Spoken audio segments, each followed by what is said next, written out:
Chapter 1201, Technology Treasure, Start of Operation. Chapter 1201, Technology Treasure, Start of Operation. Numerous days later, you have mastered Mechanical Force Soldier Nest. You have mastered Compressed Orb Innovation Armed Body. You have mastered. On his workbench was a compressed orb. Han Xiao controlled the robotic arm to complete the processing before picking up the special compressed orb and placing it flat on his palm. Mechanical force shot from his finger to cover the compressed orb. The next moment, the compressed orb suddenly shrank to the size of a cell before being absorbed into his body by the mechanical force. Han Xiao narrowed his eyes, sensing an extremely weak sense of burden on his body. With but a thought, a mechanical force arc wrapped this particle-like special compressed orb and zapped it out. The compressed orb instantly unfolded as it appeared, turning into a mechanical soldier amid the arcs of electricity. It looked as though Han Xiao directly shot a soldier from within his body. This is the ability to transform oneself into a military base. Han Xiao nodded secretly to himself. After several days of study, he had finally mastered this set of abilities. The principle of all class-related knowledge was the same, only the content on secondary dimensions was slightly different. This caused the basic strength of the supers here to be incomparable to those in his explored universe. Han Xiao did not expect these skills to be very powerful either. The greatest advantages of class-related skills was to bring about new directions of battling and more bonuses. Because the class knowledge foundation was the same, he had no difficulty in learning it. With the help of the interface, he basically mastered all the class skills taught by Jayz in just a few days. In his opinion, the more useful one was the ability to transform himself into a military base. The level of burden is, however, not low. When a mechanical army is stored, the HP and upper limit of energy will be reduced. While this upper limit is restored the moment the army is released, my HP and energy will remain at the initial level instead of being restored. The mechanism behind this ability was similar to that of apostolization. To an ordinary mechanic, even if an army was released in battle, because their current HP could not be recovered instantaneously, this would result in the class becoming more brittle. But this ability was tailor-made for him. His strong resilience coupled with his high energy HP conversion meant that he could completely restore his optimum state during battle. As a result, the side effects of this self-barracks could be almost ignored, equivalent to getting a free meal. Furthermore, with his own tankiness, the size of the troops his main body could carry was far beyond all normal mechanics. Indeed, developing the tankiness of a mechanic was the path of gods. By the side, as Jayz watched Han Xiao experimenting with the abilities, he could not help but speak out with a weird expression. "You've already learned it? Isn't it simple?" Han Xiao did not think much of it. That's right. Jayz's face twitched. He had thought that he would not be able to feel surprise again. But Han Xiao's incredulous learning speed managed to dig out emotional ripples in his dried-up husk. Did I just meet a genius among geniuses? Or did the mechanics of subsequent iterations have such insane learning capabilities? Furthermore, during the past few days, the two of them had sparred a little. Jayz had never seen a mechanic with this style. During his universe iteration, due to the lack of secondary dimensions, the strength of the mechanics was not so overpowered, most of the time losing out due to their brittleness. Furthermore, logistics had to be done in advance to prepare the battlefield. However, it was the first time he had seen someone like Han Xiao as a mechanic, and he could not help but feel puzzled. How is it that this guy could take more punches than the pugilists themselves? Could it be that the pursuit of a strong physique is now the mainstream route of development for the subsequent iterations of mechanics? This is really the case of, if you live long enough, you'll see everything. Han Xiao naturally would not know what Jayz thought. After trying the new ability for a while, he turned to ask, "Next, should you pass down the techniques you have accumulated to me?" Hearing this, Jayz calmed himself down before clicking on a virtual screen. He fiddled around a little, and soon, a dense list of technical projects was displayed on the screen. "These are the technical materials I've compiled. You can copy some, and the rest will be sent to you when you're about to complete your mission." Sweeping his eyes across the screen, Han Xiao was overjoyed. Compared to his class knowledge, these technical materials were the highlight, representing countless new blueprints. Within were more than just Jayz's projects. Throughout the 1,000 cycles, Jayz had been a wanted criminal at least 900 times. Relying on the cycle restart provided, he boldly invaded the database of the advanced civilizations and learned their advanced technology, which they had spent countless hours, energy, and resources collecting. His foundation was amazing, and he was willing to hand it all over. Han Xiao quickly copied it with his own device. While this was only a part of it, it was already a huge technological treasure, enough for him to study for a long time. There were many gold-grade blueprints among them. When converted, it would be equivalent to saving a lot of contribution points from the 3 universal civilizations, since there was no need to keep working for them in order to acquire blueprints. As long as he managed to obtain the rest of Jay's technology and complete his research, his own background would rise like the speed of a supercar, leaving that old man Manison so far behind he would not even be able to smell his exhaust fumes. By the way, can you also obtain the class knowledge of the other 4 supersystems? Han Xiao asked. I've collected such things before, but due to the clash between classes, I could not learn it. I could only store it in the system. When the cycle resets, this information will be gone as well. Jayz shook his head. However, if you want it, I can get it for you. After so many cycles of resets, Jayz was just like a living textbook on war strategy. This was nothing difficult to him. Then I'll trouble you. Han Xiao nodded. Freewebnovel.com. If he could obtain all the class knowledge of each supersystem, he would have completed his knowledge of the 5 major systems without the 3 universal civilizations knowing. While the content of the secondary dimensions would be lacking, the value was still huge enough. It was just that this would be different from being taught by someone else, so he did not know if others could comprehend the class skills on their own through just reading the content. At this moment, Jayz slowly said, "Since I've already handed all I can to you, it's time for you to help me. Do you have a plan yet?" Hearing this, Han Xiao nodded. "I have some ideas. I intend to borrow the resources of the Eye of Insight to build a mechanical army, first supplementing the combat power. Invading the superpower security department was no easy task, and there were also many clones of the dimensional consciousness entity. At present, his army was insufficient, and Han Xiao intended to spend some time expanding his army. Because this secondary dimension was merely a phantom existing as an information form, the mechanical army built with the Eye of Insight materials could not be taken away. They were one-off, built for this mission, so he would not have any war damages. Meanwhile, in the explored universe, the opening ceremony of the 4th Pro League was less than 10 days away. In this version, countless foreign players who had joined the army went crazy trying to search for Han Xiao's figure. During the previous few Pro Leagues, the Black Star character summon card had proven its dominance, tankiness, and damage output, causing the foreign players to feel envious and jealous. Unfortunately, due to geographic reasons, they could not come into contact with Black Star, so they were unable to obtain the character summon card, making it a signature of the China players. But version 4.0 changed everything. Players from all over the world gathered in a star field, resulting in countless foreign players joining the Black Star army. Their dreams had now come true. They now possessed the opportunity to obtain the Black Star character summon card. However, at this critical juncture, Black Star went on the business trip and could not be found. No matter how many times they inquired about it, they returned without success. Countless newcomers in the army were in pain. Seeing the date of the Pro League fast approaching, they had no choice but to change their target for their blank character summon card. While the effects they got were still good, many of them felt regret that they were unable to obtain the character summon card of Black Star once. Everyone had the perception that the blank character summon cards they had failed to be utilized to its maximum value. Compared to the previous Pro Leagues, the competition system during this current version did not change much, but a few more entertaining games had been added.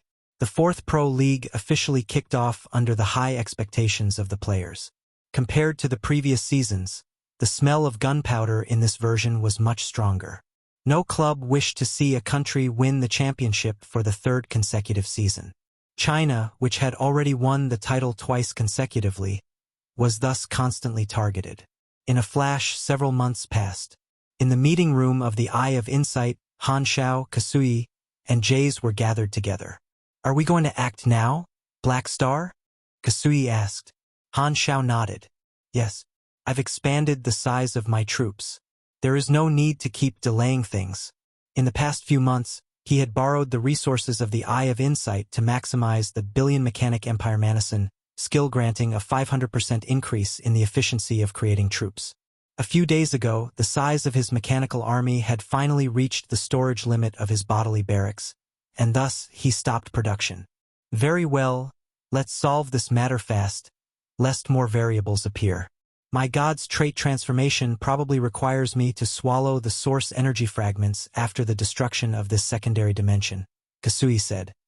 He had not been idle these few months, constantly sensing the location of opportunity for his god's trait transformation. He finally obtained some gains. It was no wonder the object of his senses was the entire secondary dimension. Kasui discovered that his opportunity was like the source energy fragment at the core of the dimension, so he became more concerned with breaking the spacetime cycle. Han Xiao tapped to open a map. The screen displayed the location and topographic structures of the Superpower Security Department's warehouses, all of which were the results of Jayz's efforts in the previous cycles.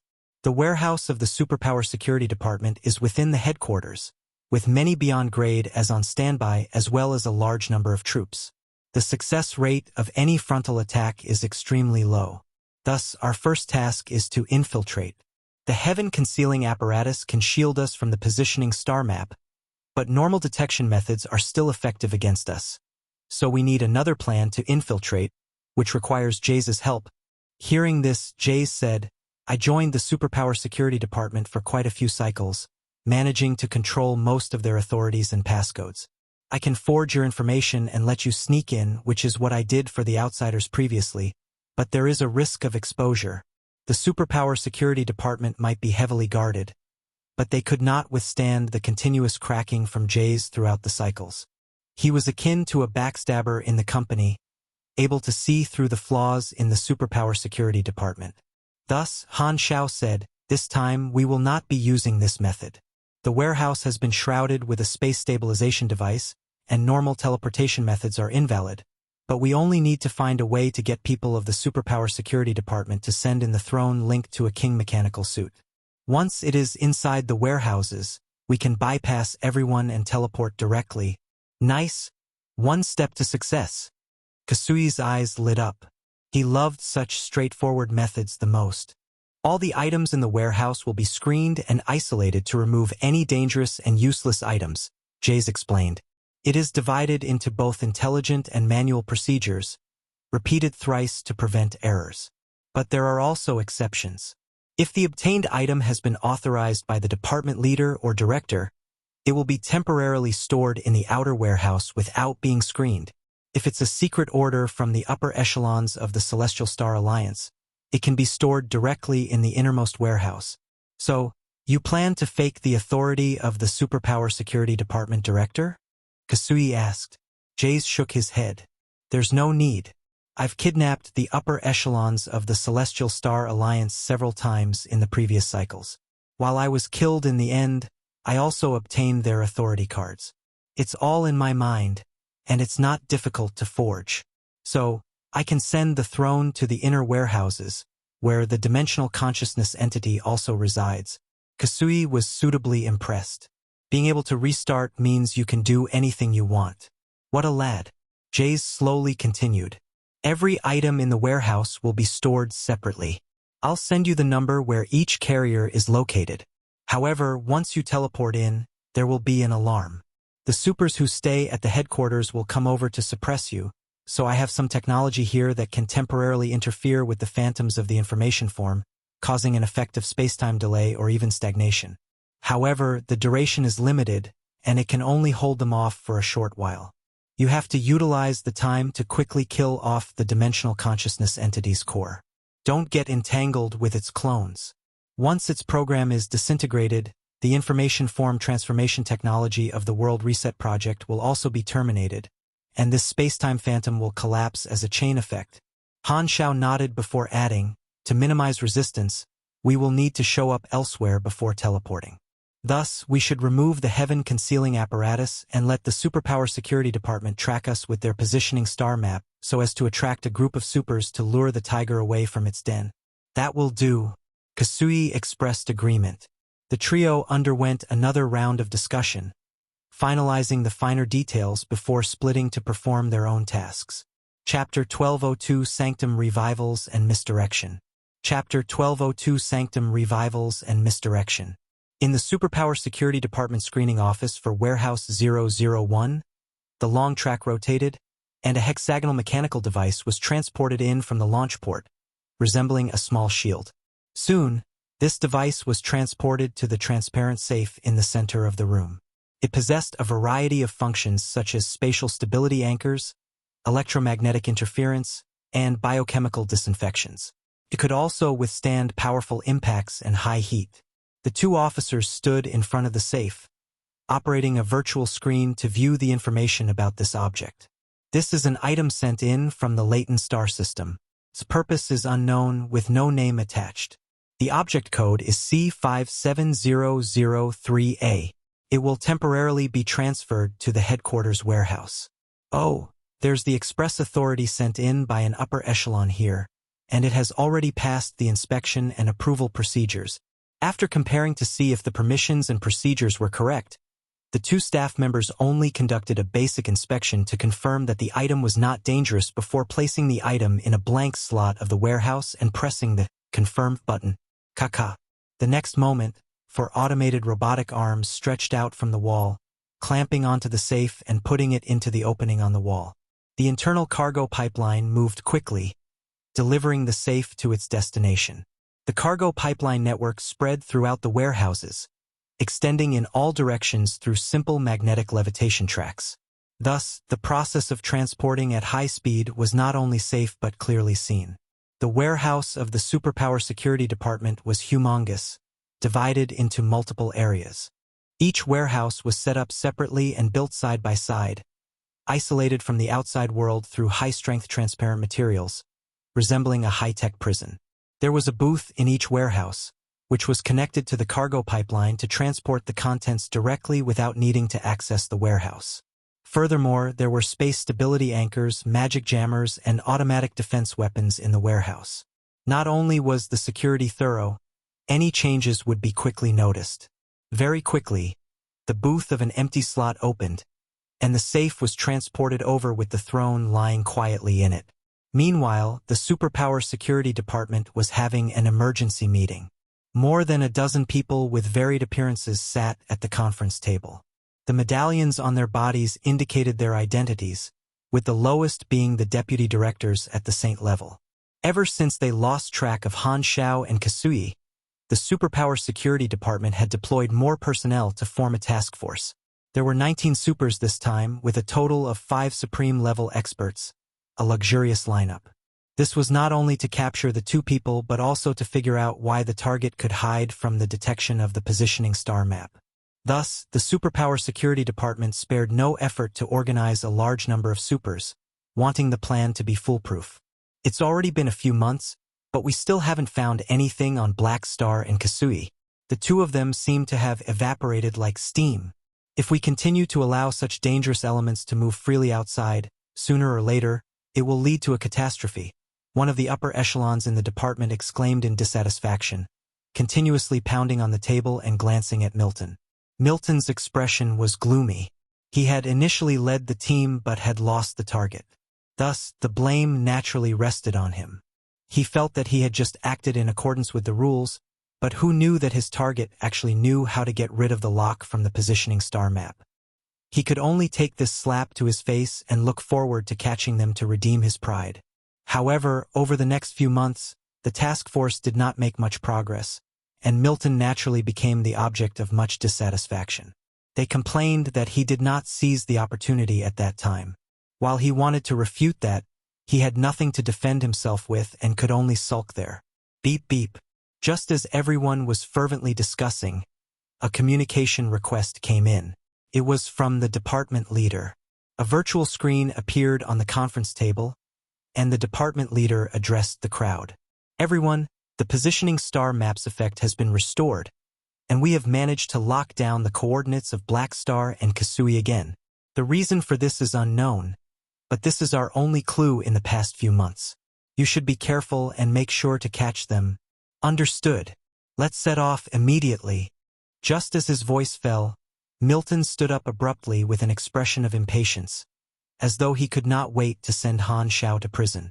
And this time, despite having the overwhelming advantage, he decided to act steadily. With the advantage of the positioning star map, he planned out an ambush, aiming to catch the opponent by surprise. Everything was created to be foolproof.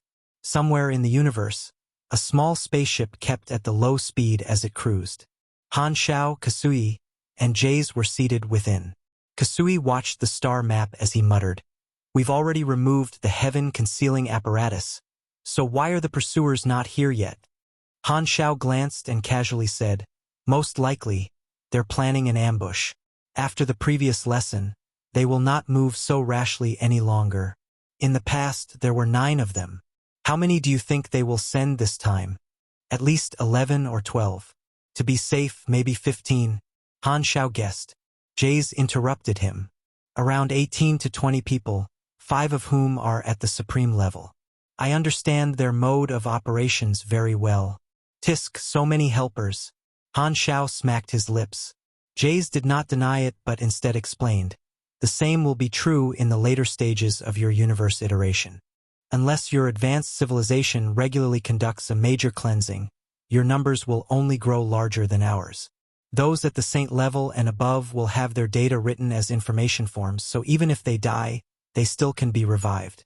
Hence, the cleansings are actually quite limited in effectiveness. Hearing this, Han Xiao could not help but remember the Holy Accord organization.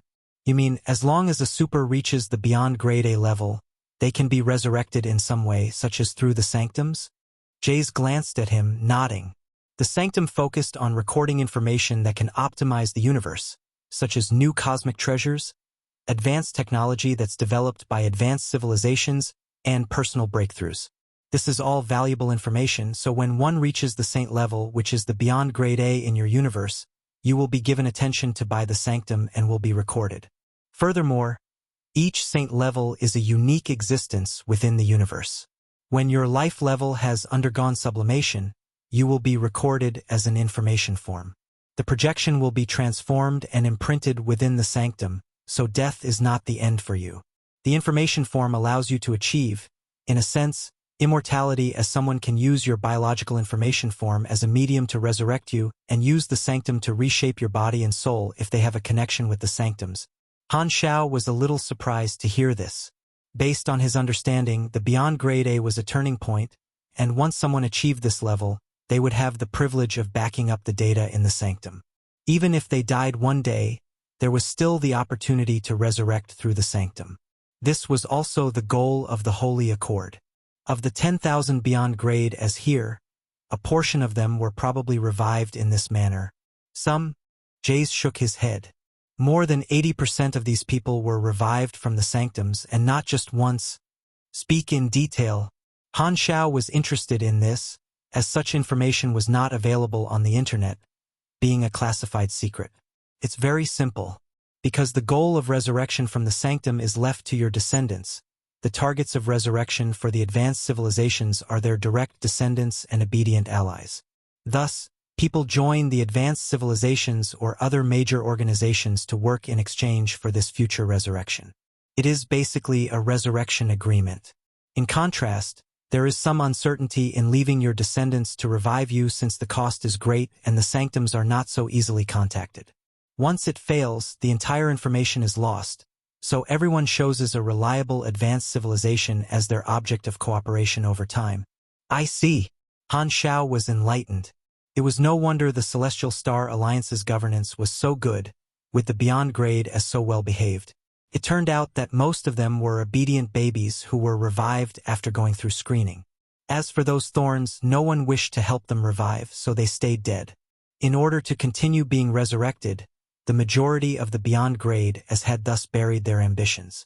Furthermore, as the advanced civilizations continued to revive their direct descendants and staunch allies, as time went by, there would only be more powerful people under their command, and their control over the universe would naturally increase. Under the influence of various factors, there would be fewer troublemakers. Thinking about this, a phrase jumped out in his mind. Why does this sound like the investiture of the gods? The three universal civilizations had yet to come into contact with the sanctums, but when they developed to this point, would the future situation of the beyond grade as turn into something like this? Han Xiao could not help but ask, are there any restrictions on the recovery of the sanctums? Of course there are, and many of them at that, Jayz whispered. The first is that only those at the saint level or above can be revived. You can think of the beyond grade A realm as a resurrection license. The second will be the paradox of personality.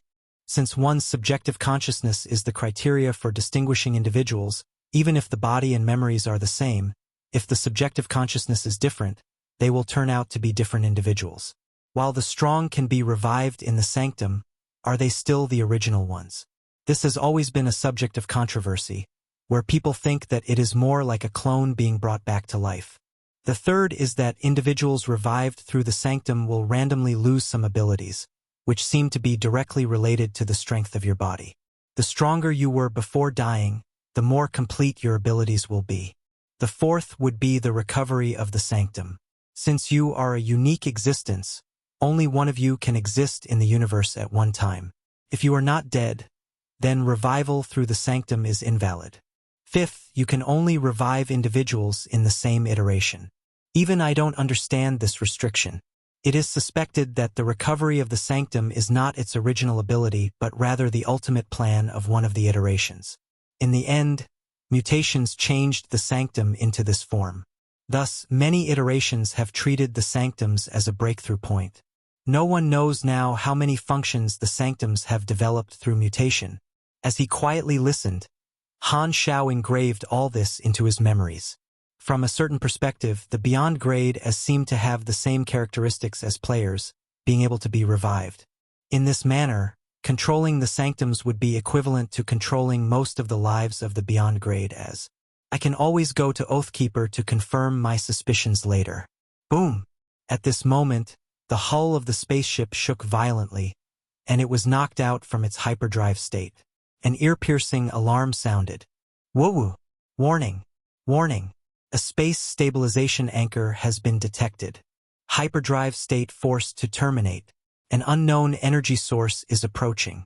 Please watch out. The radar showed 19 fluctuations at the beyond grade A surrounding them. Looks like you're right. There's indeed 19 of them. Han Xiao raised his brows. It's a normal occurrence. Jayz did not care.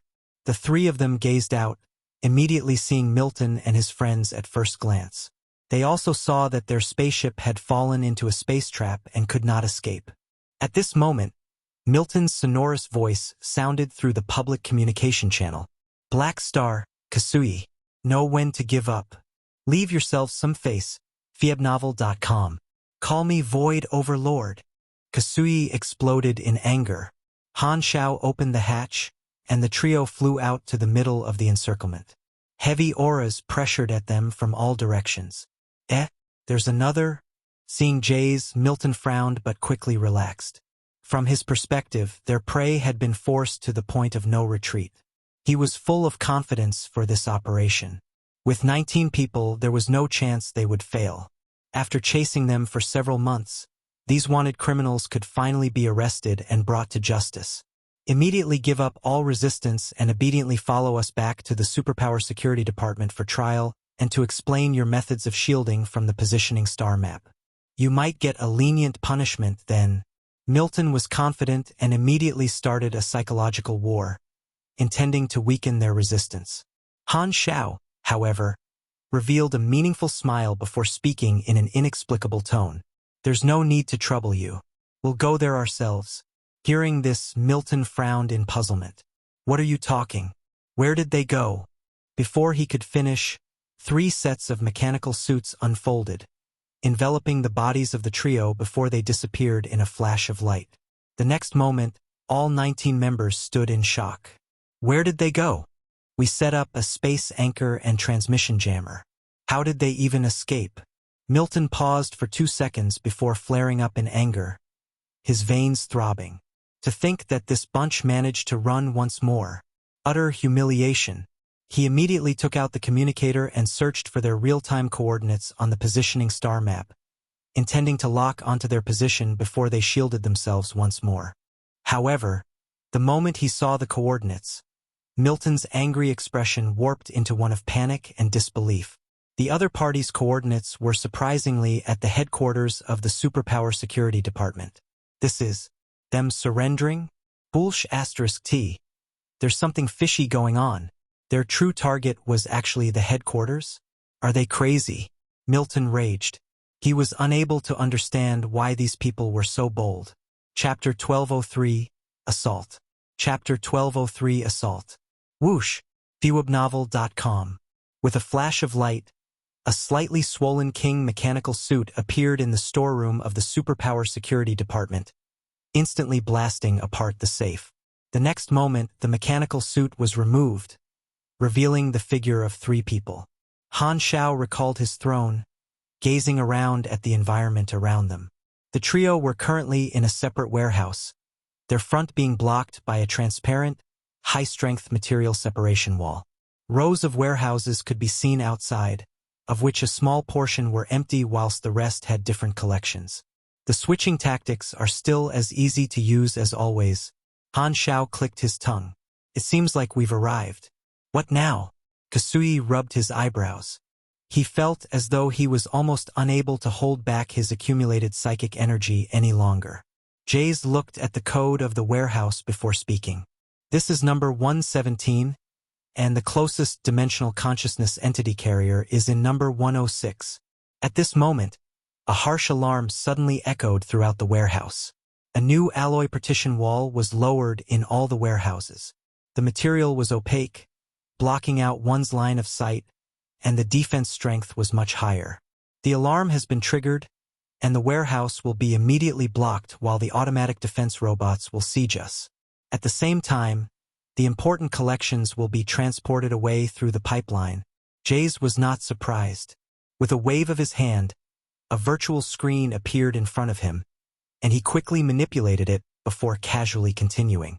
I just used the backdoor code to cancel the emergency procedure. There's no need to worry about the carriers being transferred now.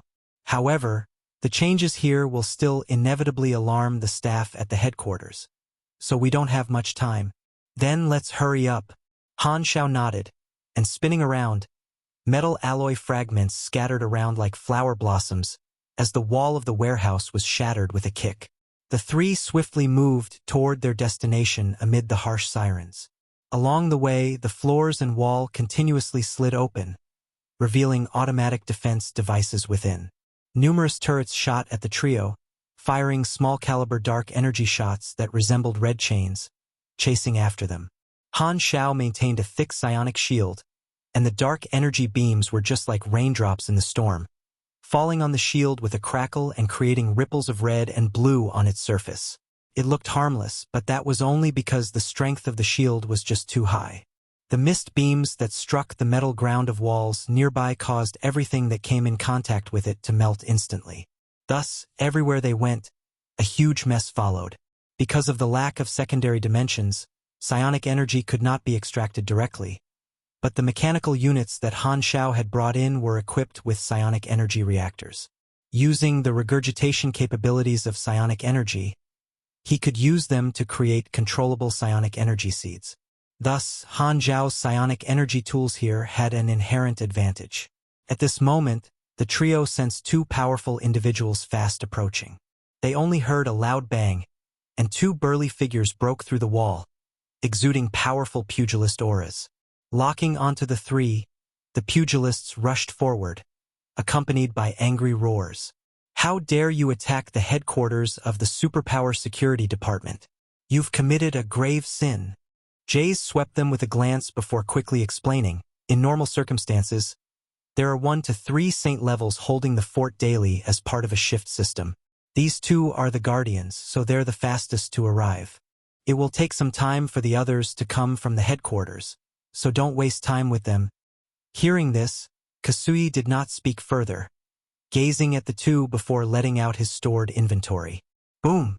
A shock wave of psychic energy shook from under his feet before an extraordinary psychic force shot out. Most psychic attacks were transparent, but this force was so condensed that it had solidified, distorting the surrounding space around it as it instantly swallowed the two figures. This psychic force was like a black hole exuding infinite gravitation, and just standing by his side, Han Xiao felt a weird spiritual attraction, as though his soul was about to be dragged away. One could only imagine how the two pugilists felt. Poochie! The sound of a balloon being pierced rang out on the spiritual level, echoing endlessly deep in one's soul. Han Xiao focused and saw that the two pugilists had fallen, violently convulsing. Their noses and mouth were like open faucets, leaking blood. Their consciousness was shattered by me. They won't be recovering for a while. After emptying his load, Kasui felt much more comfortable. Good job, Han Xiao praised. It was totally worth holding back for a few months. Not only was the impact strong, the compression even allowed two beyond grade as to totally lose their combat capabilities. If not for the fact that psychic attacks were not very effective on the dimensional consciousness entity, Kasui would have saved this move to attack the Guardian directly. At this moment, Han Xiao and Jayz were carrying a full mechanical army, and their HP and energy were suppressed. Only Kasui still had his complete combat power and thus could end the fight as fast as possible. The headquarters of the Superpower Security Department had already gone into action. All the superiors urgently entered the encrypted communication channel, sharing the surveillance in the warehouse areas. Everyone was frightened as they watched. No one expected that these criminals would be so bold as to directly attack their headquarters with some sort of strange teleportation means. This was the first time since the Superpower Security Department was created that someone had dared to attack it. Apart from feeling angered, everyone was deeply confused. Why did this group of people lure the tiger away from its den and then attack the headquarters? Did they wish to steal something from the warehouse? No matter what the other party's goal is, we must never let them succeed. Everyone had the same determination. The experts on shift rushed to the warehouse at full speed. When they saw the two guardians of the warehouse arriving, they were overjoyed, but they did not expect them to not even last a second before they were knocked out. Seeing this, everyone's expressions changed. Kasui has hidden himself too deeply. His combat capability is much stronger than we anticipated. Even if we look at all the psychics in history, he is one of the best. Just as everyone was feeling jittery, the surveillance picture changed once more. Boom! They saw the number 106 warehouse being destroyed as powerful supers appeared out of thin air. Without a second word, they rushed straight to the attacking trio. This scene left them stunned. Why is there now another group? Who are these people? I don't know any of them. Are they accomplices? It doesn't seem like the case. They've started fighting among each other. Damn it. Do they think this place is somewhere they can enter as and when they please? Everyone was stunned, their brains filled with question marks. However, while they did not know the origin of the group who appeared later, they could identify them as allies since they were blocking the original offending trio. The three of them continued to move forward, but before they reached number 106, they sensed 8 powerful energy fluctuations appear out of thin air. Jayz narrowed his eyes. The Guardian and its clones are here. Clearing out any foreign variables was the core mechanism of the Guardian. At this moment, all that was left of it was a rigid preset program, so as long as an outsider was detected in a certain range of the carrier, the Guardian and its clones would attack the outsiders. This was its core mechanism and could not be violated. Their appearances can change at will. Even I don't know which is the main body. Give me some time to let me identify it. Otherwise, we can only try our luck. Hearing Jayz, Han Xiao's eyes flashed, and he said, "There's no need. I have a method to lock onto the opponent's main body." As his voice fell, Han Xiao liberated his body barracks. A large area of mechanical force burst out, and one by one the mechanical army was born within the lightning. The mechanical army that was shot out directly from his body instantly shattered this warehouse area. The lower limit of 5 million HP that he was suppressed to because of the barracks rebounded instantly, immediately regaining its original value of 40 million, and his energy also rose up simultaneously. This is much better. Being relieved of his burden, His entire body felt much more comfortable. All his suppressed strength had recovered. By the side, Jayz also quickly emptied his inventory and prepared the area quickly. The next moment, 8 figures appeared in their field of vision, quickly approaching them. Without another word, Han Xiao controlled the mechanical army to provide covering firepower. He saw the 8 figures all using their own means to prop up different types of shield, causing energy shockwaves to burst repeatedly in the air around them. The combat information instantly refreshed, and opening his interface, the corners of his mouth curled up as he pointed decisively at one of the figures. Found it. That's the main body. It was not difficult for him to distinguish the main body from the clones, as the interface exposed the enemy's information. So quickly. Jayz was stunned, almost unable to react. We've just fought face to face and I haven't even established a connection, but you've already locked onto the target? How is your efficiency even higher than mine? Jayz could not help but think of the previous few batches of outsiders. Except for the first batch, the other 2 had fallen at this step as they could not distinguish the main body, thus becoming embroiled in a bitter battle where they were finally surrounded and killed by the Superpower Security Department directors. This time, the outsiders are much more reliable as compared to the previous 3, especially this Black Star. In his universe iteration, he is probably someone who can call on the clouds and winds. Jayz was secretly pleased. I'll leave the main body to you. I'll delay the clones. He did not doubt Han Xiao's judgment, immediately controlling his army to wrap up the other 7. He then threw out a special targeted device to constrain the dimensional consciousness entity within the carrier. While the opponent could not violate the core mechanism, he did this as an insurance to ensure that the entity would not escape.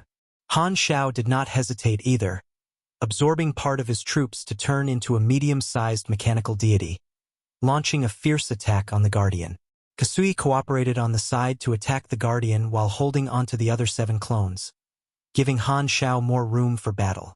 The Guardian was originally the incarnation of the dimensional consciousness entity, and thus it was capable of controlling a part of the dimensional energy.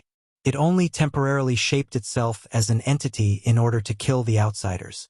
Due to the preset program, it possessed extremely high combat capabilities, at least in the Supreme Realm, even having inexhaustible energy. Naturally, Han Xiao would not hold anything back and went all out, the celestial punishment edge slashing away at the energy shields surrounding the Guardian. Boom!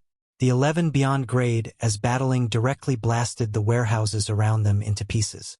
Junk and fragments floated in the universe, and it was unknown just how many cosmic treasures were destroyed. Seeing that the warehouse had exploded, all the upper echelons of the Superpower Security Department almost felt their hearts stop. Arg! Kill this damned group of criminals on the spot. Don't even allow one of them to run. The department leader's eyes turned red with anger. In outer space, Han Xiao was manipulating the mechanical deity to give the Guardian heavy hits. At this moment, he suddenly felt a sudden warning from his senses.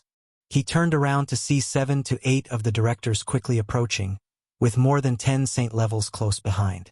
Before they arrived, various long-ranged attacks had already come pouring in, forming a floor of colorful energy within the universe as they attacked the mechanical deity from all angles. Even if the data showed that Black Star had an amazing physique, the experts present did not believe that he could withstand the firepower of dozens of people.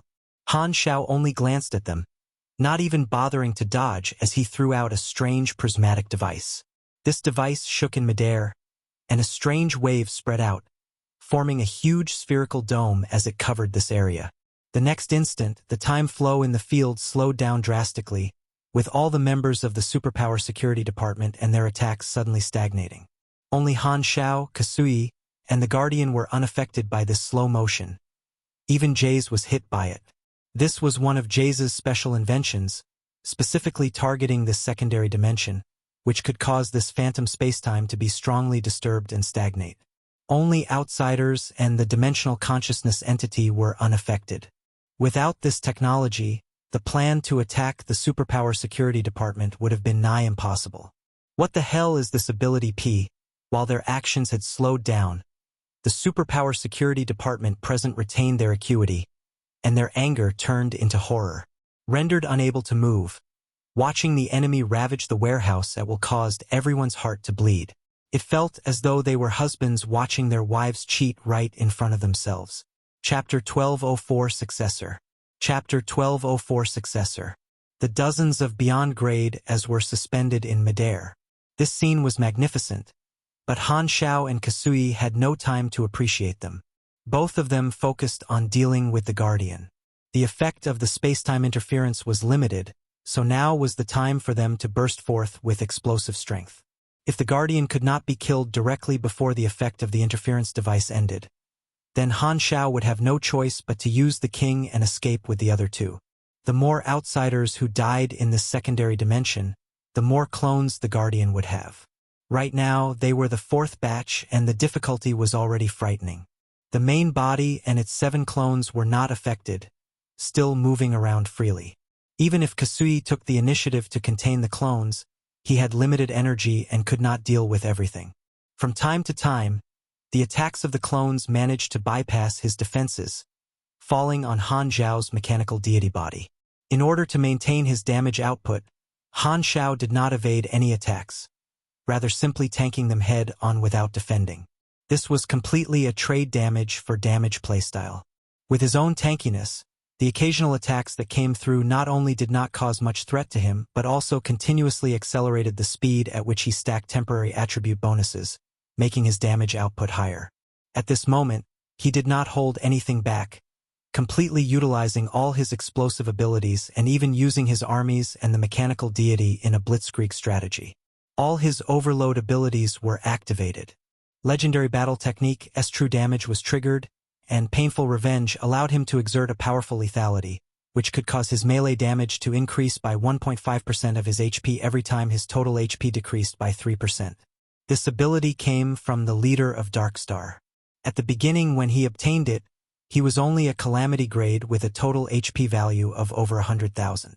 However, he was now a beyond grade A hegemon with HP value over 40 million, and even 1.5% of his total HP converted to damage would still be around 600,000 extra damage.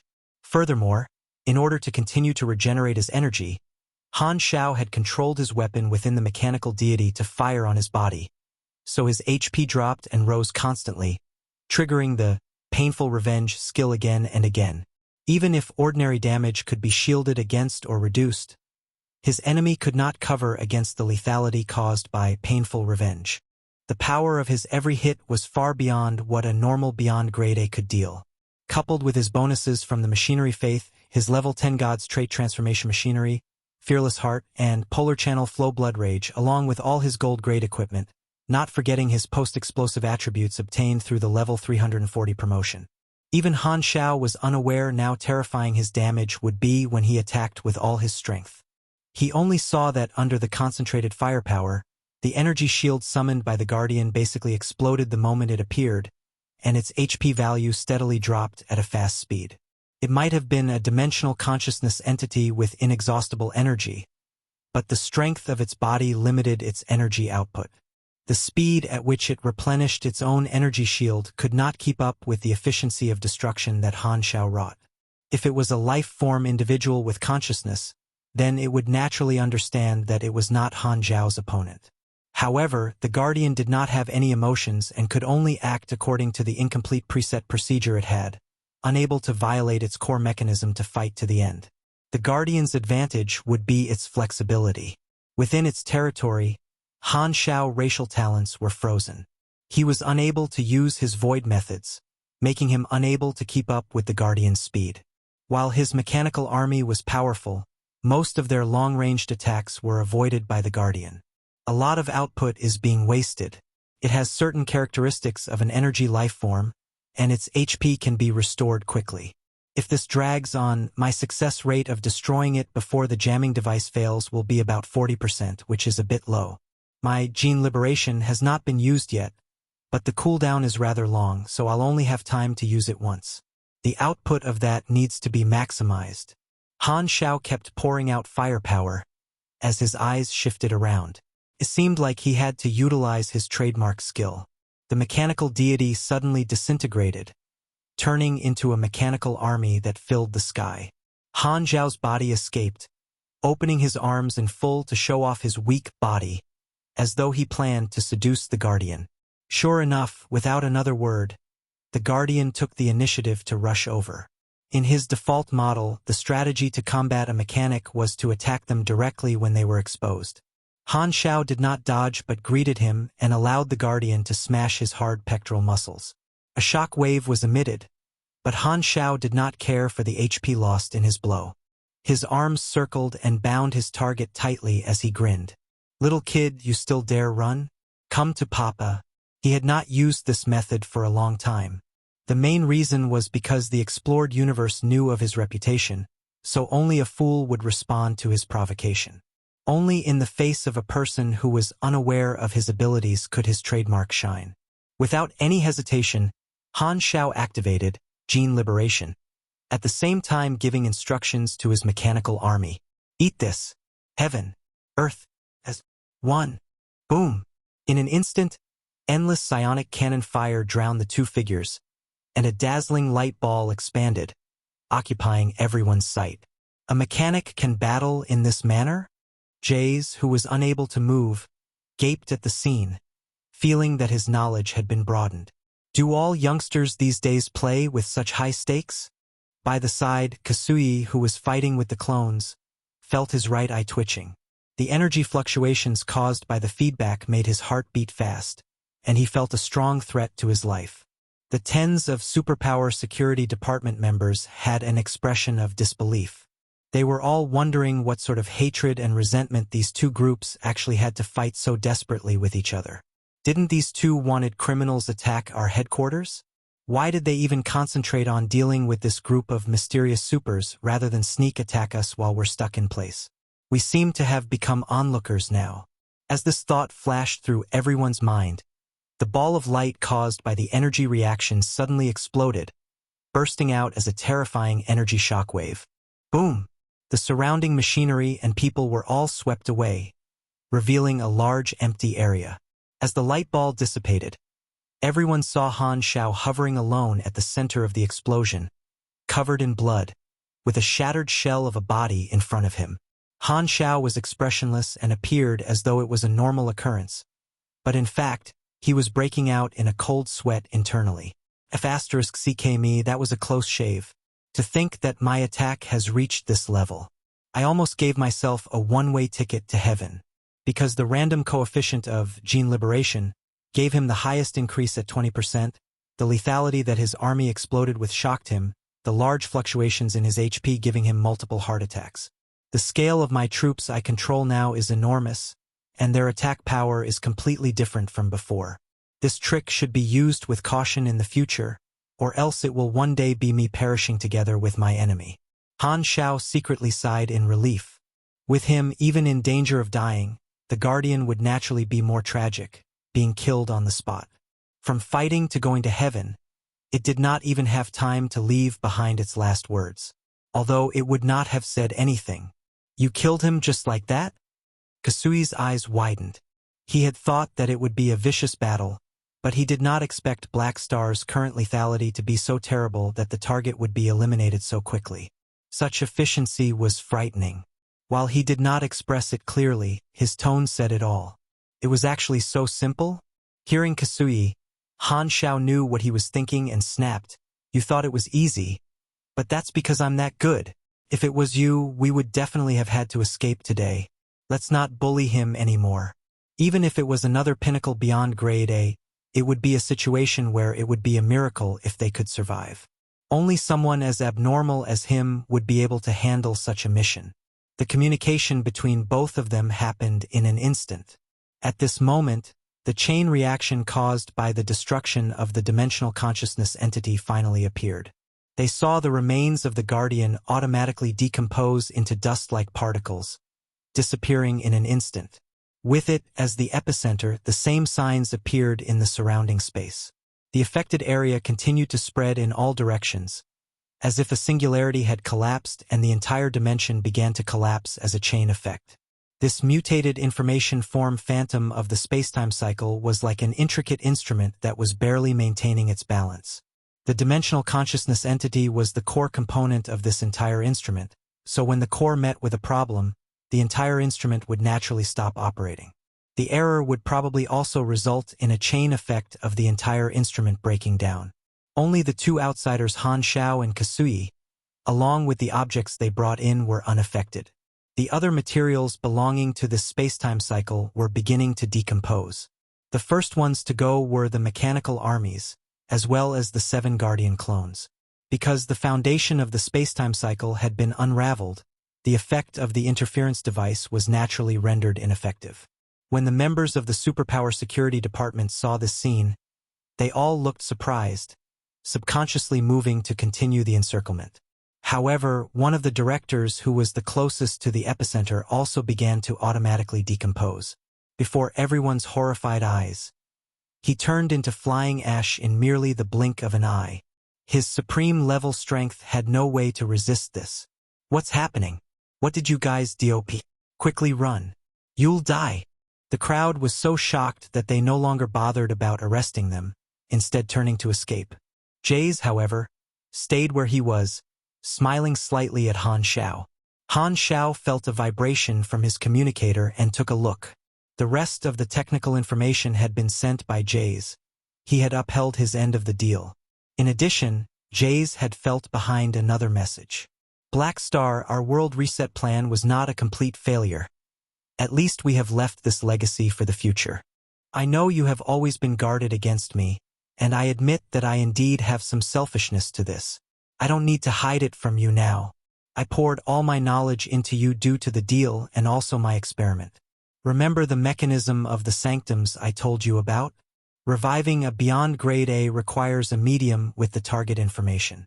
And you, who have inherited my knowledge, can serve as my medium now.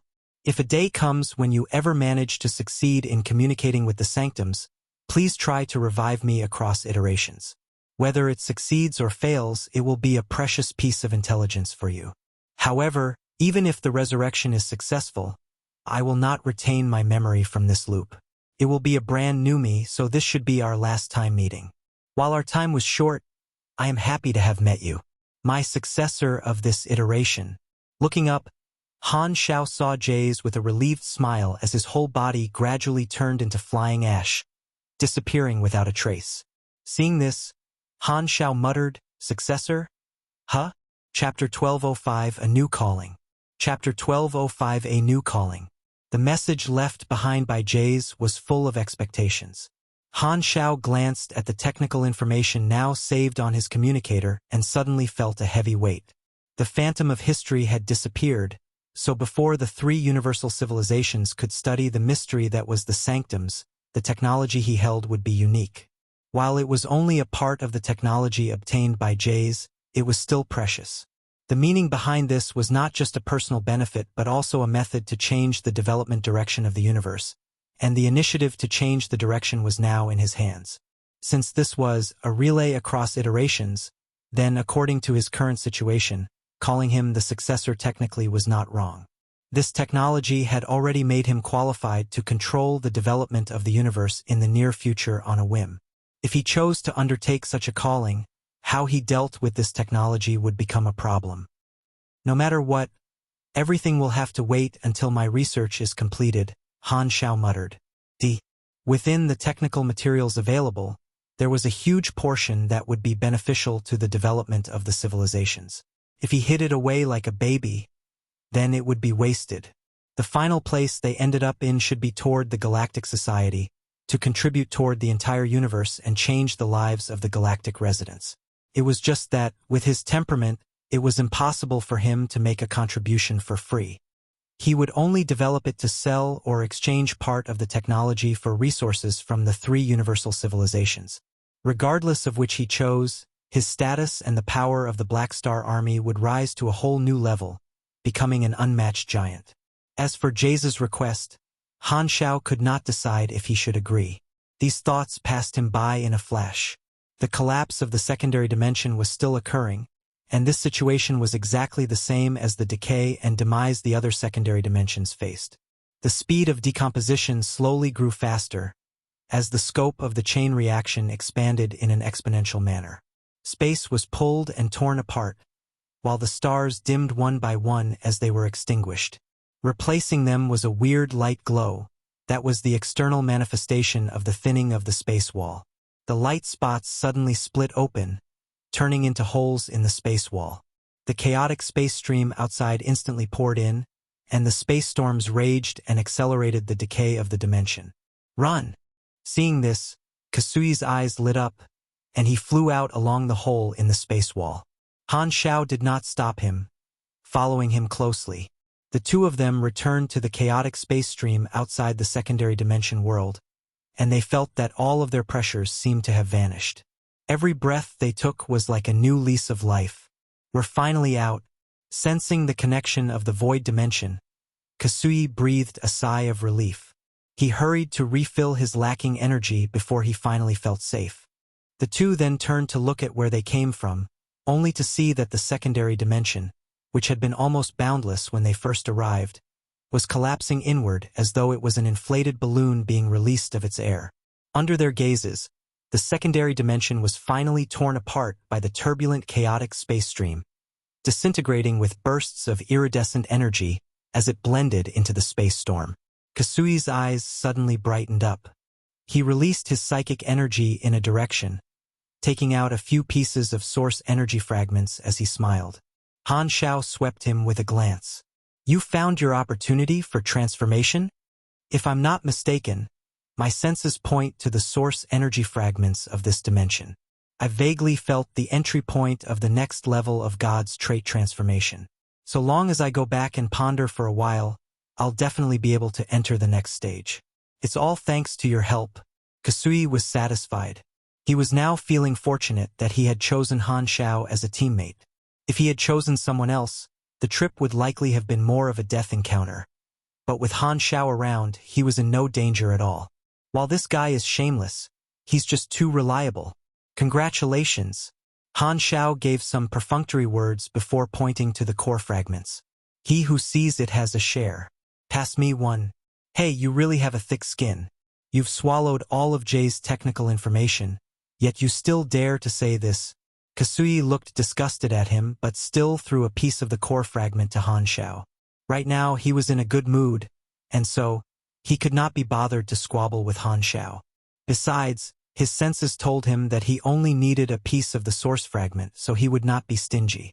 Receiving the fragment, Han Xiao played with it a little. Gazing at the item details, he shook his head. While the secondary dimension was special, the source energy fragments were not unique. It would be impossible to recultivate a similar spacetime cycle loop. That place was a space wonder of its own. However, neither of them left immediately. They stayed where they were, watching with their own eyes the complete disappearance of the dimension as it disappeared without a trace. At this time, a notification popped up on Han Xiao's interface. The second chain mission of a relay across iterations has been completed. You have received 150 billion EXP, 1 random reward, and 1 character summon card, Jayz. Character summon card, Jayz. Mechanic insight. You have obtained extraordinary insight and can summarize the laws of the world more efficiently, improving your ability of mechanical research. When using this ability, the skill universal simulation is strengthened, and when developing blueprints, the efficiency and success rates are higher. There's also a chance to generate black technology. Number of times used, 0/5. This is an ability related to R&D. Han Xiao nodded in his head. Jayz's abilities in R&D were undoubtedly among the best, able to produce technology with specific effects such as the heaven-concealing apparatus. Han Xiao had a lot of combat abilities in his hands in the form of character summon cards, so this time, the support effect of this character summon card met his needs. Scrolling down, he discovered that the notifications had yet to end. The third chain mission begins. Mission requirements. Succeed in entering at least 1 sanctum and establish a connection. Reward, 200 billion EXP, 2 random rewards, 3 fragments of the related sanctum, and unlock the next chain mission. The next mission requires me to enter the sanctums. Han Xiao squinted his eyes. Based on what Jayz had said, sanctums stored multiple iterations of materials, but it was not a public library where anyone could enter to view. Be it an individual or a civilization, There needed to be a certain action to allow them to connect with the sanctum before they could obtain information from within.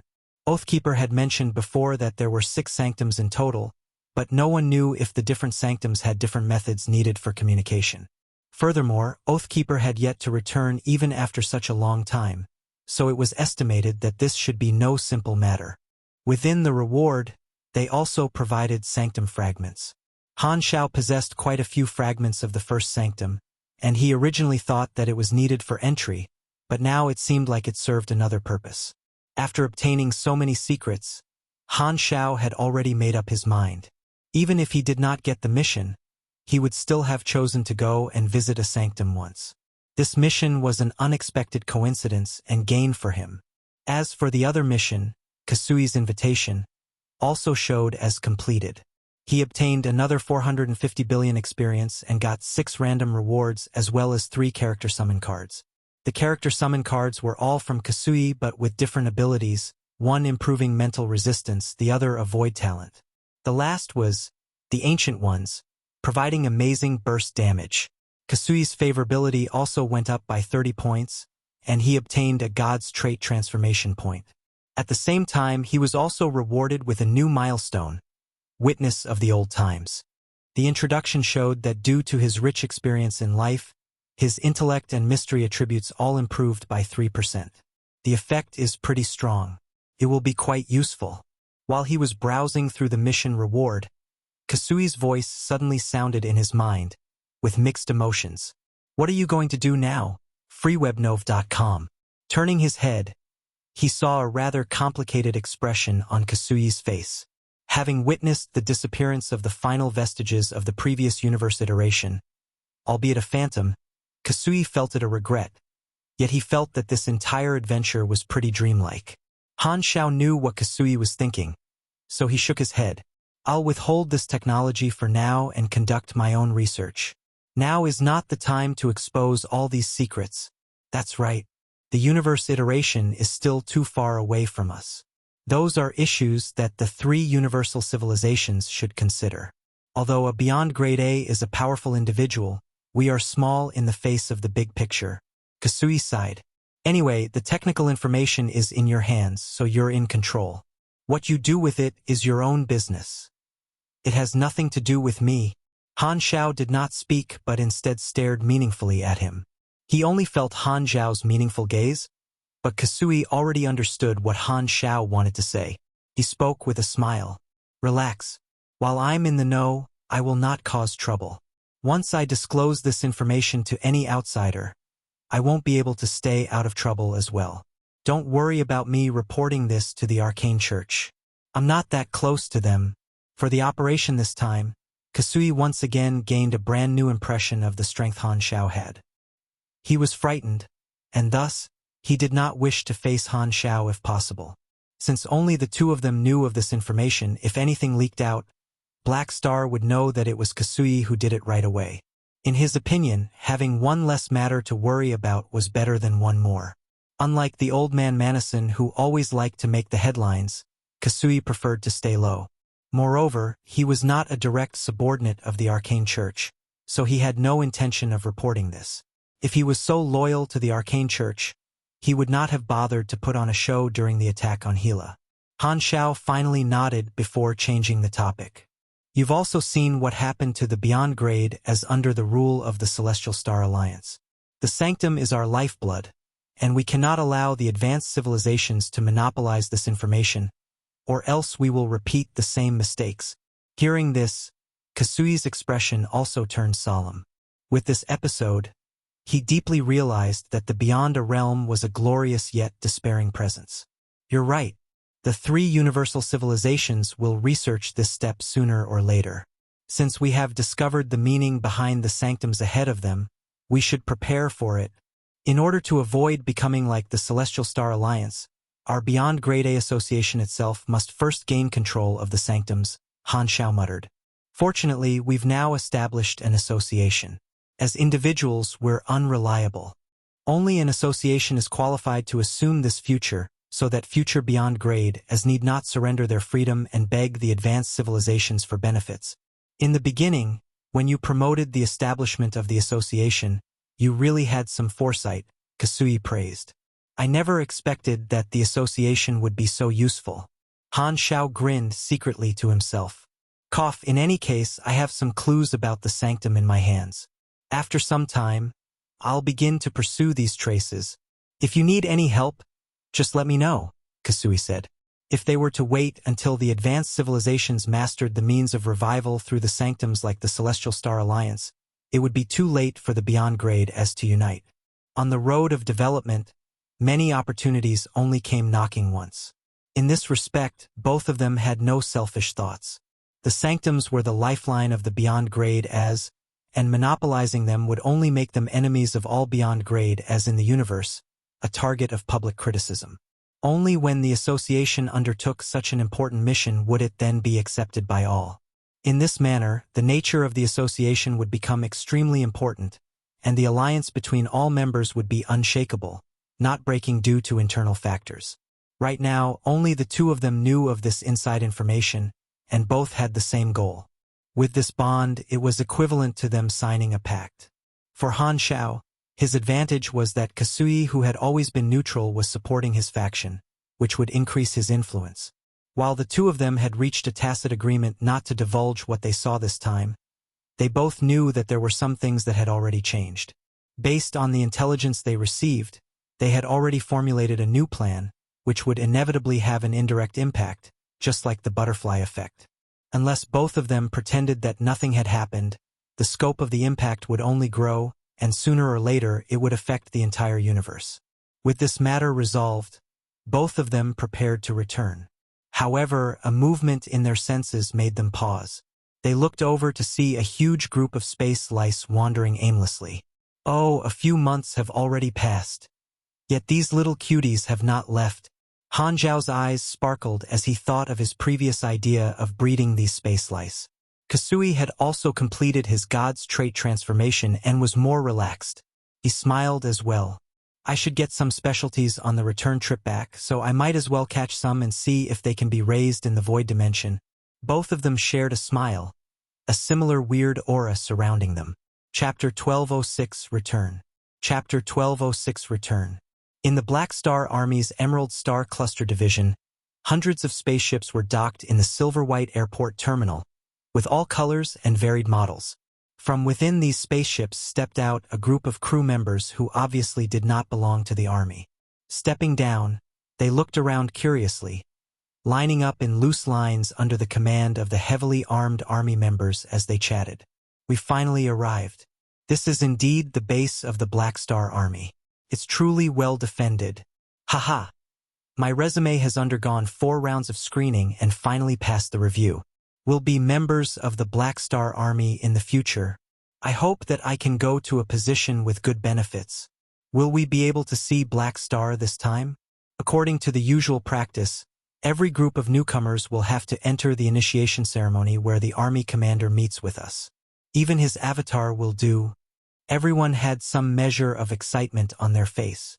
These people were all interstellar mercenaries who had applied to the Black Star Army. Right now, the Black Star Army's sphere of influence had spread across multiple star fields. With various businesses bringing ample capital flow to them, the Army had been actively hiring new mercenaries. This was especially so after Han Xiao was hired as the special consultant for the 3 universal civilizations. After so many years of operation by Han Xiao, the Army already had an irreplaceable influence in the universe. According to market research, if all free supers in the universe had to join a faction, then 41.3% of them listed the Black Star Army as their first choice, surpassing even the 3 universal civilizations. The Black Star Army could be considered as something like the Fortune 500 companies back on Earth. Furthermore, its potential was still being realized, and its prospects were broad. Just as everyone was excitedly discussing their success, an Army spaceship sailed into the VIP dock of the airport, attracting the attention of everyone present. There were 2 emblems on the hull of the spaceship, one being that of the Army, while the other was a crimson snake on a wine-red background, which was the personal emblem of Gila. With a hiss, the hatch opened, and a group of armed female warriors wearing crimson light armor walked out neatly as they stood on both sides of the gangway. The emblem on their chests indicated that they were the elite guards of Gila, known as the Tri-Headed Snake Rangers. As the deputy army commander, Gila possessed a lot of authority, which allowed her to form her own personal guard like Han Xiao. Ta, ta, ta. The crisp sound of leather shoes striking the ground was heard as Gila walked out of the hatch. She wore a pair of red sunglasses on the bridge of her nose, her ears decorated with serpentine silver earrings, and she had on a gorgeous red uniform that resembled a lady's business suit. It had gold threads as trimming as well as a black and gold cloak wrapped around on her shoulders, complete with a red fluff on the collar of the cloak. Everyone's eyes immediately focused on her, admiration appearing on their faces. She's the second in command of the army, the goddess of death, Gila. What a strong aura. Some of them revealed wistful expressions. It would be great if I could work under her. Only the elite of the army are eligible to be selected as part of the personal guards. Even people like us were all rejected. You're still dreaming of it? At this moment, Gila walked with her guards to the front of the crowd, scanning everyone present. Her powerful aura suffused within the crowd, and the commotion gradually stopped. Everyone only felt a sense of oppression in their hearts, not daring to speak. Seeing this, Gila spoke in a cold tone. The army commander is currently absent, so I will preside over your enrollment ceremony. My time is precious, so I'll save the welcome steps and test your strength directly. The army speaks with strength, so this will be related to your position arrangement after joining the army. I hope you can last as long as possible. Finishing all she wanted to say in one breath, Gila was too lazy to explain more, directly letting out her pressure and sweeping across the whole field. Many of them felt a crushing sense before they could react, the pressure penetrating their body and soul. Everyone trembled and looked as though they would fall to the ground any time. Flop, flop. Group after group could not bear the pressure Gila was exuding and fell down. The longest could only support themselves for about 30 seconds, their faces flushed and gasping as though they were drowning. Seeing this, Gila withdrew her pressure, looking at her watch as she lightly said, "Those who are in the top 10% will be the team leaders. As for the others, Philip will automatically assign positions based on your performance just now. You are to report to your respective departments immediately. The ceremony is over." Finished, she turned around and entered the base with her guards, not sparing another glance at the crowd on the ground. Generally speaking, the newcomers' joining ceremony would introduce to them the history of the army so as to cultivate a sense of belonging. Gila, however, did not care for such things. From disembarkation to the completion of the test, the entire process took no more than 3 minutes. On the way, Gila took out her communicator and summoned Philip. She asked with furrowed brows, "By the way, can you contact Black Star yet?" "Not at all, hum." Philip lowered his head, tapping his fingertips as he felt guilty. Where did this guy go? To actually be out of touch for several months. Gila's expression was uncertain. She knew that Han Xiao had run off to the secondary dimensions, and communication there was inconvenient. But even so, Han Xiao should not have been disconnected from Philip. Just a few months ago, Philip had said that Han Xiao was completely disconnected and could not be reached by any means. Gila thus became vigilant and could not help but think of the Holy Accord organization that he had encountered in the secondary dimension. Could it be that the army commander had been attacked again? It did not seem to be surprising, though.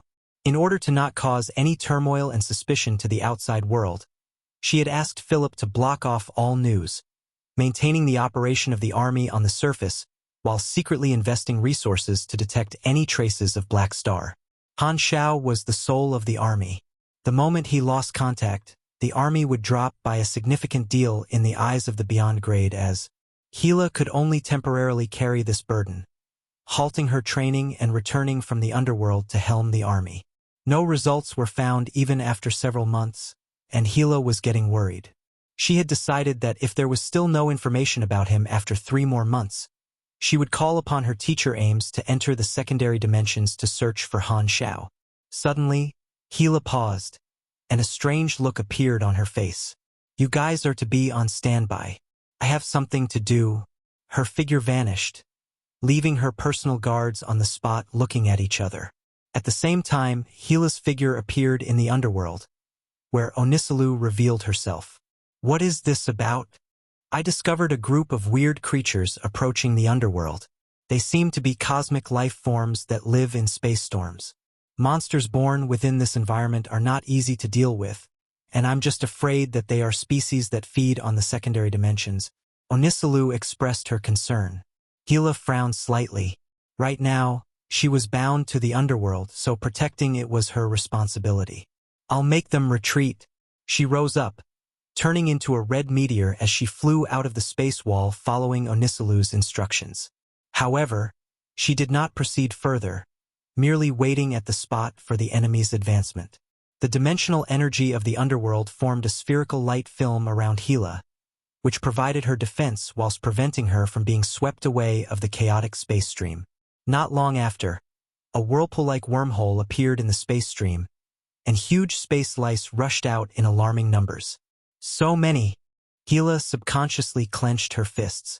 She had been in the secondary dimension for a while, thus knowing that there were some dangers that could even threaten the lives of the beyond grade as, while she had never encountered any space louse, she instinctively felt the threat, proving that this group of monsters could not be killed casually. While Gila was not worried about her safety, there were just too many for herself to handle. She could not guarantee that she could protect the entire underworld. If only Black Star was here. Faced with this situation, Gila could not help but miss Han Xiao's mechanical army. Right now, I can only rely on myself. Gila revolved her energy, preparing to make the preemptive strike. But at this exact moment, a familiar voice rang out in her mechanical suit communication channel, freezing her movements. Gila, among the space lice, Han Xiao, who was herding up these cuties, felt the fluctuations coming off from Gila and looked over. His eyes brightened immediately. In a flash, he appeared before her, smiling. I've not seen you for a while. Did you miss me? I miss. Gila caught herself before she subconsciously spoke out and continued in surprise. Why are you here? Where did you go this time? I went over to the secondary dimensions to take a gander. The signal there is not good. Did you see the cuties yet? These were my war trophies. I intend to let them settle down around the underworld to serve as a line of defense. Their combat power is pretty impressive. Han Xiao babbled on with the introduction, pretending that he did not see Gila's hesitation. After losing contact for several months, he knew that Gila would definitely worry, but he did not intend to disclose his experience of the trip for the time being. Thus, he decided to hide the truth and simply gloss over it. After listening for a bit, Gila still could not resist interrupting Han Xiao's words. Do you know the impact your loss of contact has brought us? If it was not for me blocking the news, there would be a lot of people in the army that wavered. Han Xiao laughed. You're the deputy army commander.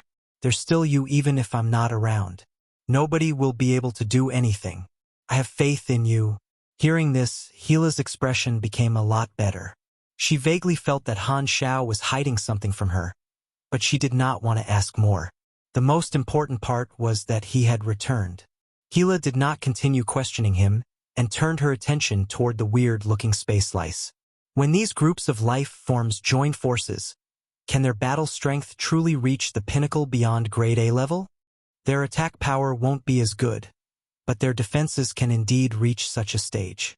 They feed on chaotic space streams, so not only will they not attack the secondary dimension but also provide protection. They like the environment around a secondary dimension, so they usually settle down and use it as a nest, hence attacking all outsiders. Han Xiao nodded. After catching a batch of space lice, he had split up with Kasui and headed home. Through the journey, he did research and discovered the habits of the space lice, which allowed them to coexist in harmony with the secondary dimensions. They were suitable for guarding homes and were simply natural bodyguards. Alright, as long as there's no danger, I have no issue keeping them here. Gila agreed after thinking. My teacher came to look for you 3 times but was rejected by me. Remember to go see her. Okay. Han Xiao assented and asked, anything happen with the association while I was absent? The same old. There has been no change, except for the lack of fighting between you and Manison. No one is moving for now. It's basically a formality. Those fence-sitters only wish for me to get things done. Han Xiao's mouth contorted slightly. In the eyes of ordinary people, the beyond grade as were people of high authority and prestige, but in his eyes they were a group of boring people. He then rejected Gila's invitation to get abused before throwing the space lice at the underworld and using the king to teleport himself back to the army's base camp in the Emerald Star Cluster. With a blur in his vision, Han Xiao returned to his office and found Sylvia sitting there with her legs propped up on the table. Seeing that someone had suddenly appeared in the room, Sylvia was taken aback. But after recognizing Han Xiao, she calmed down, and instead of standing up, she purposely struck her feet on the table once, huffing as she angrily said, "Oh, isn't this His Excellency Black Star? You still know your way back? I thought you had forgotten all about us." Han Xiao did not show offense, rather walking up to Sylvia and patting her head. Feeling her hair, he smiled. "Seems like you have worked hard these few months. It's been hard on you." Scram. Sylvia knocked his hand away before standing up and snorting. "I could not contact you, and there's a large backlog of issues that you need to handle. Hurry and clear them. I'm still waiting." Having finished speaking, she turned to leave, but suddenly, she realized something just as she reached the door. She turned back, picking up the jacket she draped over the chair and the gold-rimmed glasses on the table, rolling her eyes at Han Xiao again as she left. "TSK. What a huge grudge she has." Han Xiao pursed his lips. He naturally would not be so petty with this balding baby. This trip had been a great harvest for him. He not only learned a lot of secrets of the universe but also greatly expanded his knowledge. For him, returning to his universe felt like he had come to another world. But in the eyes of his officers, it was only a few months that he had disappeared. Except for a few, no one was curious about where he had gone. Han Xiao reconnected to Philip, encrypting all the data he recorded on this trip. This technological treasure was too rich, such that even a pinnacle beyond grade A like him would take around a decade to finish studying it. While awakening points and experience could speed up the research progress, it would be a waste to use them that way.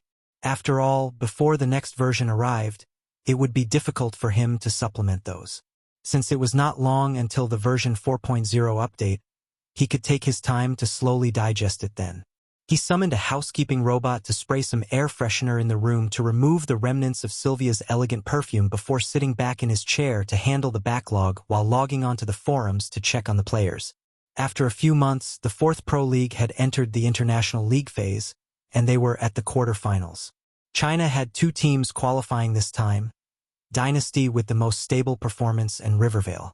After 3 league matches, Rivervale was no longer a dark horse but rather a stable and powerful team. The previous International League group stage that had just ended was the most dangerous one, with the crazy targeting of the Chinese clubs still ongoing. As a result, there was one less team that had qualified for quarterfinals this time. However, looking at it from another angle, even with the clubs of various countries trying to push them down, there were still 2 Chinese teams that had made it in. The results were gratifying. Now the hope of the country fell on Dynasty and Rivervale. So long as either of them won the championship, it would mean 3 consecutive victories for China. None of the other countries in the top 8 wanted to see such a result, but they were unable to encircle and suppress the Chinese players as much as in the group stage. Now that it has reached the quarterfinals, it's not far from the end of the Pro League. There are at most 2 months left before version 4.0 ends. I have to prepare.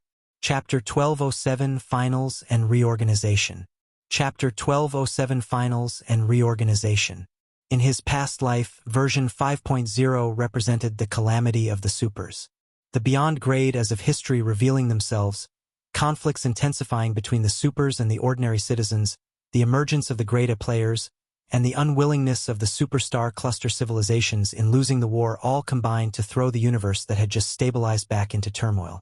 Under his own influence, there were too many variables, so he could not properly predict what the specific changes in the next version would be. The only thing Han Xiao could determine was that the importance of players would rise once more and become the focus of more factions. No matter how much reservations the factions had, they would introduce welfare measures to recruit more players. While the army had greatly expanded its scale of players in version 4.0, this was an opportunity and yet a trouble. Not to mention the potential confusion that the players would bring, the other factions would also attempt to poach the army's own players. As long as they were willing to fork out a sum of money, it will naturally have an effect. Han Xiao was not so arrogant and self-confident that no player would not succumb to such a measure. Moreover, the idea of being a big fish in a small pond might appeal to some players, rather than staying in the army and being a small fish in a big pond. This was especially so for players who would reach the level of calamity grade. They would naturally have a huge impact on the superemployment market in the universe. A true calamity grade would have the qualification to dominate an entire area on their own, so the majority of factions could not afford to employ them. However, even if the regular remuneration was reduced to a fourth or even a fifth of the usual rate, it would be enough to feed the players.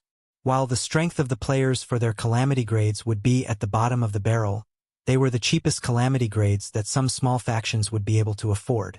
The only way I can deal with the other factions is by continuing to strengthen the construction of the faction, increasing the status and attractiveness of the army during the version update. Even with my personal influence, this will be a step-by-step process, but if I can take out some of the valuable civilian black technology, it will greatly speed up the progress. In the eyes of the public, it will seem as though I developed this.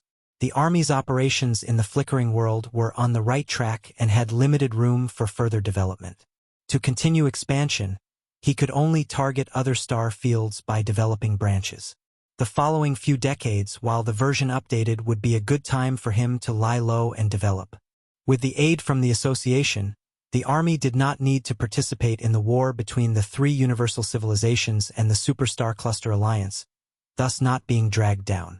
They could all just sit this one out and reap the spoils later. On the other hand, this was also conducive to the construction of the association's community of interest. The final structure had to exist as a multifaceted interest network, where the most powerful beyond grade as sold various resources and services while the weaker ones obtained support, maintaining a balanced relationship. With the size of the current Black Star Army, it was naturally qualified to become one of the facets. Each term of office for the president was stated at 50 years. Han Xiao had already thought about it, planning to oust Manison when his term was up and sit in this position. With his current right to speak in the association, so long as Manison did not make any underhanded moves, he was quite assured. The moment he sat in the position of president, with his results of exploring the sanctum, there would be no suspense when it came to future re-elections. The specific plan will depend on the actual situation. Han Xiao opened his memo, beginning to write out the prototype of the plan. Because Han Xiao and Kasui's actions were carried out in secret, the time of their disappearance did not cause any alarm. After all, the risk of exploring the secondary dimensions was too great, so it was normal that the major organizations would not pay much attention to the duo's actions. The news of Black Star returning quickly spread through the army, and players noticed, but the International League had already reached the quarterfinals, and everyone had already run out of blank character summon cards to use. It was with pity in their hearts that they refocused on the event.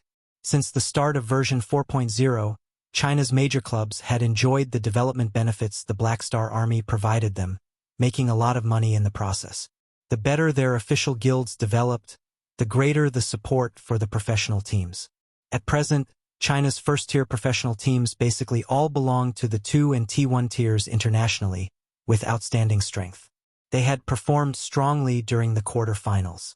Because they met with such harassment, the Chinese teams were unable to obtain many points this time round. Both Dynasty and Rivervale entered the quarter-finals at 2nd and 5th place respectively.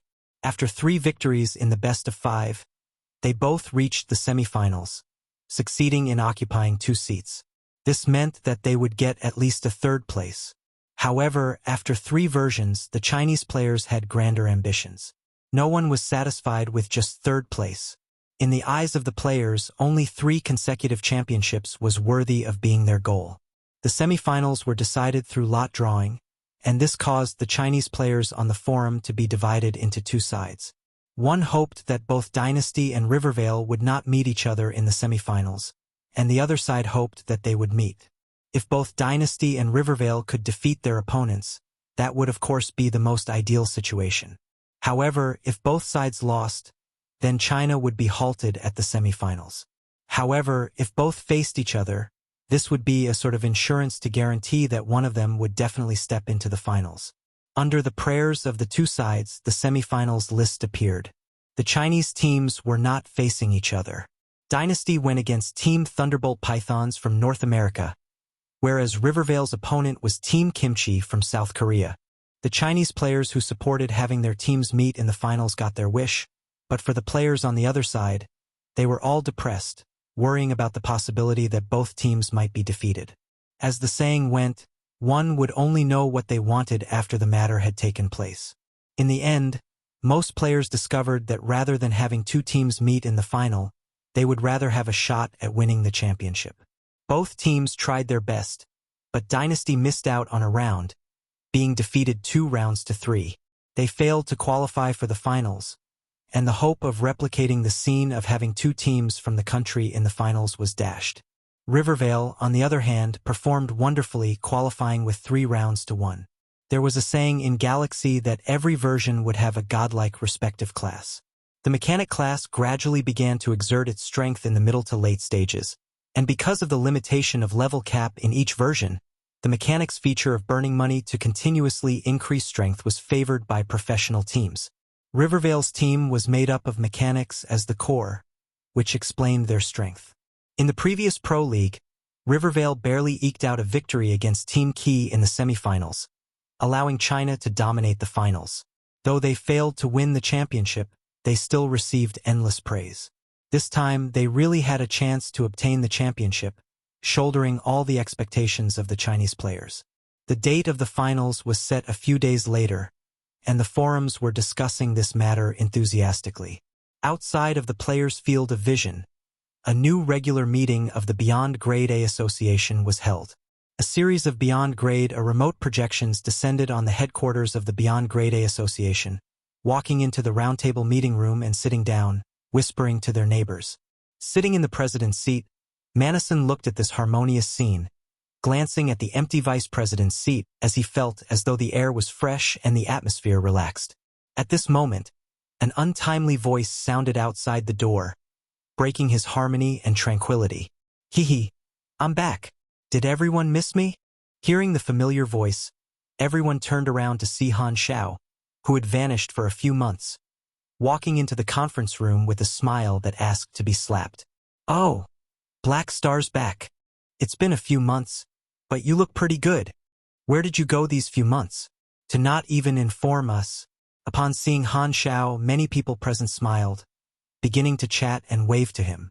Even the direct subordinates of the 3 universal civilizations also nodded in greeting, and the place became lively. Han Xiao was quite comfortable in the Beyond Grade A circle, having a good relationship with most people. He smiled in response to the crowd, walking to his seat and plunking himself down before turning to look at Manison and joking. "I heard that you've been very comfortable these few months. It's all right, I'm back now." Manison displayed a passive expression as though he had not seen or heard him. The moment Han Xiao appeared, he had put on this poker face. Seeing this, all the Beyond Grade as were full of spirits, their eyes jumping between both of them as they revealed expectant expressions. A meeting without the vice president spitting nonsense did not feel complete. The last few months' meetings had been too dull, causing everyone to feel drowsy and lethargic. With Black Star finally back, they could enjoy his repertoire again. No one allowed their minds to wander. At this moment, Kasui also walked in, and after some greetings, he sat in his position. Everyone could not help but cast suspicious glances. The duo had disappeared for several months and reappeared at the same time, which left a lot to their imagination. Manison also looked at Kasui a few times before suppressing the doubts in his heart, not asking on the spot. Surveying his surroundings, he coughed twice before saying, "Since everyone is present, let's start." Before he could finish, Han Xiao immediately raised his hands. "I have something to say." Manison was interrupted in his opening speech, but he was not angry at all. He was already used to it. As long as Black Star was present, he would never have the chance to finish a sentence. Everyone else's eyes lit up. "It's here. It's about to get nasty. Black Star is indeed our source of joy. He's so dedicated that he starts his job the moment he comes." Han Xiao looked at everyone, seeing them anticipating what he was about to say. He then turned to Madison and spoke in a deep voice. Recently, I've been thinking about it, and I feel that Madison's felon technology is not conducive to the unity of the Beyond grade, as having this living body transformation is going overboard, and I feel that Madison should take the initiative to abandon his technology, releasing the felons. Hearing this, Madison burst into flames. This matter had long been tacitly understood by everyone. You did not choose to talk about this a few months ago, and suddenly bring up this topic. This is obviously you causing trouble. The request to give up his felon technology was obviously a fantasy. Black Star knew that this topic would not produce any results, but he still chose to raise it. In Madison's eyes, this was just him deliberately picking faults in him. Black Star, don't be an embarrassment. How long ago was this matter already? Madison hollered. What about it? We don't have any limitation of a prosecutive period whatsoever. If you can do it, why can't I say it? Han Xiao waved his hands. Ask everyone here who has no issue with this? That's right, transforming a living body is not right. While this was before the establishment of the association, it's still okay to bring it up. Kant was happy to see that Black Star had managed to pick on something, and he immediately followed up. Hearing this, everyone present also began to discuss the issue. While it had already been a long time since the incident, Madison's felon technology had always been a thorn in everyone's hearts. Usually, everyone would tacitly not speak about it, but now that someone had dug it up, they would not mind throwing sh*t from the sidelines. The main thing was to provide firepower for Black Star. All those people wished to see the world burn. Freewebnovel.cm. Madison's eyelids twitched, and he boomed. Enough! Black Star only knows how to fool around. But why are you guys also joining in? This sentence is wrong. What fooling around? Han Xiao crossed his arms, pretending to be serious. So long as you are still doing this sort of unethical practice, we're qualified to blame you. Even if you cannot restrain your greed and do not wish to give up this technology, you still have to apologize. Apologize to whom? They were originally my spoils of war, and I have the right to dispose of them as I see fit. I've never heard of any reason to apologize to prisoners, Madison coldly said. Not apologize to them, but to us. You broke the unity of the association, and the most important part is that you broke everyone's trust. Han Xiao spouted nonsense with a straight face. Your bullsh**. Madison was just about to retort, but a silent voice sounded out at the side. From Kasui. Mechanic Emperor, your actions indeed are not beneficial to the unity of the association. The moment his voice sounded, everyone stared in shock. The environment that was noisy and raucous turned silent. Everyone stared at Kasui in unison, feeling a little surprised. Kasui had always been neutral, and he did not help anybody. Besides, he had been longtime friends with Madison, but to think he would actually side with Black Star? Madison was also left stunned. Old Ka actually decided to help Black Star go against me. When did they get so close? Could it be that we are not friends who have played together since we were young? The two only disappeared for a few months. What did they do together for their relationship to progress so quickly? He closely scrutinized Kasui's passive expression, feeling disbelief at this situation. Chapter 1208 Birth of a Reign. Chapter 1208 Birth of a Reign. What is the meaning of this? Madison looked straight at Kasui, his tone unfriendly. Kasui sighed, not avoiding his gaze as he softly said, I meant it literally. I feel that Black Star is right. As the president of the association, you are a role model. You should really give up on the felon technology. While this may be a long time ago, before the association was created, we are now advocating unity in our realm, so the transformation of a living body is going too far and will make everyone uncomfortable. Madison narrowed his eyes. This seemed like a premeditated action. If Black Star and Kasui had hooked up in private, they would deliberately attack him today to demonstrate the strength of the opposing faction while attacking his prestige, further isolating him.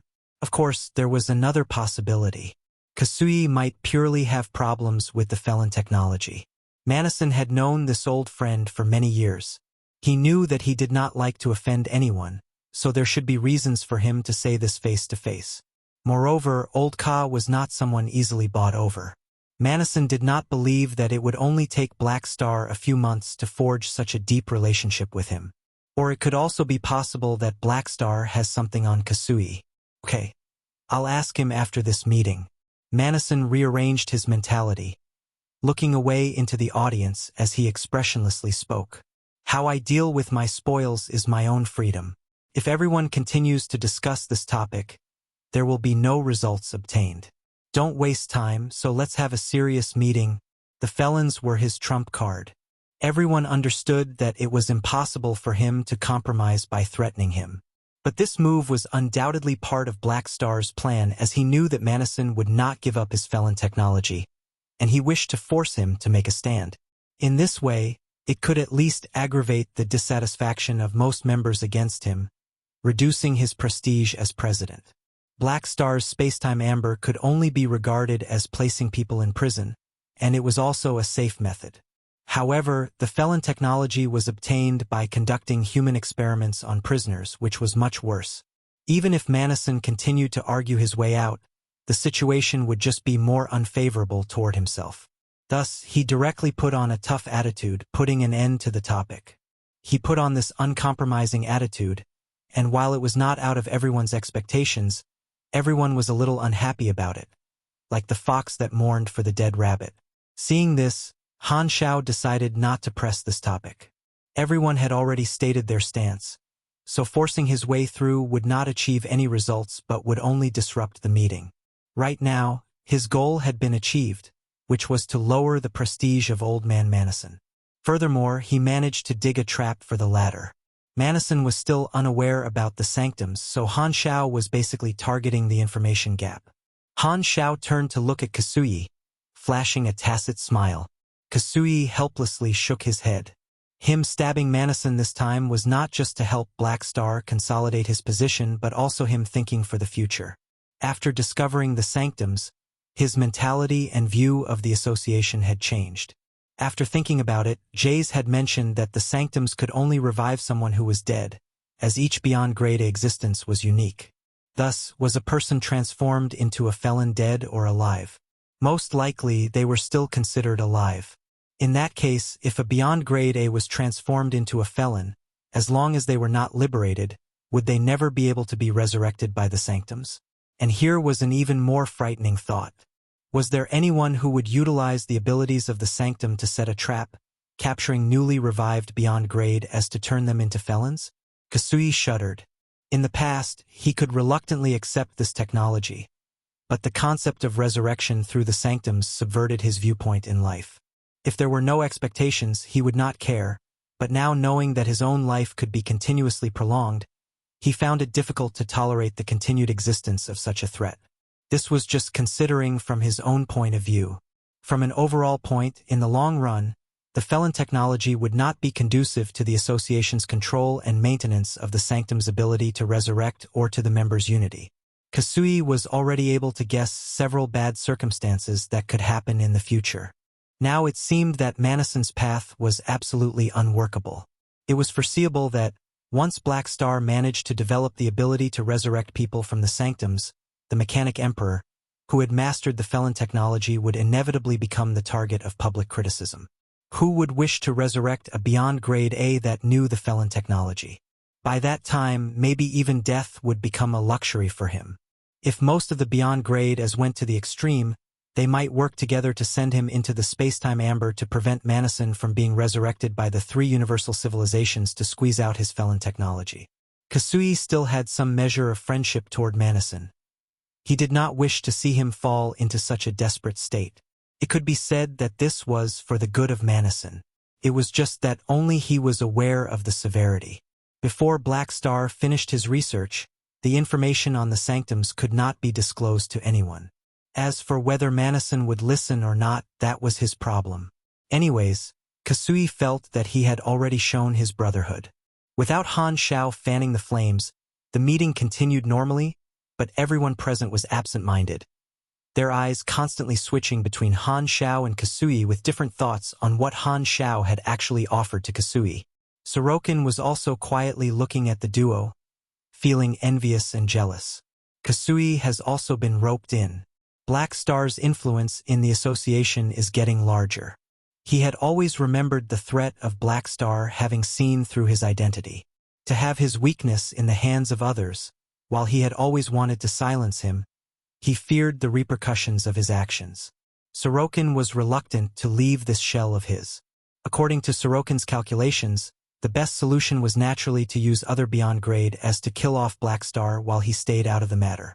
However, with Black Star's social circle expanding, he had more friends than enemies, which meant there were fewer candidates for Sorokin to utilize. There were only so many pinnacle-level beyond grade as in the universe. Every friend that Black Star made meant one less potential helper. Could it be that I'll have to be eaten to death by him like this? If I can discover other variables. Sorokin's eyes flashed with darkness. A few hours passed. The regular meeting ended smoothly, and everyone left with their own thoughts. Kasui disconnected the projection link. At this time, his communicator rang, and not surprisingly, it was Manison calling. He could only sigh, picking up the call and calmly speaking. "What have you called for?" "Kasui, what's happening between you and Black Star? Does he have a bargaining chip in his hands?" Manison cut to the chase, asking about the meeting incident. "Nothing happened." Manison frowned before continuing. "You went missing for a few months.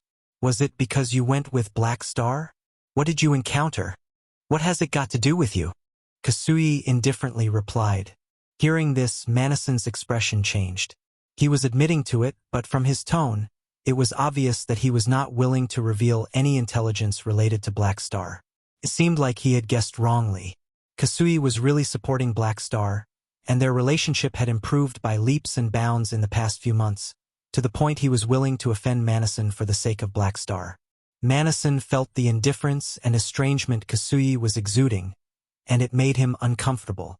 This sort of feeling was like having a close companion being pried away by an opponent. The heartache of betrayal. He felt that his social circle was being invaded by Black Star. Everything that once belonged to him was gradually disappearing. At this moment, Kasui said, "Is there anything else? If there's nothing, I'll end the call. I'm pretty busy right now." Even if this was a private conversion, he was reluctant to engage in any conversation that could cause any leaks. He could only try to chase Manison away. Understood. Manison was silent for a few seconds, suppressing his disappointment before actively disconnecting. Kasui put down the communicator, his expression complex and a little sad. During the intelligent plague, Manison had tried to go for wool but ended up shorn, landing himself in trouble. This caused Kasui to change the candidate choice from Manison to Black Star, which allowed such an opportunity to fall into Black Star's hands. In Kasui's eyes, Manison had chosen short-term gains over the bigger long-term gains. If he had not proceeded so rashly, Kasui felt that he would still have called upon Manison to team up. In this case, Manison would also have had a copy of the intelligence in his hands, and he would not be in the dark. Pity there were no ifs in reality. It's all fate. If I had teamed up with you, then you would be the one with the intelligence advantage now. Kasui shook his head, feeling sorry for Manison. The undercurrent of the Beyond Grade A Association did not affect the activities of the players. A few days later, the 4th Pro League Finals unfolded. Ratings on the forums broke through all records. If Rivervale carried all the hopes of the Chinese players, then Thunderbolt Python carried the hope of all foreign clubs.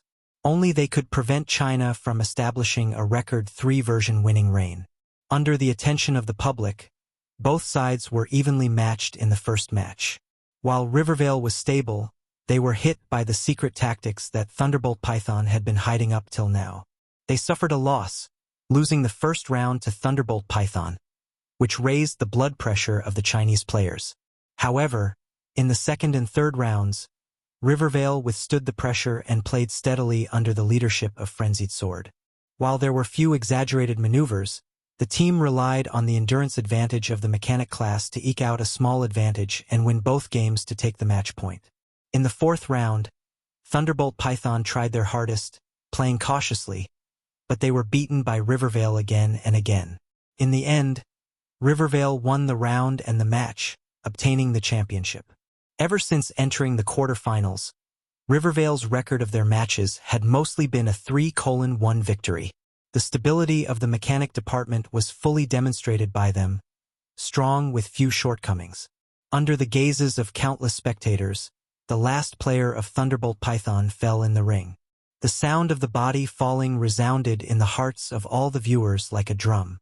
It was akin to a signal that announced the birth of China's reign of 3 consecutive victories. Chapter 1209 Interviews and Predictions. Chapter 1209 Interviews and Predictions. The moment Rivervale defeated Thunderbolt Python, the Chinese players went straight into the forums to vent their inner ecstasy and excitement. Congratulations, Rivervale. Congratulations, China. 3 consecutive championships. What a lad. Ha ha ha. Continue to harass us. We'll still win. Congratulations to North America for being runner-ups. XP. Ever since the preliminary rounds, the Chinese players had been suffocating. Their teams had constantly been targeted, but now they finally exhaled and vented their indignation. Starting from the second Pro League, Long Sky, Dynasty, and now Rivervale had each brought a championship trophy to China. As the saying went, good things would not go beyond 3 generations. 3 consecutive champions, in the eyes of the players, meant that their achievements were truly remarkable and glorious. The official staff of the Rivervale Club quickly posted an announcement after their team won the championship. In just 3 minutes, the number of replies to the post broke through 1 million, all of which were congratulatory notes. With their popularity, they instantly rose to the top of the trending posts list. The congratulatory messages were not limited to the Chinese players. They also attracted a large wave of foreign fans. Among the players all over the world, there were many spectators who had been supporting the team's achievements regardless of nationality. While China was busy celebrating, the foreign teams were feeling uncomfortable. They had failed in their targeting, and the teams that had participated met with a lot of cynicism, loss, and helplessness. We've exhausted all means, but we failed to stop China from obtaining the championship. What else can we do? We can only accept reality. In his office, Han Xiao could not help but smile as he read through the forums. 3 consecutive championships. Truly a feat. No country in his previous life had achieved such a reign. Even the most dominant North America in his previous life had only won 3 separate championship titles. Now, with his own influence, the Chinese team, which had struggled in his past life, had achieved a good record and become a hegemon. He also felt some pride. As the main faction of the Chinese players, the benefits were naturally obvious. It was foreseeable that the attractiveness of his faction would increase once more, which would be extremely beneficial to his own plans. In the next version, the success rate of other factions trying to poach his members will decrease even further. Han Xiao was naturally happy, and he suddenly recalled his original plans during the National War. Oh, now is the best time to send the rewards. Because the Golden Alliance had won the National War, Han Xiao thus decided to purchase Planet Milton, which was the main battlefield, and give it to the Golden Alliance as a reward. Now was the opportune moment. While the 3 universal civilizations were still at war with the Superstar Cluster Alliance and could not confirm the ownership of Planet Milton, it did not prevent him from releasing the news to the outside world. Just based on the status of the Black Star Army, no matter which organization obtained Planet Milton in the end, they would not prevent such a small business from happening. This way, it would be equivalent to him placing a bid on Planet Milton. freewebnovel.com. For the next 10 days after Rivervale won the championship, the forums were still as bustling as ever. During this period, the Galaxy Times also stepped up its production, producing a new program.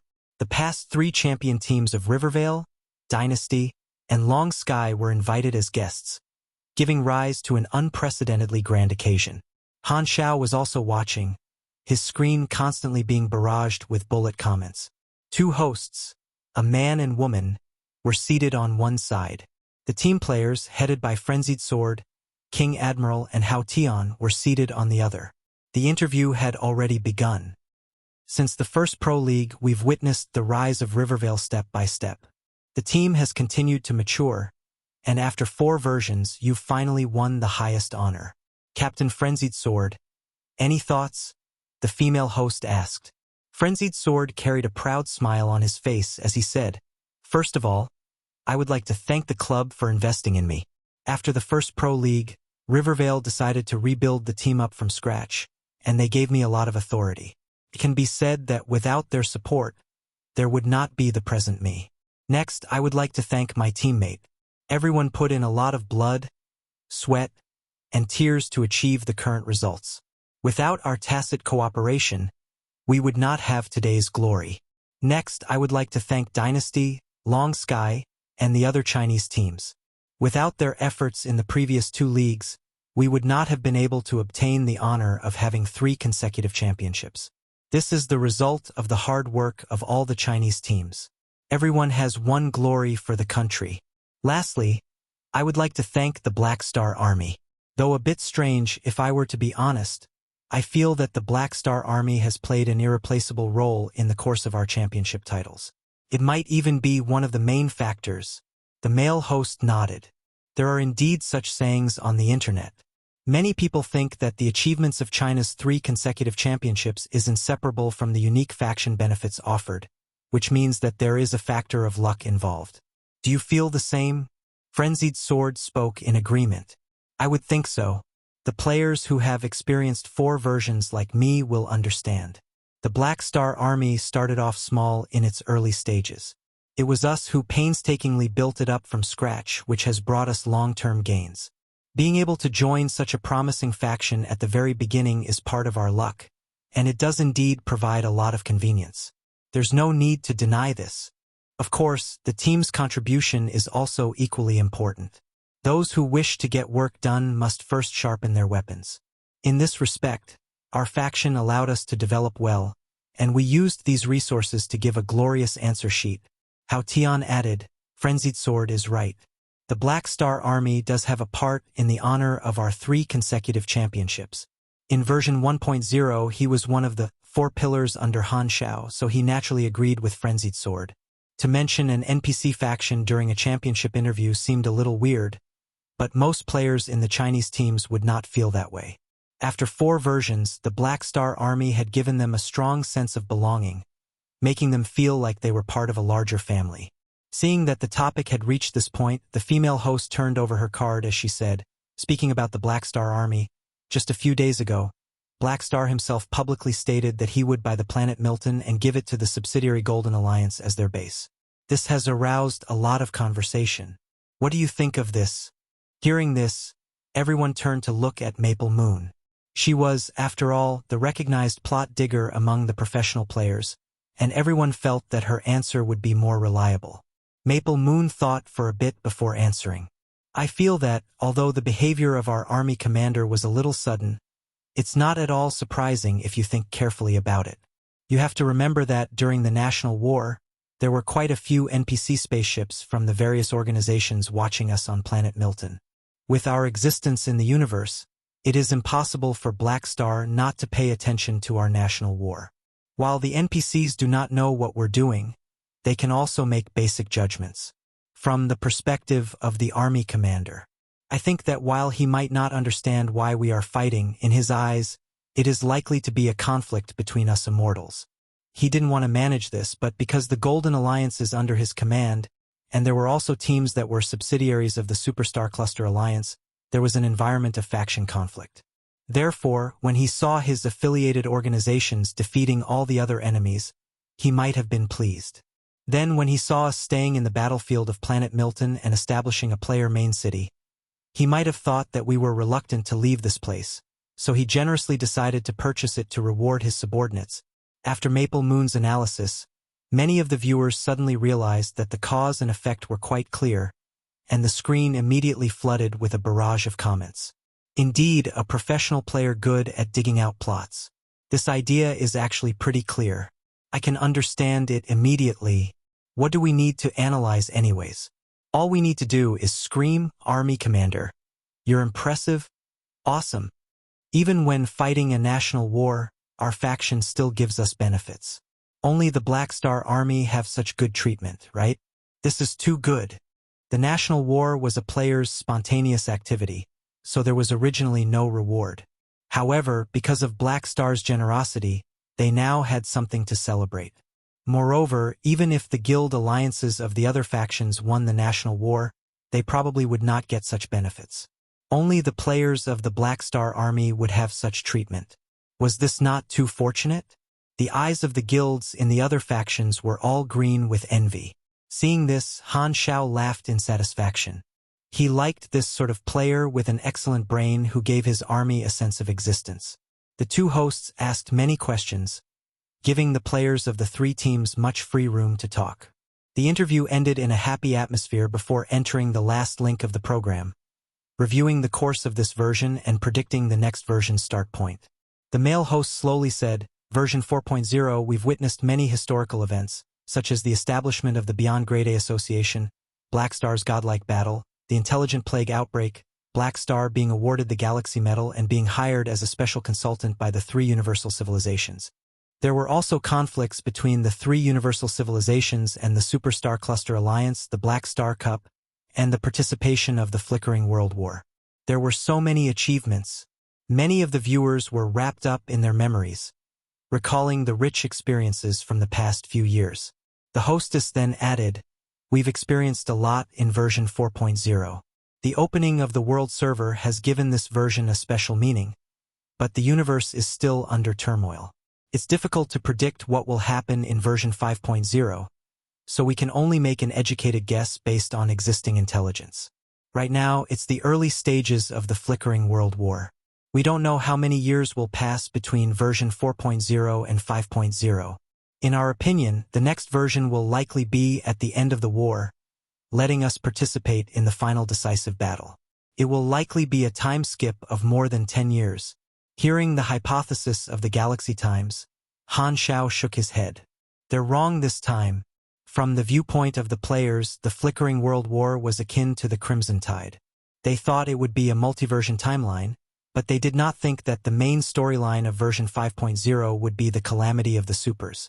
In the past, players were also involved in the conflict in such a confused manner. But it was no wonder they would think this way.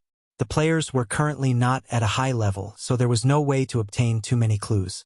There were also sudden factors involved in the calamity of the supers, which basically no one could predict. Now that there was a butterfly effect at play, the trend for version 5.0 would be even more confusing. Even Han Xiao himself could not accurately predict what would happen, let alone the players. While thinking about it, Han Xiao flicked his finger across the edge of the desk, and the blue virtual screen popped out. He glanced at the date on the upper right corner before exhaling. Only 27 days left before the game will undergo an update. Version 4.0 is ending. Chapter 1210 Oathkeeper returns. Chapter 1210 Oathkeeper returns. Nearly a month later, it was the day when the version would be updated. There was a sea of people in Black Star Palace's lobby. Countless players gathered there, chatting in twos and threes as they waited to go offline. Bun Hit Dog wandered through the crowd, turning on his recording function as he enthusiastically took pictures of the scene in the hall as an assistant followed him. In version 4.0, Bun Hit Dog's business had made significant progress, becoming an important co-reporter of the club, so he founded a studio. He no longer single-handedly edited videos, instead recruiting some employees to be responsible for all aspects of affairs. The most important task was to help him collect material. These employees all have their own work accounts. Their IDs were prefixed with the studio's name. This assistant beside him had the ID of Bun Hit Dog, Little Wheat. At first glance, he looked like a happy little fat man. Boss, why are we shooting in the base? Can this even be used as material? Little Wheat was curious. Are you stupid? Who knows what the army will become in the next version? If there are changes in the future, all of this would become historical data. It's completely possible to produce a nostalgic video, Bun Hit Dog instructed. Boss, you really have foresight. Little Wheat gave a thumbs up. Humph, your business opportunity level needs to be improved. Take a good look and study hard. Bun Hit Dog grunted. Not far from the two of them, a group of professional players formed a circle, having a discussion. I'm going to retire, King Admiral said, which immediately drew everyone's surprise. Frenzied Sword had always treated King Admiral as his idol, and he replied in disbelief, We've just won 3 consecutive championships. Why are you retiring? That's right. Right now, China is at its peak, someone added. Haha. It's precisely because we've won 3 consecutive championships that I can retire with peace of mind. I originally had this idea after getting champion the last version. But I stayed on because I wanted to achieve it again with Dynasty. He thoughtfully waved his hand. I'm not young anymore, and I can feel my performance beginning to decline. Now is the right time for me to retire. My application for retirement has also been handed over to the club's superiors, and they respect my choice. In the future, it will be Second Prince who leads as the captain of Dynasty. I have to give others a chance. Hearing this, everyone turned to Second Prince. Second Prince had always wished to suppress King Admiral and steal his position of captain. However, now that his wish was coming true, he surprisingly did not reveal any happiness. He was silent and depressed. King Admiral glanced at him before smiling. Didn't you always want the captain's seat? Now you've got it. Why are you not happy? Second Prince moved the corners of his mouth, showing a wretched smile. Nonsense, I'm obviously very happy. I finally chased you away, haha. Everyone present shook their head. They could tell that Second Prince was being insincere. He was obviously sad and disappointed, but he was still stubborn to the very end. Ever since entering the team, Second Prince had been competing with King Admiral on the field. While he liked to trash talk, he had always treated King Admiral as his best buddy in his heart. He had a competitive nature and hoped to surpass King Admiral, not to obtain the captain's position in this manner. Upon thinking that he would never be able to fight with King Admiral side by side in the future, Second Prince felt an empty spot in his heart. Relax. Although I'm retiring, I'll still be working in the club. I'll likely take on the position of coach. King Admiral patted Second Prince's shoulder as he smiled. As such, this means that I'm still above you. You don't need to miss me. While he did not say it directly, the implied meaning was there. A younger brother will always be one. You want to step over me? Dream on. Second Prince changed his face faster than an opera face changer did as he barked out. Who's missing you? Hurry and resign and get lost. You irritate me. Everyone immediately withdrew their gazes, unable to bear this Sundra moment. Freebnovel.com. Speaking of retiring, I also have similar thoughts. Long skies, sleepy winterside. I should be the oldest player here, and I have almost reached my limits. Now is the best time to retire, since we've already achieved something big. I feel that it's time to allow the newcomers to step up. Isn't Rivervale doing well as a newcomer superstar? We're only SOSO. That's right. Since we won this time, it's our turn to treat everyone. Frenzied Sword scratched his head in embarrassment. The group of professional players were there to discuss their respective careers. Li Gu was secretly happy, wishing that all of his competitors would retire. He seemed to foresee the rise of his Temple of God.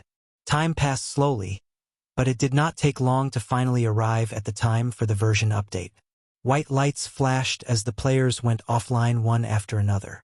The hall of the base suddenly became desolate. Version 4.0 update initiated. Saving data. Saving completed. Player forums closed. Update duration. Unknown. Please wait patiently.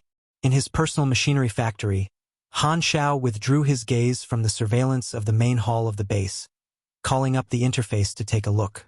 The players have gone offline. Han Xiao sighed, quickly adjusting his mentality. This time, it would take much longer for his farm to harvest, so he had to properly fertilize his land beforehand. The 4th Pro League had brought him another wave of experience at the end of this version, but his reserves were still quite lacking. His current experience upgrade cost was too huge, such that it was crippling even with the massive amount of experience the Celestial Star Alliance storyline had given him.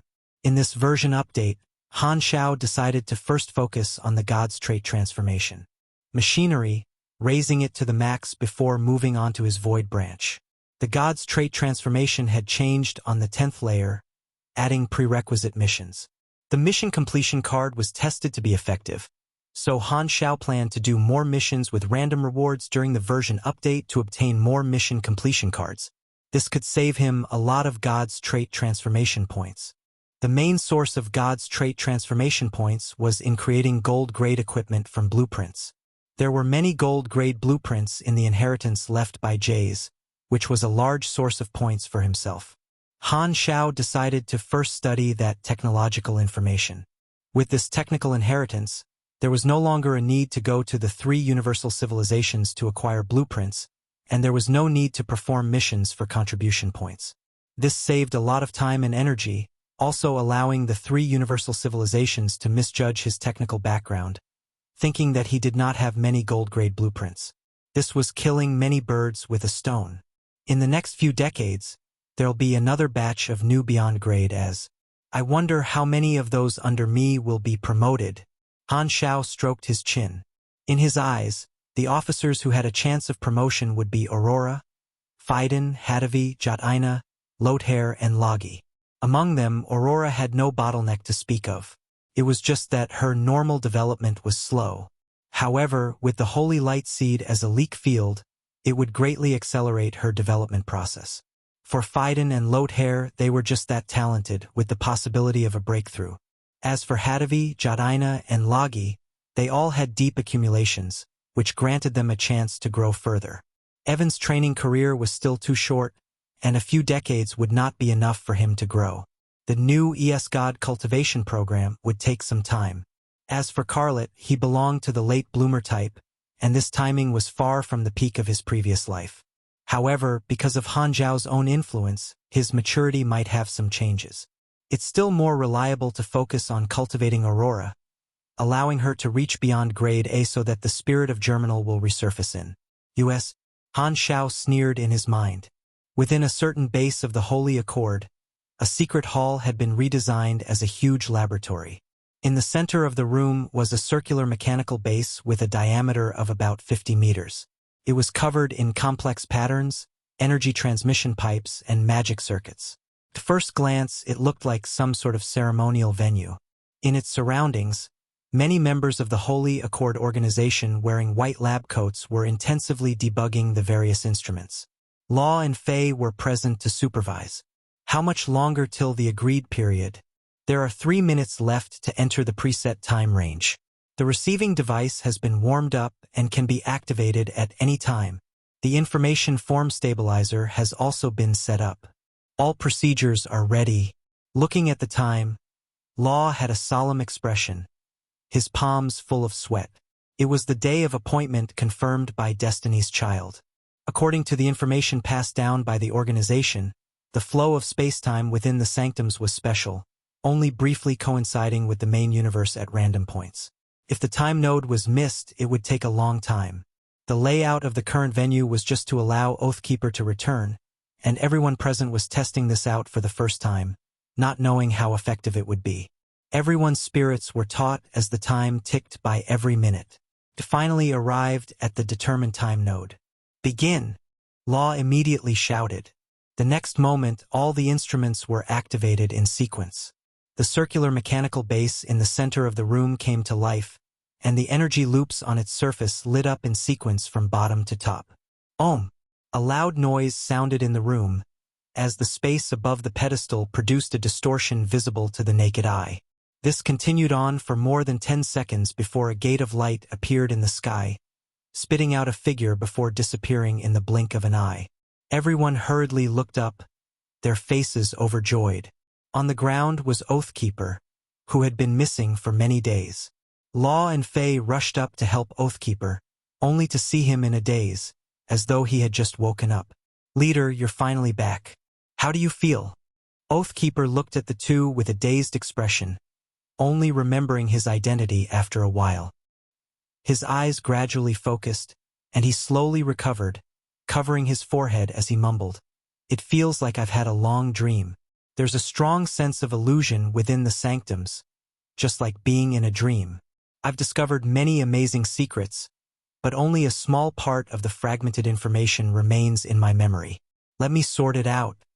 He clutched his forehead as he struggled to recall what he had seen in the sanctums. He vaguely remembered the shock that permeated his soul, but the relevant memory had faded quickly, leaving only fragments in his mind. After a long period of time, Oathkeeper gradually restored the information he obtained, and a look of horror flashed across his face. Faye noticed the shocked emotions on Oathkeeper's face and asked, "Have you recalled something?" "No, I cannot." Oathkeeper took a deep breath, suppressing his turbulent emotions. The great reboot, universe iterations, the function of the sanctums. All of this information flashed through his brain.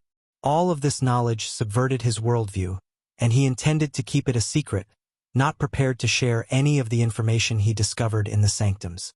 Throughout the universe, I should be the only one who has obtained this information at the moment. Its value is immeasurable, akin to the advantage of prophecy. The future course has to be drastically altered. This thought flashed past his mind.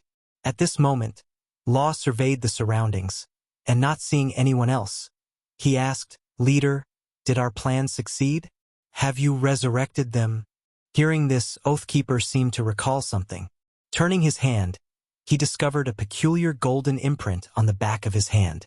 In his remaining memories, this was a one-time use sanctum imprint, which would allow him to resuscitate the historical beyond grade as using the sanctum as a medium. It should have succeeded.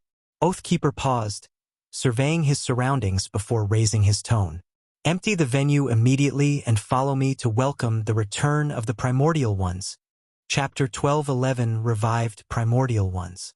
Chapter 12:11 Revived Primordial Ones. Because of certain considerations, Oathkeeper did not choose to activate the Sanctum Resurrection brand in his base but moved to a certain unmanned planet in the desolate universe belt, bringing along a group with him. Several Holy Accord spaceships were suspended in the planet's orbit. Law and Faye were heading a group of technicians to manipulate various detection instruments. The monitor was aimed at the surface of the planet, showing Oathkeeper standing in the center of the picture.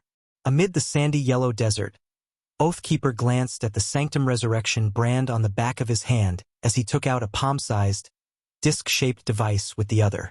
The fragmented memories in his mind showed that this brand was more like fuel. In order to activate its function, he needed to prepare a switch, a device capable of converting information forms. If there was no technology in the area, then this brand would only be ornamental. This disc in his hand was part of the Holy Accord's Esper ability technology. Researchers had developed an information state disturbance device through analysis and research on Destiny's Child. This was not black technology but rather a byproduct that was accidentally made. It was just a coincidence that it could act as a switch for the Sanctum Resurrection. Oathkeeper pressed the button, and the disc began to buzz. The next moment, as though hot oil was being poured on cold water, a fierce reaction took place. The Sanctum brand suddenly shone, separating from the back of Oathkeeper's hand before turning into a dazzling ball of white light, quickly expanding to cover a large area in front of Oathkeeper. The surrounding energy fluctuations spiked, and Oathkeeper subconsciously took 2 steps back. At this time, the technician in the spaceship exclaimed in the communication channel, "The reading of the information state disturbance has broken through all historical records. Oh my God! It's still skyrocketing. An abnormal phenomenon has been detected, being matched to relevant records in the database. Suspected to be an information form projection or reality distortion. Warning: time and space coefficients in this area are rapidly declining in stability. There is a cosmic energy surge, but there seems to be some kind of force to constrain the fluctuations here without spreading." Oathkeeper was vigilantly staring at the light cluster in front of him, his body tense and prepared for a quick response. After a period of time, the light clusters transformed from the Sanctum Resurrection brand split and turned into luminous individuals with different shapes. At the same time, the light slowly faded, and the individuals turned from virtual to real, forming many different biological entities. Seeing this, the noisy communication channel suddenly ground to a halt. Including Oathkeeper, every member of the Holy Accord held their breath, their eyes filled with incredible and ecstatic looks. Those people were exactly the characters that were recorded in their minds. Each of them was actually one of the primordial ones with known names and identities. Success! Law and Faye were overjoyed, while the technicians embraced and cheered each other. Many of them were the descendants of the primordial ones, so seeing that their ancestors had been revived, how could they not be happy? At this moment, these revivers recovered their wits, surveying their surroundings. Where are we? Why am I here? Shouldn't I be at war? Aren't you already dead? I was the one who even scattered your ashes. Don't tell me you faked your death. After clearly seeing the people around them, some of whom were even opponents who had faced each other on the battlefield, many of the primordial ones rushed to distance themselves, vigilant and confused. The beyond grade as that were resurrected in the sanctum only retained the memories of their past, at the final moments of their deaths. To them, it was as though they had woken up after a sleep, and they hardly felt the passing of time. At this time, Oathkeeper walked over, immediately attracting the attention of everyone. Many of the primordial ones were shocked, only now realizing that there was one more person at the scene. They all watched as Oathkeeper slowly lowered his hood, revealing his face as he spoke in a tone full of complex emotions. I have accomplished the original oath. Congratulations on your rebirth. After seeing his appearance clearly, the many primordial ones were stunned. They all recognized Oathkeeper. It's actually you. Our original idea actually came true.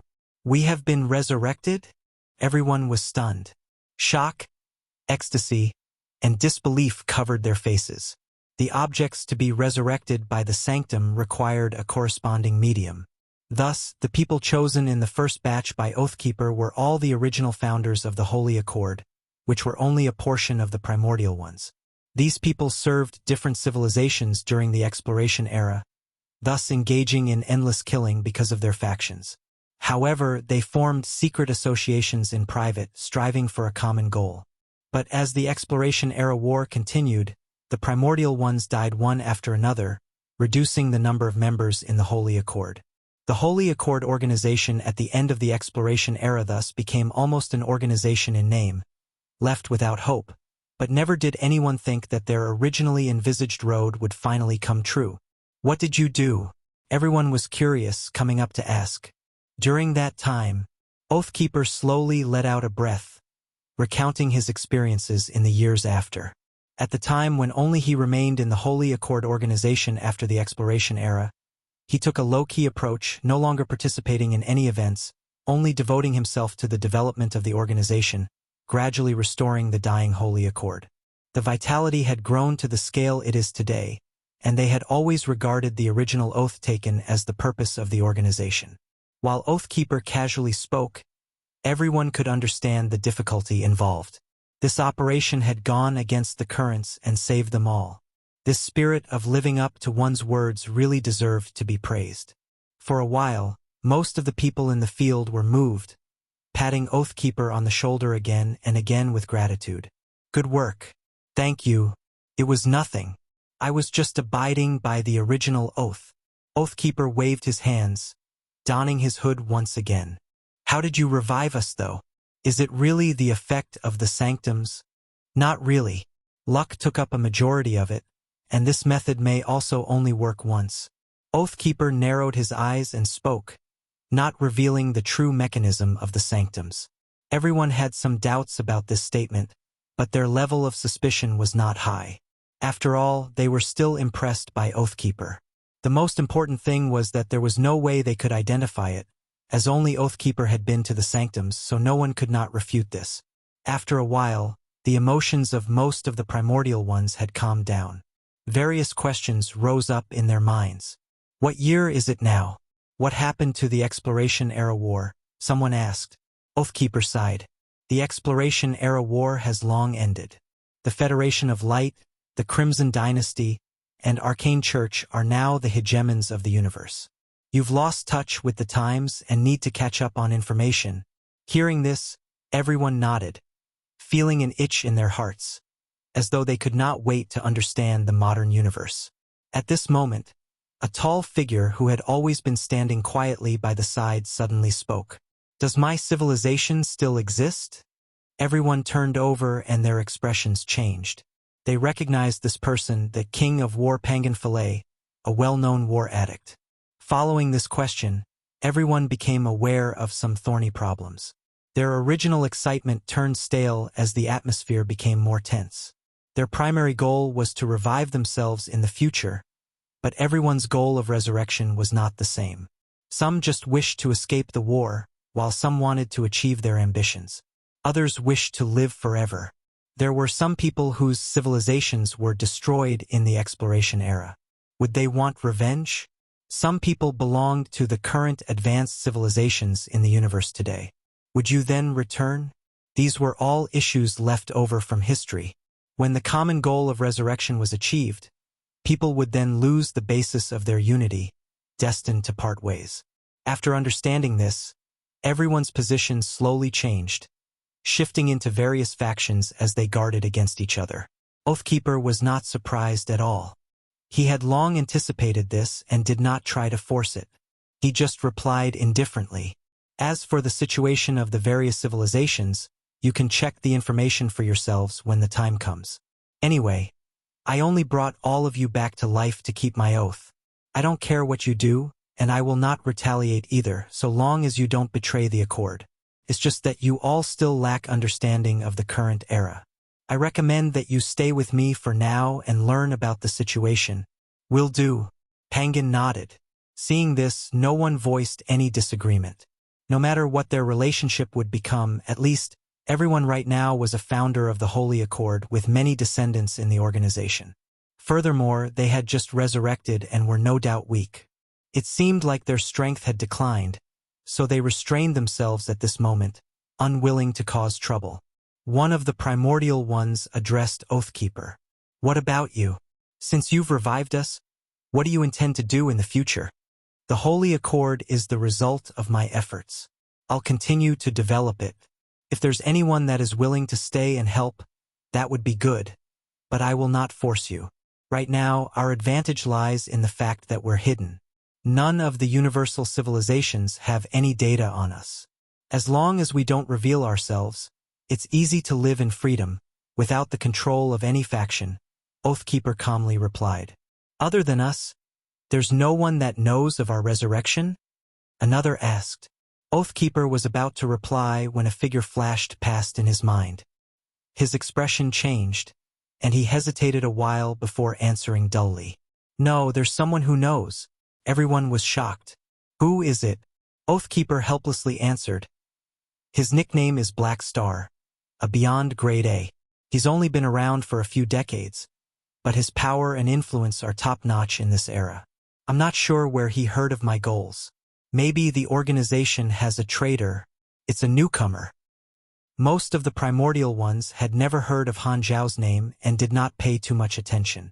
As the first batch of characters to be promoted to Beyond Grade A, they were naturally arrogant.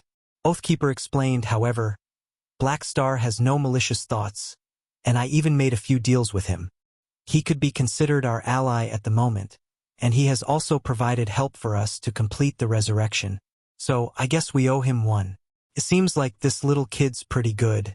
Everyone nodded. While they had never met, this younger generation named Black Star was technically their savior, so they had some positive feelings for him. Thus, I plan to explain the resurrection to Black Star and seek his help. Right now, among the Beyond Grade A, there are few people who have the same influence as him.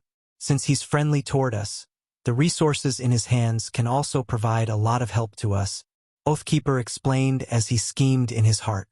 He had already concealed the mechanism behind the sanctums, and now he had a new idea, which was to use this method to recover more Beyond Grade as thoroughly mastering this channel. He could see the significance of this to the Beyond Grade as he could use the cooperation with Black Star on the premise of occupying the advantage of intelligence. While it was put as cooperation, in Oathkeeper's eyes, he was just using Black Star's resources. After all, Black Star did not understand the importance of the sanctums. Therefore, he could fool the other party into thinking it was a one-off thing. Before entering the sanctums himself, Black Star would always be hidden from the truth. Oathkeeper estimated that this method could fool Black Star for a long time. The Holy Accord had prepared for many years before entering the sanctum, so in his opinion, even if Black Star was powerful, it was not a place that one could casually enter. He had agreed to tell Black Star about the news of the sanctums, but that was limited to the information his organization had previously, not about his own experience in the sanctums. Oathkeeper did not intend to violate the transaction, but he did not mind telling Black Star half-truths either. He did not have any negativity toward Han Xiao, but he had always been on the passive side due to the traitor. He did not know how much intelligence Han Xiao had obtained, which made him depressed. Right now, he finally got some exclusive information of inestimable value, so naturally, he chose to conceal it. The resurrection plan has succeeded. It's time to talk to Black Star. I have to hold him so he would divulge the news. A light flashed through Oathkeeper's eyes. Fiabnovel.com. Chapter 12:12 Oathkeeper. I'm stunned. Chapter 12:12 Oathkeeper. I am stunned. The mission, Return to the Historic Stage, has been completed. You have received 1 legendary point. Legendary point. The Awakener of the Primordial Ones. Because of the activities organized by the Holy Accord, a group of Primordial Ones have been resurrected from death. You secretly helped with this, and you are one of the leaders behind the return of the Primordial Ones. Your behavior is likely to have a profound impact on the entire universe. Plus 25 Biger Kellermere favorability. Plus 25 Trip Sunstrider favorability. Plus 25 Pangan Filet favorability.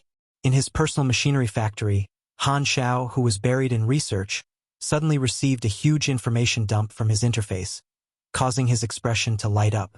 The mission has been completed. Does it mean that Oathkeeper has succeeded? At this time, it was only a few hours after the players had gone offline. Han Xiao did not expect to obtain such good news right off the bat. Oathkeeper had finally shown a response after losing contact in the sanctums. The mission reward for Return to the Historic Stage included 1 legendary point and 25 points of favorability for all the resurrected beyond grade as. Looking through the list, Han Xiao discovered the names of all these people were astonishing, easily identifiable through the internet. People such as King of War Pangan, Mage God Biger, All-Knowing One Trip. All of them are famous Primordial Ones. As the first batch of people to achieve beyond grade A, the characteristic was that their nicknames were relatively fierce compared to his generation, who had been deprived of many of the good nicknames. Han Xiao discovered another advantage to having this mission reward statement, which meant that he immediately knew who was resurrected. A portion of them were exactly those that had appeared during the calamity of the supers, which meant that the Holy Accord had played a part at that time. Han Xiao counted the names and suddenly scratched his head as he mumbled, "The numbers don't seem to tally." He remembered that the past number of resurrected beyond grade as was far higher than the current number. At present, the notifications he received about favorability were all from Primordial Ones.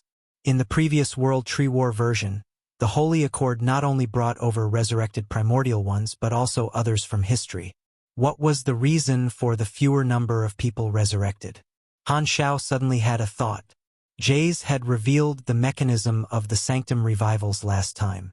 With this important information, he finally understood why the trajectory behind the movements of the Holy Accord in his previous life. The Holy Accord had revived a group of Primordial Ones before version 5.0, but some of them should have had differences, so they parted ways and ran out to induce the calamity of the supers. However, they did not reveal the secret of the Holy Accord. The remaining Primordial Ones continued to linger inside the organization under Oathkeeper's leadership. It was likely that Oathkeeper discovered the secret behind the sanctums, so he wished to grasp the lifeline of the Beyond Grade as and developed in secret. During this period, the Holy Accord must have obtained news results, allowing them to revive more Beyond Grade as and use some method to persuade the rest to join in this plan, so the total number of resurrected this time was not the same as his previous life. The Holy Accord thus developed silently like this until the World Tree version. It was only because they would be affected if the universal civilizations were destroyed that they exposed themselves and took part in the war, which shocked the explored universe. Oh, then it makes sense. In this manner, the nature of the Holy Accord in his previous life was similar to that of the Beyond Grade A Association today, with similar goals in preparing for the futures of the Beyond Grade as. I estimate that this should be the storyline in my previous life. Han Xiao's eyes sparkled. While it was just a guess, it felt that he was not far from the truth. Oathkeeper already knew of the true mechanism behind the Sanctum revivals, so he and Kasui were no longer the only insiders. The plan he had set might have to undergo some changes, reaching a deeper level of cooperation with the Holy Accord. Among them, the attitude of Oathkeeper was important. Han Xiao had limited knowledge of him and thus did not know how he operated. Right at this moment, Han Xiao's vision was filled with black flames, and it condensed into a familiar figure.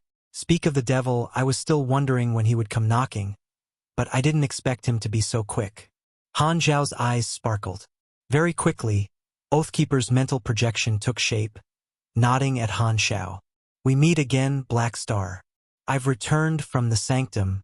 It seems like you are planning to fulfill our deal today. Han Xiao's eyes flashed, and he deliberately pretended. Has the sanctum revival succeeded? Right now, he did not know how much intelligence Oathkeeper had gotten, so he did not wish to show off immediately. He planned to probe Oathkeeper with his words to see the knowledge of the other party. It has succeeded and was pretty smooth. Oathkeeper nodded. Oh, I didn't expect this idea to actually work. How many were revived? Han Xiao put on an interested expression. Dozens, Oathkeeper replied in a clipped tone. It was obvious he did not wish to reveal this intelligence to Han Xiao. Oh, the number is decent. Han Xiao was naturally aware of the figures, so he did not feel curious when Oathkeeper did not want to mention it. He then changed the subject. What's it like in the sanctum? Oathkeeper pondered for a while before replying in an uncertain tone. It seems like being in a dream with foggy consciousness. I felt like I experienced many things, but it seemed at the same time only a moment had passed. The only clear impression I had was that I was within a boundless world with countless light clusters floating in my range of sight. Most of them would avoid me, as if there is some repulsive force in my body, but I can see different images within each light cluster. Hearing this, Han Xiao stroked his chin in deep thought. Based on what Jayz mentioned, the light clusters could very well be information form entities that contain different contents. A light cluster could represent a civilization or a beyond grade A or even a period of history. Nothing was set in stone. Is there danger inside? I doubt so. Oathkeeper hesitated. Han Xiao remained silent for a few more seconds before smiling. Let's talk about the resurrection method for the beyond grade as of the sanctum first. We agreed in the beginning that you would reveal all related information the moment the plan is completed. You won't go back on your words, right? Of course not. Our understanding of the sanctums is like this. Oathkeeper inwardly exclaimed that his chance was finally here. Based on his plan, he recounted the relevant information previously accumulated by the Holy Accord, but he did not correct his erroneous guesses and concealed the reproducibility of the sanctum revival, deliberately describing it as a one-off method. His explanation was also very simple, deliberately distorting the concept that the resurrection was due to a projection of the information form, instead describing it as a cutting out of the target information from the sanctums, thus making it disappear. This categorized the sanctum revival as a one-time function. Oathkeeper did not even disclose the source and purpose behind the sanctums, leaving out information on the universe iteration and the Great Reboot, intending to make Han Xiao mistakenly believe that the sanctums could only perform resurrections. Oathkeeper babbled a lot of nonsense, which was totally different from what Jayz said. Han Xiao felt that something was wrong when he heard only half of it. Their versions were totally different, so one of them had to be wrong. According to the situation of the Celestial Star Alliance and Jay's motives, the latter was more credible than Oathkeeper. Thus, did Oathkeeper make a mistake himself, or was he lying? Considering the behavior of the Holy Accord in his previous life, he was likely a scammer. Han Xiao narrowed his eyes, giving off a playful vibe. He did not immediately refute but waited till Oathkeeper had finished speaking before he sighed and changed the conversation. I'm curious, you just said that the existence of the sanctum was related to the information form and that recovery is done through it. Does that mean that the sanctums have recorded all beyond grade A information? It should be the case, Oathkeeper cautiously answered. Then I'm really confused. Why would the sanctum store beyond grade A information? Oh, I'm confused about that too. Oathkeeper tried his best to control his tone. Han Xiao pretended to think and frowned. I feel that the sanctum does not appear to be a natural phenomenon but likely a product of someone or some civilization. Its role should not remain at just resurrection beyond grade as. What do you think? I don't know about this either. This shouldn't be made by a civilization. The three universal civilizations should not have such capabilities, and it would be even weirder if it was in the civilizations before. It should be some sort of space wonder. Oathkeeper had no choice but to follow the conversation, secretly only inducing but not refuting directly lest he revealed flaws. Hearing this, Han Xiao stroked his chin, pretending to seriously analyze the issue. He slowly said, "Let's assume the sanctum is a space wonder in the information form, with the function of recording the information of the beyond grade as.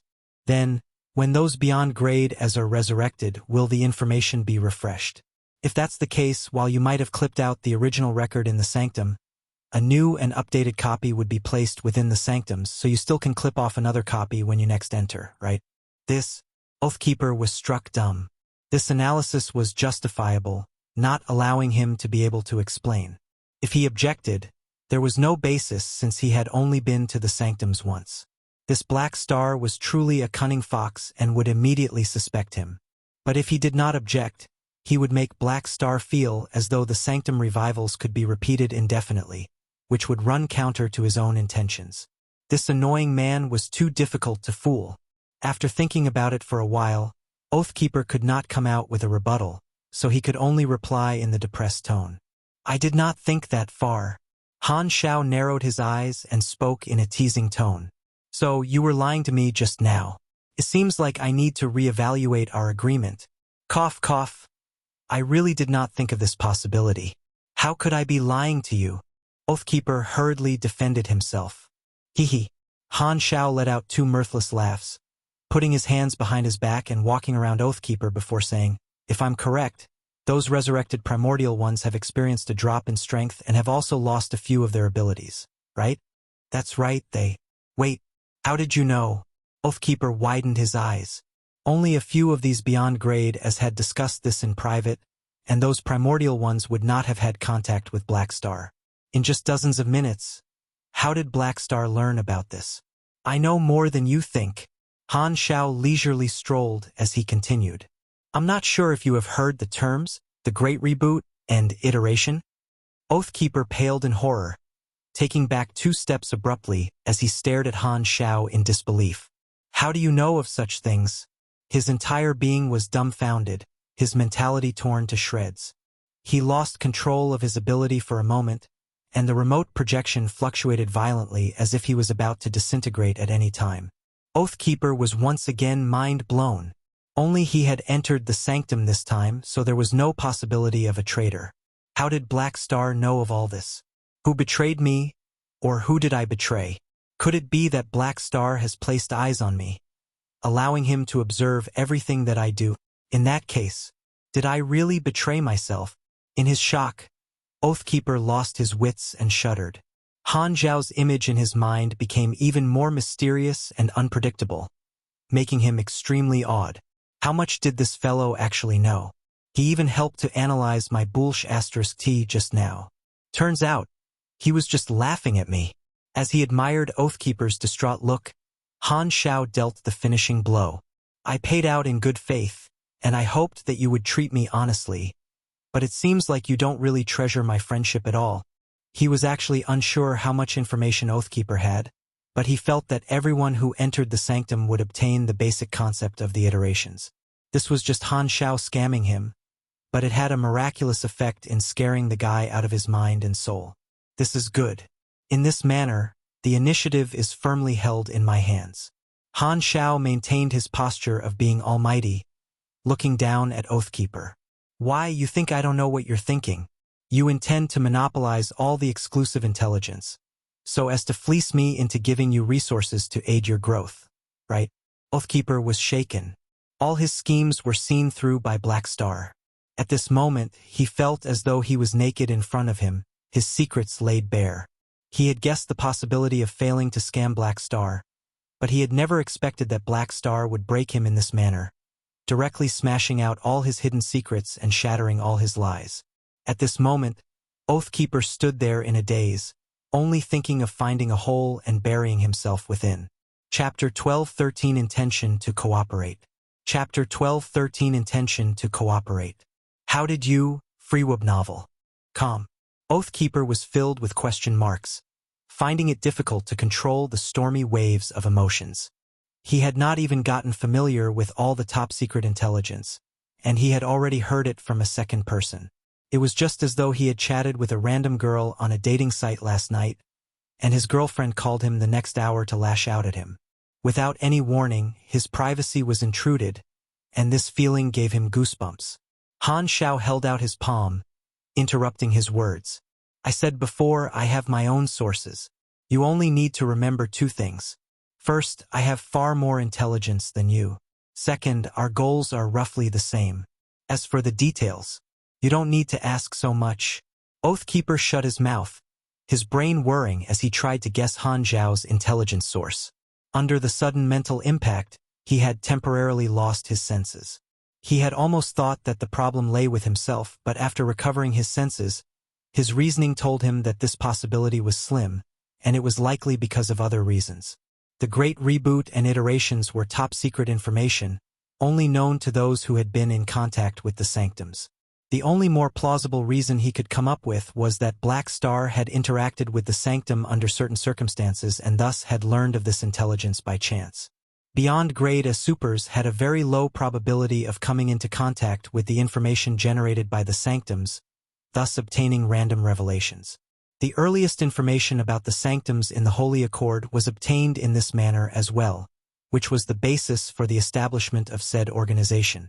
But when Oathkeeper thought of the previous exchanges he had with Han Xiao, he felt that things might not be that simple. Black Star must have had some means that outsiders were not aware of. He could not think of an explanation that could convince himself, so he felt that Han Xiao was veiled in mystery. At this moment, Han Xiao put his hands behind his back, putting on a profound image. Your little thoughts can't be hidden from me. I don't like others trying to fool me, and I hope this is the last time otherwise. Since we've all laid our cards down, I think we can be more honest with each other. Oathkeeper could only reluctantly push down his inner turmoil and carefully ask, how do you plan to go about it? Firstly, I hope that you will tell me the actual intelligence. This is the basis for our mutual trust. Han Xiao raised his eyebrows. Hearing this, Oathkeeper struggled for a few seconds before speaking truthfully on the intelligence without tampering. He knew that he had already lost the initiative. Black Star had likely acquired the most important secret, so it did not matter if he revealed it. He did not dare play tricks anymore. Han Xiao patiently listened and smiled. You know how to admit your wrongs. Not bad. This time, Oathkeeper's recount was the same as Jayz, obediently telling him the true mechanism of the Sanctum. Having finished speaking, Oathkeeper paused for a while before saying, I've told you all that I know. Now that you know the true situation of the Sanctum revival, you should also know what this means for the Beyond grade as, you will not try to monopolize it, right? Han Xiao did not directly answer but changed the topic to ask, do you think that the Sanctum will be monopolized by anyone? What do you mean? Oathkeeper could not understand Han Xiao's sudden question. Han Xiao took 2 steps as he slowly explained, let's put it this way. The existence of the Sanctum is independent and should not be controlled by anyone, just like a public library. Since we can borrow the functions of the Sanctum as such, others will definitely be able to. Have you ever thought about what will happen when the advanced civilizations like the 3 universal civilizations master a stable method of Sanctum revival? Oathkeeper thought about it before speaking uncertainly. They will continuously resurrect their direct lines, maintaining the scale of their high-level combat power, and using this as a bargaining chip to recruit allies. That's right, and in the long run, this is inevitable. What will happen is that once the advanced civilizations master the method to enter the Sanctum, they will begin a period of rapid development, widening the gap between the strength of a civilization and the free Beyond grade as, by that time, the Beyond grade as will come to a forked path in their destinies. Han Xiao looked at the pondering Oathkeeper. Imagine if there was no Beyond Grade A association, no Holy Accord, no stable Beyond Grade A group that can stably perform Sanctum revivals. The Beyond Grade as will be forced to sell themselves to a civilization. Those who choose to be free will not be revived by the civilizations, while those who are disobedient will be eradicated. In this manner, there will only be the obedient Beyond Grade as left in the universe, quietly being dogs for the advanced civilizations. They will forever be trapped in faction disputes, having to kill each other with no choice. He explained the situation of the Celestial Star Alliance in a hypothetical manner. The more Oathkeeper listened, the more frightened he became, realizing that the situation Han Xiao spoke of could likely happen. That's right. This possibility has to be guarded against. I did not expect you to see that far. You indeed have foresight. Oathkeeper let out a gasp of amazement. That's not the case. You thought I was predicting, but I'm actually spoiling it for you. Han Xiao secretly grinned, but he revealed a solemn expression on the surface as he heavily spoke again. In order to prevent such a future, we have to let the Beyond Grade A Association master the method of stably reviving all the Beyond Grade so I said we have a common goal. This is for the entire class. Every Beyond Grade A is a beneficiary, and no one can monopolize this. His words went straight to Oathkeeper's heart, which coincided with his thoughts. A burst of heroism rose from his heart as he recognized Han Xiao as someone similar to him. So, you're proposing to cooperate in this manner? Oathkeeper's eyes lit up. Han Xiao nodded. We'll do it this way. You are in control of the Holy Accord, while I'm in control. About to control the Beyond Grade A Association. We'll unite a part of the Beyond Grade as together and produce different resources. As long as we become strategic partners, we can work together to complete this important task sooner, allowing the Beyond Grade as to completely unite to rewrite their fate. Oathkeeper helplessly shook his head. Actually, I have no choice. You're the second insider, so we can only cooperate. But who is going to control the channel, the Holy Accord or the Beyond Grade A Association? Hearing this, Han Xiao laughed. Naturally, both of us will control the channel. The Beyond Grade A Association will be the main force on the surface, striving for the recognition of the advanced civilizations, while the Holy Accord will take in those Beyond Grade as who wish to stay hidden as secret insurance. After all, the advanced civilizations will not easily accept the fact that the Beyond Grade as can constantly revive themselves. They are likely to do something to the association, so it's best to hide a portion of Beyond Grade A's strength under the surface and prevent them from seeing our full strength. If possible, Han Xiao would have wished to have the association monopolize the Sanctum Revival, but now that Oathkeeper was an insider, he could only form a partnership with him instead of doing things separately. There was not much conflict of interest and their goals aligned. Furthermore, it was not a bad thing to allow the Holy Accord to stay hidden. Both sides could form a mode of complementary and mutual assistance. Beyond Grade A could go to the Holy Accord if they wished to stay hidden, whereas if they wanted a place in the universe, they could proceed to the Beyond Grade A Association. They could switch at will, just like staying at the office or going out to the field. Oathkeeper nodded in acceptance. Seeing this, Han Xiao made his tone a little more serious. We'd better finish this business before the advanced civilizations come in contact with the Sanctums. Do not reveal the truth of the Sanctum Revival to anyone. Only the two of us should know. Kasui was also in the know, but Han Xiao would naturally not reveal this detail, or else it would reveal too much about his process. He would rather leave the mysterious impression of himself on Oathkeeper. Oh, I naturally will not reveal anything. Oathkeeper knew of the importance behind this matter and solemnly nodded. The two of them discussed specific cooperation projects for a while, reaching a united direction. Oathkeeper also divulged his method of entering the sanctums, claiming that the method used for all 6 sanctums were different. The Holy Accord only knew of the method to enter the 3rd sanctum, which consumed primal Esper ability entities as keys to enter and would need to recollect them from scratch. As for the ideation behind the method, Oathkeeper said that it was a vague revelation obtained by some of the Beyond Grade A members during the exploration era, while the rest was derived from Destiny's Child. He mentioned how Destiny's Child was special and might reveal the keys behind each sanctum. However, the possibility was very low and completely random. Han Xiao was more interested in the 1st sanctum, but at present, entering the 3rd sanctum would be the faster route. The Holy Accord had prior experience, and with its resources, it would greatly shorten the time needed for Han Xiao to gather the keys again. However, if one wished to resurrect more Beyond Grade as, then they would need to collect related information, and the descendants of the Beyond Grade as were the easiest targets. That's right. Since we've decided to cooperate, I hope to meet with the revived primordial ones. Why do you need to see them? Oathkeeper subconsciously replied. He still did not completely trust Han Xiao. Han Xiao smiled. I remember you told me that you cannot force the revived primordial ones. There should be many of them who wish to occupy a place in the universe and redevelop their own organization. In this case, the Beyond Grade A Association is the best backer for them. I hope to get in touch with them and convince them to support me after joining the association. The first batch of primordial ones definitely had their own goals. Being previous Beyond Grade as who could call on the winds and rains, forcing them to remain anonymous was basically impossible.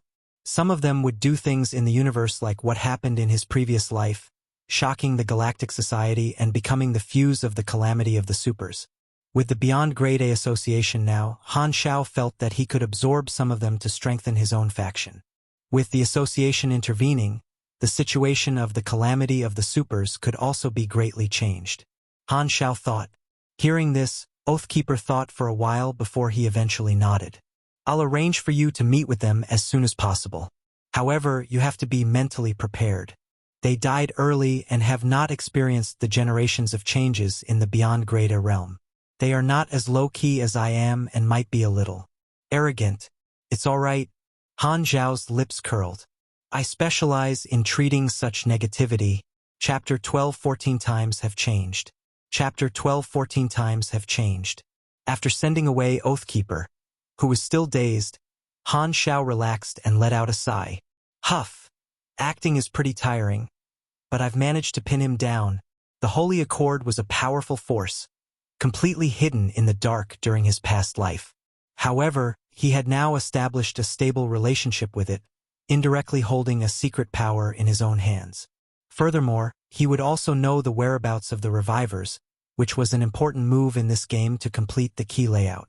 In this manner, he could interfere in the calamity of the Supers event to become a chess player, rather than passively waiting for the situation to occur like in his past life. This was only the general layout. There were still other more specific issues, such as the impact of the primordial ones revealing their identity, the shockwave it would cause upon entering the Beyond Grade A Association, and so on. Since he would be the president, such details had to be dealt with. It seems like I have more things to do during the version update. Visiting and helping all these old people integrate into the present times gives me the impression of a neighborhood committee member. Han Xiao shook his head and chuckled. Based on what Oathkeeper said, the primordial ones were taken from the warring era, and their blood and fire had yet to dissipate. They were basically a rebellious generation. Now that they had been put into an era that did not belong to them, most of their mentalities had yet to be adjusted. If he wanted these people to accept and support him, it was not enough to just use his mouth. They had to be convinced. It was best for them to accept severe beatings of the society, allowing them to recognize their reality and understand the meaning of the new will constantly replace the old. However, the other party was still a future partner, so it was not good to be too violent. It was better for him to first be courteous, only giving them education if they failed to behave. In this regard, Han Xiao was quite confident.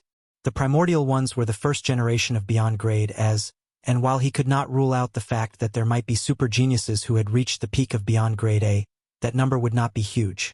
The average strength of the primordial ones was likely to be the same as the modern Beyond Grade and this was because of the long fighting that they did. Otherwise, their strengths might not even match up to the Beyond Grade as of today. However, he did not have a complete advantage as well. There was a problem that could not be avoided, namely because he was still second place in the association. Old Man Manison was holding onto his position tightly, which could mean that some of the primordial ones would end up supporting Manison. However, the problem was not too big. Anyone with a discerning eye could see that he himself was thriving potential stock, whereas Manison was old stock that was bleeding internally. The choice was simple. As for the specifics, it's best to talk about it only after contacting the primordial ones. I'll wait for Oathkeeper to arrange it. Before that, I'll study their characteristics. As the saying went, know thyself and your enemy, and you'll win all your battles. Han Xiao took out the reviver name list, and based on the information on the internet and his memory, he began to construct a data model for these primordial ones. In the spaceship of the Holy Accord, Oathkeeper dismissed the remote projection. As soon as he opened his eyes, He saw the primordial ones looking at him. How was it? What did Black Star say? Everyone was concerned about the attitude of the other insider. I've already communicated with him and reached an intention to cooperate. He mentioned that he will not disclose any secrets. Furthermore, he commands the Beyond Grade A Association and has expressed his hope to get your support. You can check the information about the association through the internet. Finally, he has proposed a request to see all of you, Oathkeeper recounted. He wishes to see us? Everyone looked at each other, and many of them showed off weird smiles. That's good as well. We would like to see what sort of intentions he has for helping to resurrect us. There was no love without reasoning in this world, so no one believed Oathkeeper's description of Black Star, thinking that Black Star wished for more than just an increase in the number of Beyond Grade As. There should be some ambition and scheme involved in his plan. In their eyes, Black Star likely wished to use them. While they had positive feelings toward him for his kindness, they did not intend to be used by him. Everyone had on relaxed expressions as they talked about it. Black Star knows of our resurrection. Do you think he wishes to use this as a threat to force us into doing something for him? If he really thinks of it this way, he'll soon find that his thoughts are wrong. Want to use us? Laughable. He might have asked to meet because he wishes to foster a good relationship with us. It's just as well. We can take this opportunity to pull him down a peg, dispelling his thoughts about trying to use us. There's also that Beyond Grade A Association. He seeks our support on that matter. In my opinion, we can totally set up another organization. There's no need to listen to the orders of another. Even if we wish to join it, we don't need to support Black Star or any others. Why don't we just aim for the top by ourselves? I checked up Black Star's deed on the internet, and it's actually pretty ridiculous. He broke the record for the fastest promotion to the Beyond Grade A realm, and he has even repelled the attacks of more than a dozen Beyond Grade As. Oh, to think that the Beyond Grade A strength of this era has regressed so much, that more than a dozen people failed to kill a newcomer who has only been promoted for a few decades. TSK. It seems like each generation is inferior to the last. Don't look down on them. If it wasn't for his capabilities, he would not dare to have designs on us. By the side, Oathkeeper quietly listened to their idle chatter, with no intention of correcting their misguided notions. It was too common for the primordial ones to look down on newcomers, especially since they were the founders of the Beyond Grade A realm. Their statuses were lofty, with the mentality that the descendants today were able to achieve what they had because of them, the trailblazers. But from his viewpoint, this bunch of fools would need a lesson in order to quickly adjust their mentality. This is also for all of your own goods. Oathkeeper shook his head as he secretly sighed. After half a month, on a certain barren planet in the ancient star desert, 6 figures stood on the ground, Oathkeeper and 5 other primordial ones. Because they did not wish for Black Star to know the total number of people resurrected, they selected 5 people as representatives who had the best combat power. The other revivers did not show up but stayed in a fleet that was 2 days' distance away, remotely monitoring the area. He should be here soon. Let's listen to what he has to say first. Don't just scare him the moment he comes, Biger said. Just follow the previously discussed plan. No matter how the discussion goes, let him see our strength and dispel any unnecessary thoughts, Pangan lightly replied.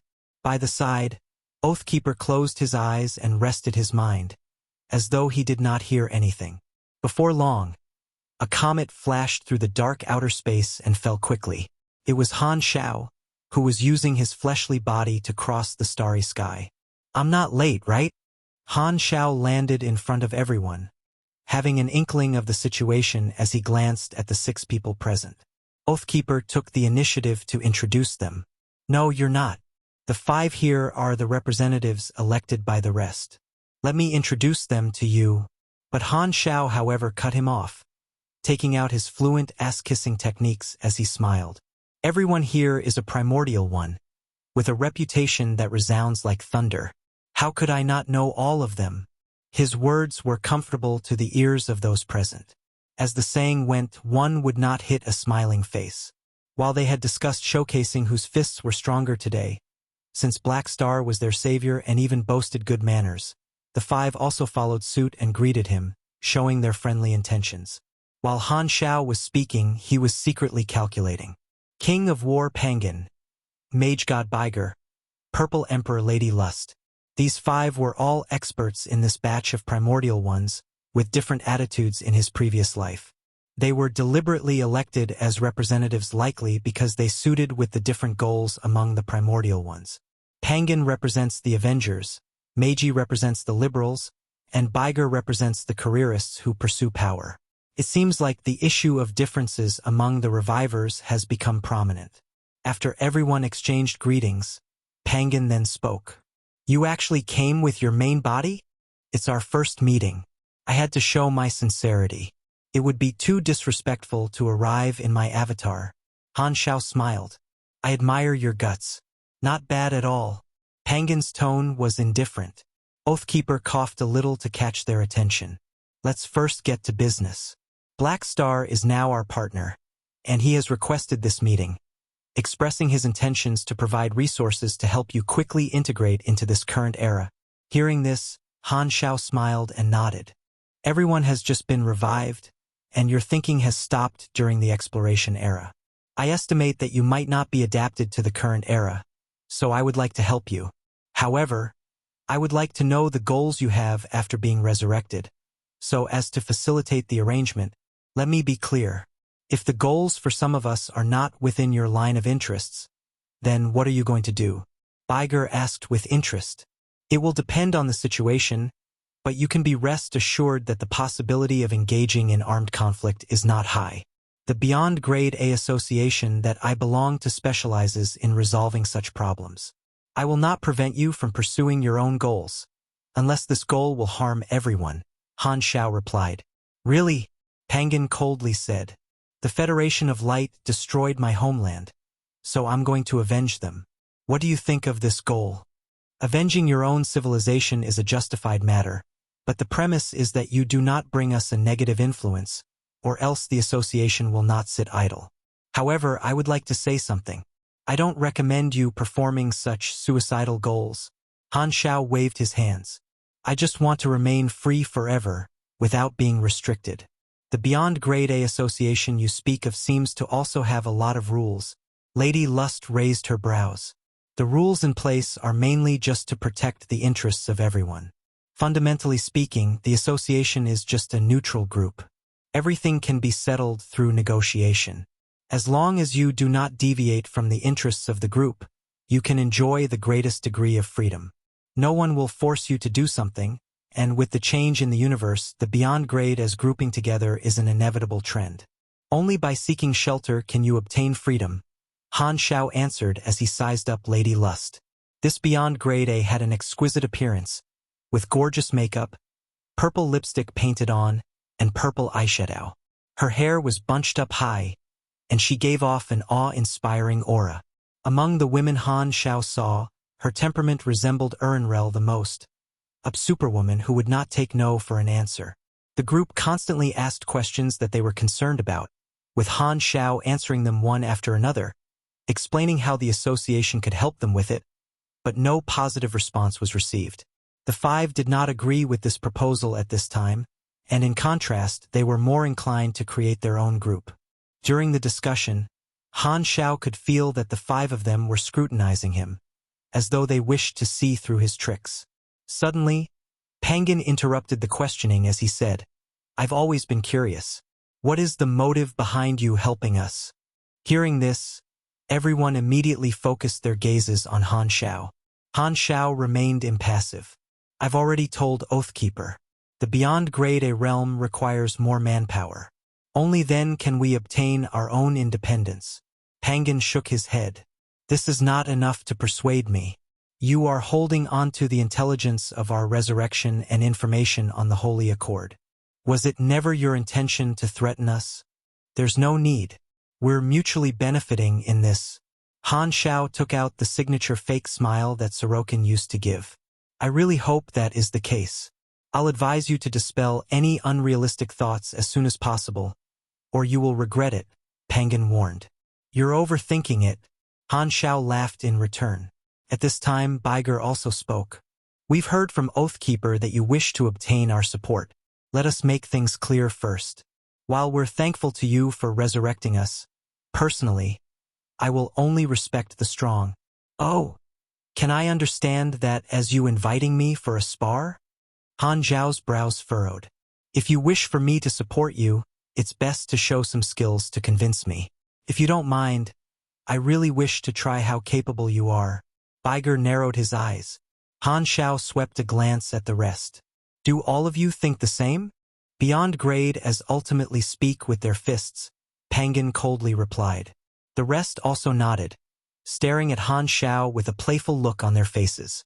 After being in contact, they discovered that Han Xiao was courteous and talkative, without the air of an expert. It was inevitable that they would doubt and underestimate his combat power. They could not help but embrace the attitude of testing him out. I have no issues, but who is going to spar with me? Han Xiao smiled. You can pick anyone among us 5. It doesn't matter to us. Since you also helped us, we won't go too heavy on you. Biger sounded casual, but he was actually very confident in all of their strengths. Hearing this, Han Xiao turned his head to see Oathkeeper rubbing his nose in embarrassment and immediately understood. He shook his head with a smile, and facing their gazes slowly spoke out. However, the content of his words froze everyone's expressions. That's not too good. No matter who I choose, it will only make people think that I'm picking on a soft persimmon, which will offend them. How about all of you come at me together? This will save me from the rumors that I only bully the elderly. The silence became palpable. The 5 did not expect that Black Star, who had been so flexible and friendly, would suddenly make such arrogant remarks. Their eyes widened and showed emotions such as disbelief, uncertainty, and anger. Are you looking down on me? Pangan's expression sank, and a dangerous light shone in his eyes. No, you're mistaken. I'm not targeting you. Han Xiao kept his smile, glancing around, before slowly stating, I'm saying that all of you here are all weaklings. Stop trying to pretend to be wolves in front of me. Wake up. Your glory days have already passed. The times have changed. Chapter 12:15 Old Trick. Chapter 12:15 Old Trick. The other primordial ones who were watching from a screen in the fleet were all stunned. Disbelief and unhappiness appeared on their faces. Did I hear that correctly? He wants to challenge all 5 of them at once. Someone was very confused. Isn't he too arrogant? I thought he'd have more self-awareness based on the way he spoke earlier. He looks like he's indeed quite ambitious. He's thinking of intimidating us. Someone snickered. I heard he defeated a dozen beyond grade as at once. Did that make him overly confident? Possible he might think we're on the same level as the modern beyond grade as, does he really think he's strong just because he bullied some kids who grew in the peaceful era? He's probably never seen what true strength is. His tone is so arrogant. Pangan and the others are definitely insulted. A show is about to begin. Someone gloated. Wait and see. They'll teach this guy a lesson, especially Pangan. He's got a bad temper.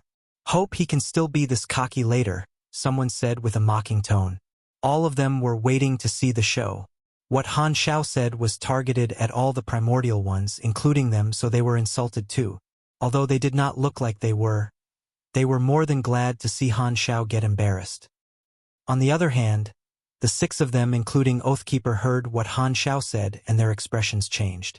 You said we're outdated, that we're not letting go of our old honors? That's hurtful. Arrogant. Flames of rage appeared in Pangan's eyes. He was furious. When had they ever been looked down like this ever since the era they dominated the universe? This was the first time anyone had dared to talk to them like this. Even Oathkeeper felt somewhat awkward. Feeling the intense atmosphere, he was secretly worried for Han Xiao. Oathkeeper hoped that Black Star could teach his buddies a lesson, but Black Star wanting to fight all 5 of them at once was beyond his expectations. He was shocked and was worried Black Star might lose. Black Star is too confident. Is he going to win? Oathkeeper was a little regretful. He felt Black Star only made this proposal because he did not know the strength of these primordial ones well. In his eyes, although Black Star was strong, he was not that strong.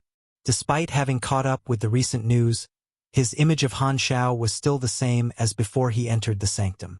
I would have given Black Star some hints beforehand if I knew this was going to happen. These 5 guys are not just ordinary beyond grade as, this time, Biger narrowed his eyes and confirmed it. Are you sure you want to fight all 5 of us at once? What, you guys aren't willing to? Han Xiao's eyes scanned past everyone's faces and saw each of their expressions clearly. There's no need to. Lady Lust frowned calmly. If the 5 of us fight you together, it won't prove anything even if we win. Are you just afraid that fighting us one-on-one will damage your reputation? I can promise that our spar will be reasonable. We just want to test what you're capable of. No matter the result, we'll consider it a tie. Are you satisfied with this? You are quite thoughtful for my sake. Han Xiao smiled. No matter what, you've helped us. Before Lady Lust finished, Pangan interrupted her and coldly said, Don't represent me. I'm going to fight him alone. Hearing this, Han Xiao maintained his smile and said, Just come at me all at once. Defeating you guys one after another is too troublesome. The 5 of them were deeply insulted. We gave you an out. Not only are you not taking it, you're even crossing the line further. You need a damn beating. Biger gave Han Xiao a meaningful look. You chose this yourself. Like I said, I alone am enough. Pangan turned to look at the others and looked like he would fight them first if they argued with him further. Knowing Pangan's personality, someone said, Consider us securing the perimeter for you on the side. Pangan thought about it and did not argue. He stomped the ground heavily. An enormous shockwave expanded out, creating a ripple-like tide on the ground. Bang! He shot up the sky and flew into space like he could not wait any longer. The others were not surprised and followed behind. After all, he was a pugilist, and pugilists were not known for being sensible and logical. The others were used to Pangan's personality. Han Xiao glanced at Oathkeeper, who was looking worried, and then flew up as well. At this time, a notification popped up on the interface. You have triggered the hidden mission. Fists speak the loudest. Mission introduction. The revived primordial ones appreciates your help but aren't convinced of your strength. You've decided to display your strength to earn their respects. Mission requirements. Earn the respect of the primordial ones through actions. Reward. Depends on the results of your actions. The higher the rating, the better the reward. Tip. This is a series mission. Your actions will affect the following missions. Please act with caution. Here it is. This should be in the same mission chain as Return to the Historic Stage. While he looked at the mission, he flew into space. The 5 of them were already in position. 4 of them stood in different directions and drew out the battlefield area, while Pangan stayed inside opposite Han Xiao. Can we start now? Pangan's tone was irritated. Enitai. Before Han Xiao even finished, Pangan had already lost his patience.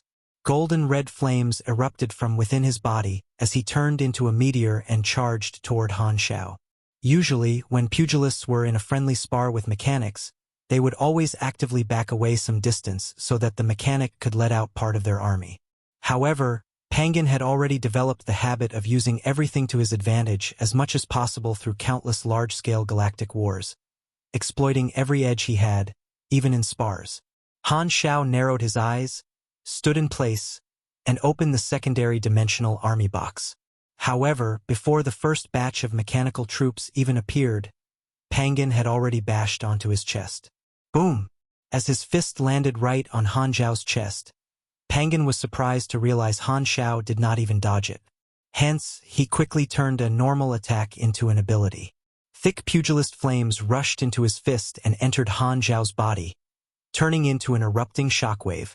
This was a control-type ability, using pugilist flames to trigger the atoms in the opponent's body to tremble.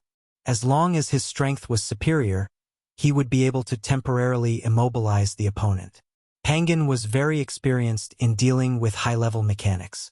He knew that getting this close to a mechanic was an extremely rare opportunity, and he was not going to waste it. Tons of combos flashed past his mind. He decided on using the combo with the highest explosive damage instantly, and his body immediately moved following the muscle memories. Once Han Xiao was immobilized, he would be able to instantly deal a ton of damage. However, just as he was about to use the combo, a slap suddenly landed on his face. Pa! This slap was powerful and heavy. Pangin's eyes widened, and his brain was trembling. He could almost hear the sound of the bones on his face cracking. Before he recovered from being stunned for an instant, a thunderstorm of melee attacks suddenly arrived. Countless heavy attacks landed on his body every second, shattering the gold and red flames on his body part by part, continuously creating ripples and dents on his muscles. Pain swarmed his nerves like a tsunami. Pangin instinctively raised his hand to protect his vital spots. He was still in shock. Freewebnovel.com. Wait a minute, as a mechanic, not only did he not back away after a pugilist, got this close to him, but he even actively fought back to have a hand-to-hand combat with me? Never mind him fighting back. But what's with this power? It's outrageously strong. After getting bashed by Han Xiao for a few seconds, Pangin finally found an opportunity to twist Han Xiao's arm and pull it toward him, locking Han Xiao in his place. "Don't you think you can run?" Pangin said. Pugilist flames flowed in his body. His muscles suddenly bulged, and his strength increased in an instant. He was prepared to stop Han Xiao's attempt to escape his body lock. As long as he could lock Han Xiao down for just 2 seconds, he would be able to lash out with an even stronger ability and deal even more damage. Each and every part of a high-level pugilist was a weapon. Although Pangin was a little lost and stunned by Han Xiao's attack from earlier, with his countless pugilist abilities and talents, he still had an incomparable edge in close-range combat. However, the next moment, he was shocked to realize that not only did he not feel Han Xiao trying to escape, but Han Xiao even grabbed his waist and locked him down instead. What fighting style is this? Despite being very knowledgeable, Pangin was still puzzled. What, you want to learn? Sadly, you won't be able to even if I teach you. Han Xiao laughed. At this time, the first batch of mechanical troops that had flown out of the secondary dimension fired at the two of them without hesitation. In their preset programs, the most prioritized tactic was to fire at their master unconditionally once their master locked a target down. Han Xiao did not even have to control them to do so anymore. Seeing this, Pangin's expression changed drastically. Isn't this the die together tactic? F***CK. This man is even more ruthless than me. Although his physique was tough, he did not want to take a psionic bath with the enemy. Pangin became the one who was trying to get away, so he hastily let go of his body lock on Han Xiao and tried to step back. However, his waist was tightly held by Han Xiao's shockingly powerful arms, and he could not escape quickly enough. Stop wasting your energy. I'm quite surprised, really. You guys knew I'd be visiting half a month ago, yet you didn't study me online properly. If you even studied my battle recordings just once, you wouldn't have been so stupid as to rush into my face like this. Are you guys really that arrogant? Or did Oathkeeper cut off your internet? Han Xiao was almost speechless. He really did not plan to use this tactic at all. He thought as long as the primordial ones searched his information online, this old trick of his would no longer work. No matter what, if they at least saw his indestructible body nickname, they would be more or less more cautious. However, to his surprise, Pangin rushed into his arms right at the start. Even Han Xiao did not underestimate the primordial ones and constructed their data models beforehand so that he would come prepared. This only proved how little these primordial ones thought of him. Don't blame me then. You asked for this. Eat this. Boom. The blinding light from the explosions of a round of focus fire psionic attacks instantly devoured the two of them. The bombardment lasted for about 3 seconds. A golden-red meteor hastily fled the explosion area and rolled a long distance in the cosmic space before finally stopping himself. Pangin's clothes were ragged. Large areas of burnt skin could be seen on his body. Some places even showed signs of carbonization. Han Xiao flew out of the explosion area too. He sized Pangin up and sighed. The time for the army to gather was too short, so the number of mechanical soldiers he summoned in the first batch was too few. The damage dealt was far from enough. After all kinds of shields and resistances, the damage done by that round of focus fire could only slightly injure Pangin. Han Xiao had already seen Pangin's attributes from the combat information. Pangin's energy rank was about 71,000, and his attributes were about the same as when Han Xiao was level 300. Before Han Xiao's promotion, he might have had quite a tough time dealing with Pangan, but now he could thrash him in any way he wanted.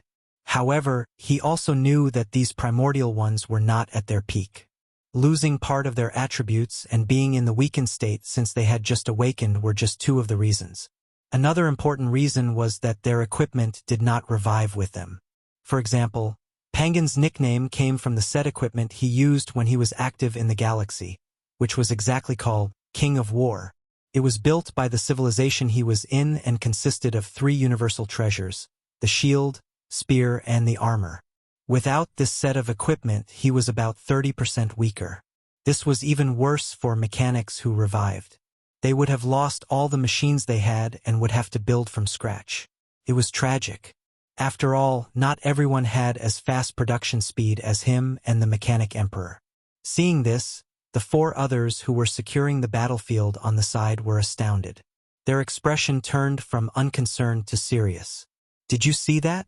The strength this guy just displayed. To think a mechanic whose physique is supposed to be weak has such high power and agility.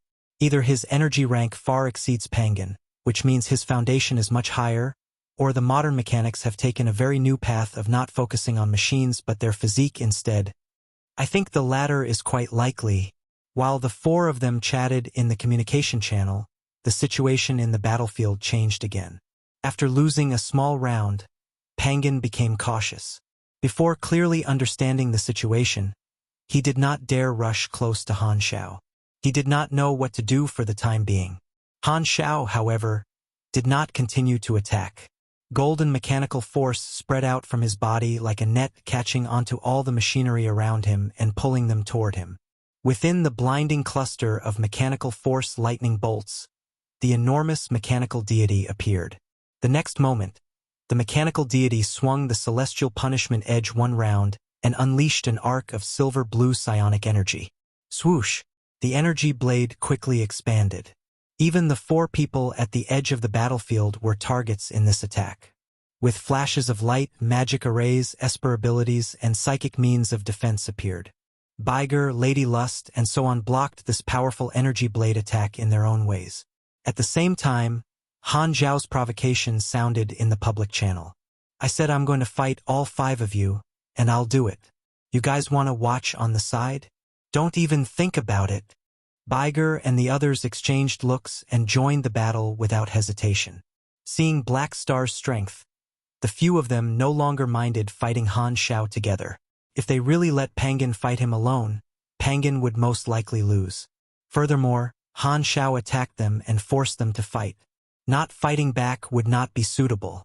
The few of them did not reject the idea of fighting one enemy together. This was the complete norm during the exploration era. The result of caring too much about these things was death. The primordial ones were all used to fighting one opponent together. They were not obstructed by such unnecessary morals. Finally, come.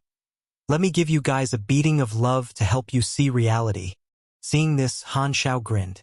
Mechanical deity swung the celestial punishment edge, stirring up a tide of dark blue energy, and charged toward the 5 of them.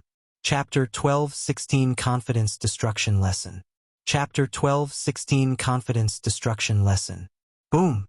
The flashes of psionic explosions flickered in space. Mechanical soldiers charged out of the secondary dimension rapidly into the battlefield. 5 different colored clusters of energy were flooded by the sea of machinery, passing through the countless mechanical soldiers like asteroids.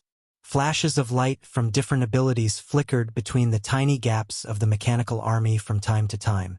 There were 4 classes among the 5 of them, only no mechanic. Mechanics without their inventory were tremendously weaker, so no mechanic was chosen to be a representative by the revived primordial ones.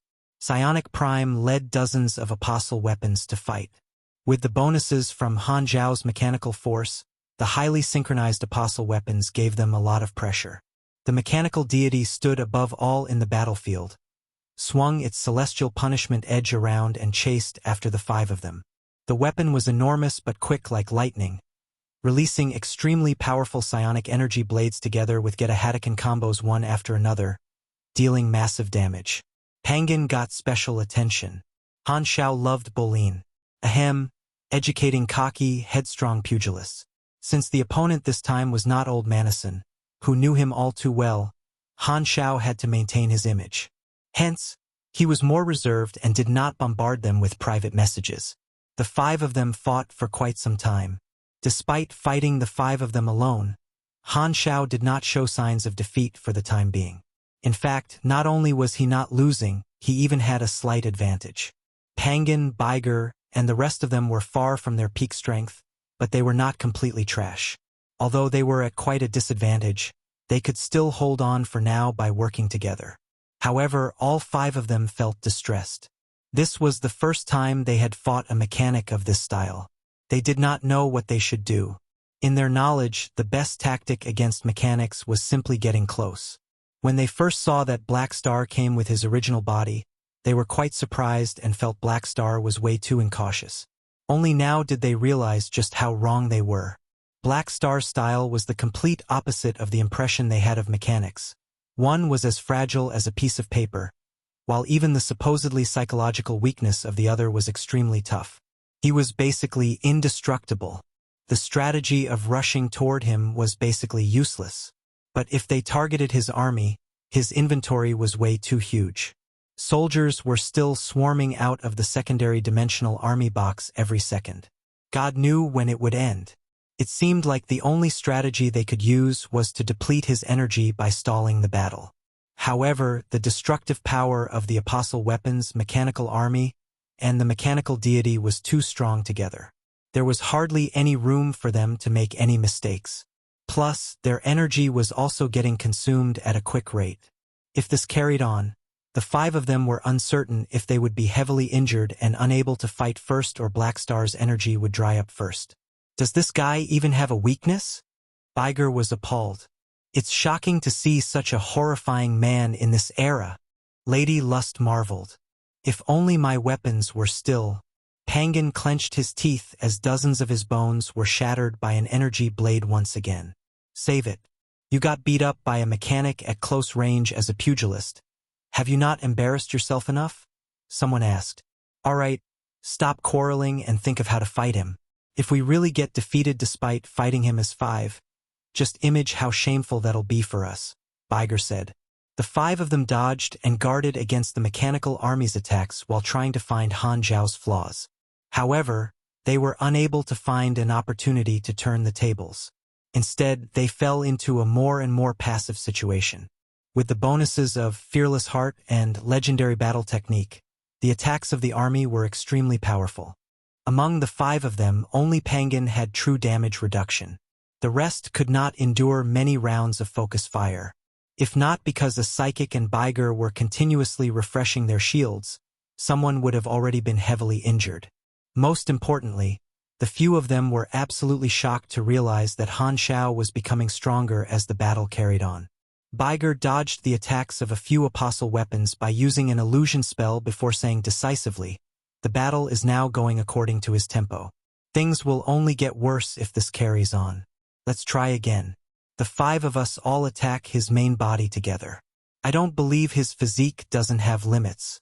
There's no other way for now other than this anyway. What do you plan to do? His body is hidden in the mechanical deity, protected.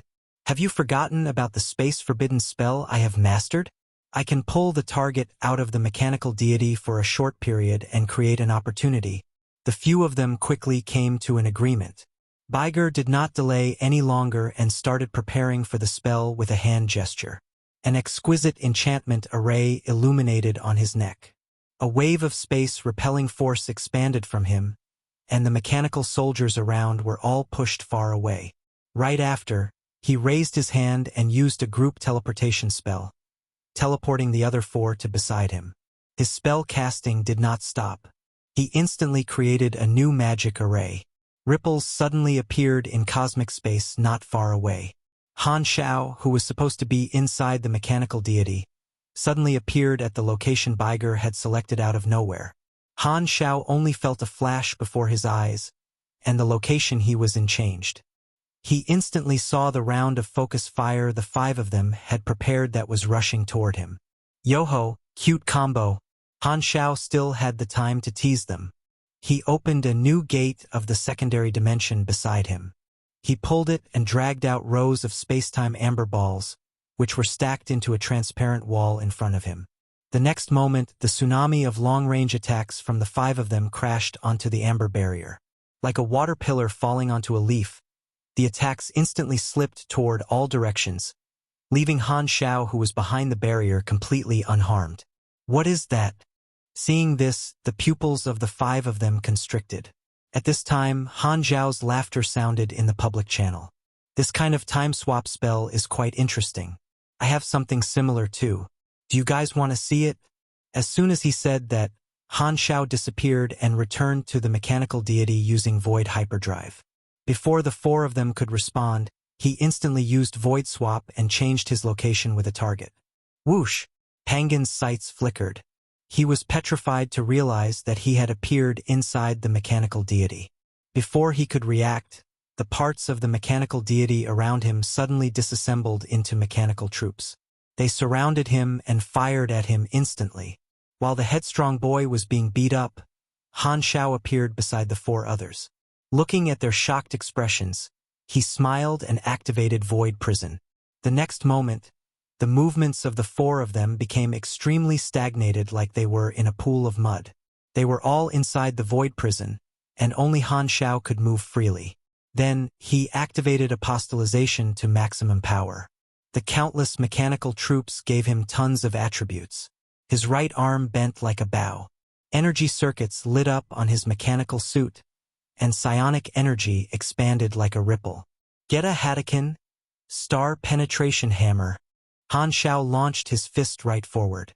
The fist, covered in blinding psionic energy, landed right on Baiger's cheek. Under the slow-motion effects of the Void Prison, the shaking of Baiger's face could be seen clearly. Boom! A dark blue shockwave erupted, and Baiger shot out, rolling. Han Xiao did not stop there. His mechanical suit operated at maximum capacity as he continued to smash the other 3 of them like an afterimage crisscrossing between the 3 of them. Gotcha! After being trounced for some time, the few of them were finally freed from the Void Prison. They hastily backed away, every part of their body hurting. Pangan did not get captured. He barely escaped the mechanical army's encirclement. However, having faced so many attacks in such a short time, he was covered in blood and quite heavily wounded. Han Xiao stood in place and did not chase after them, but the 5 of them stood far away from him with fearful and heavy expressions. Hiss! Baiger held his bleeding cheek. He was filled with shock. Not only did the tactic not work, but they even got beaten up by Han Xiao instead. Han Xiao was able to injure the 5 of them one after another, among whom Pangan was the most heavily injured. This astounded the 5 of them. They did not know what other special abilities Han Xiao had, and they did not dare to get close to him anymore. They were afraid of falling for his abilities again. Seeing that Han Xiao was sizing them up, the 5 of them focused all of their attention. The last bit of underestimation in their hearts disappeared completely. They anxiously waited for the next round of Han Xiao's attacks. However, at this time, Han Xiao stopped the movements of all of his army. He scanned over them one by one, smiled, and said, "How about we end it here? I believe you guys already have a thorough understanding of my capabilities. If we continue the spar, it might not be a good idea.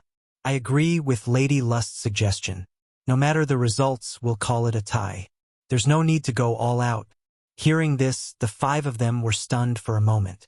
Seeing that Han Xiao did not look like he was faking it, they finally relaxed.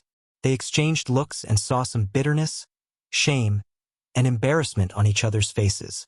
The few of them knew very well that Black Star did this so they would not lose so much face, but this made them feel even more hurt. What kind of tie is this? The 5 of us clearly fought one opponent but still got thrashed. We don't feel comforted like this at all. Only ashamed. Someone as strong as you would have been unique even during the exploration era. We underestimated you. Baiger sighed and had a complicated expression.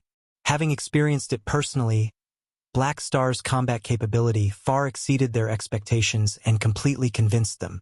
Even without that flashy combo, The few of them could see that Black Star's strength far exceeded theirs just from how powerful his mechanical army was.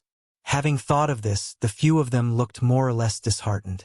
They could no longer stay proud. The new generation surpassing the old generation did not feel good. It almost made them wonder if they really were outdated. Pangan was the most embarrassed. The wounds on his body were still hurting like hell, but compared to the wounds in his heart, they were nothing. This hard-to-accept result made him doubt himself unavoidably. Han Xiao looked at them and said with a smile, "I might have used a little more strength than I intended to. I hope you guys don't take it personally. Ahem, it's just a small matter. We don't mind it at all." Biger was a little embarrassed.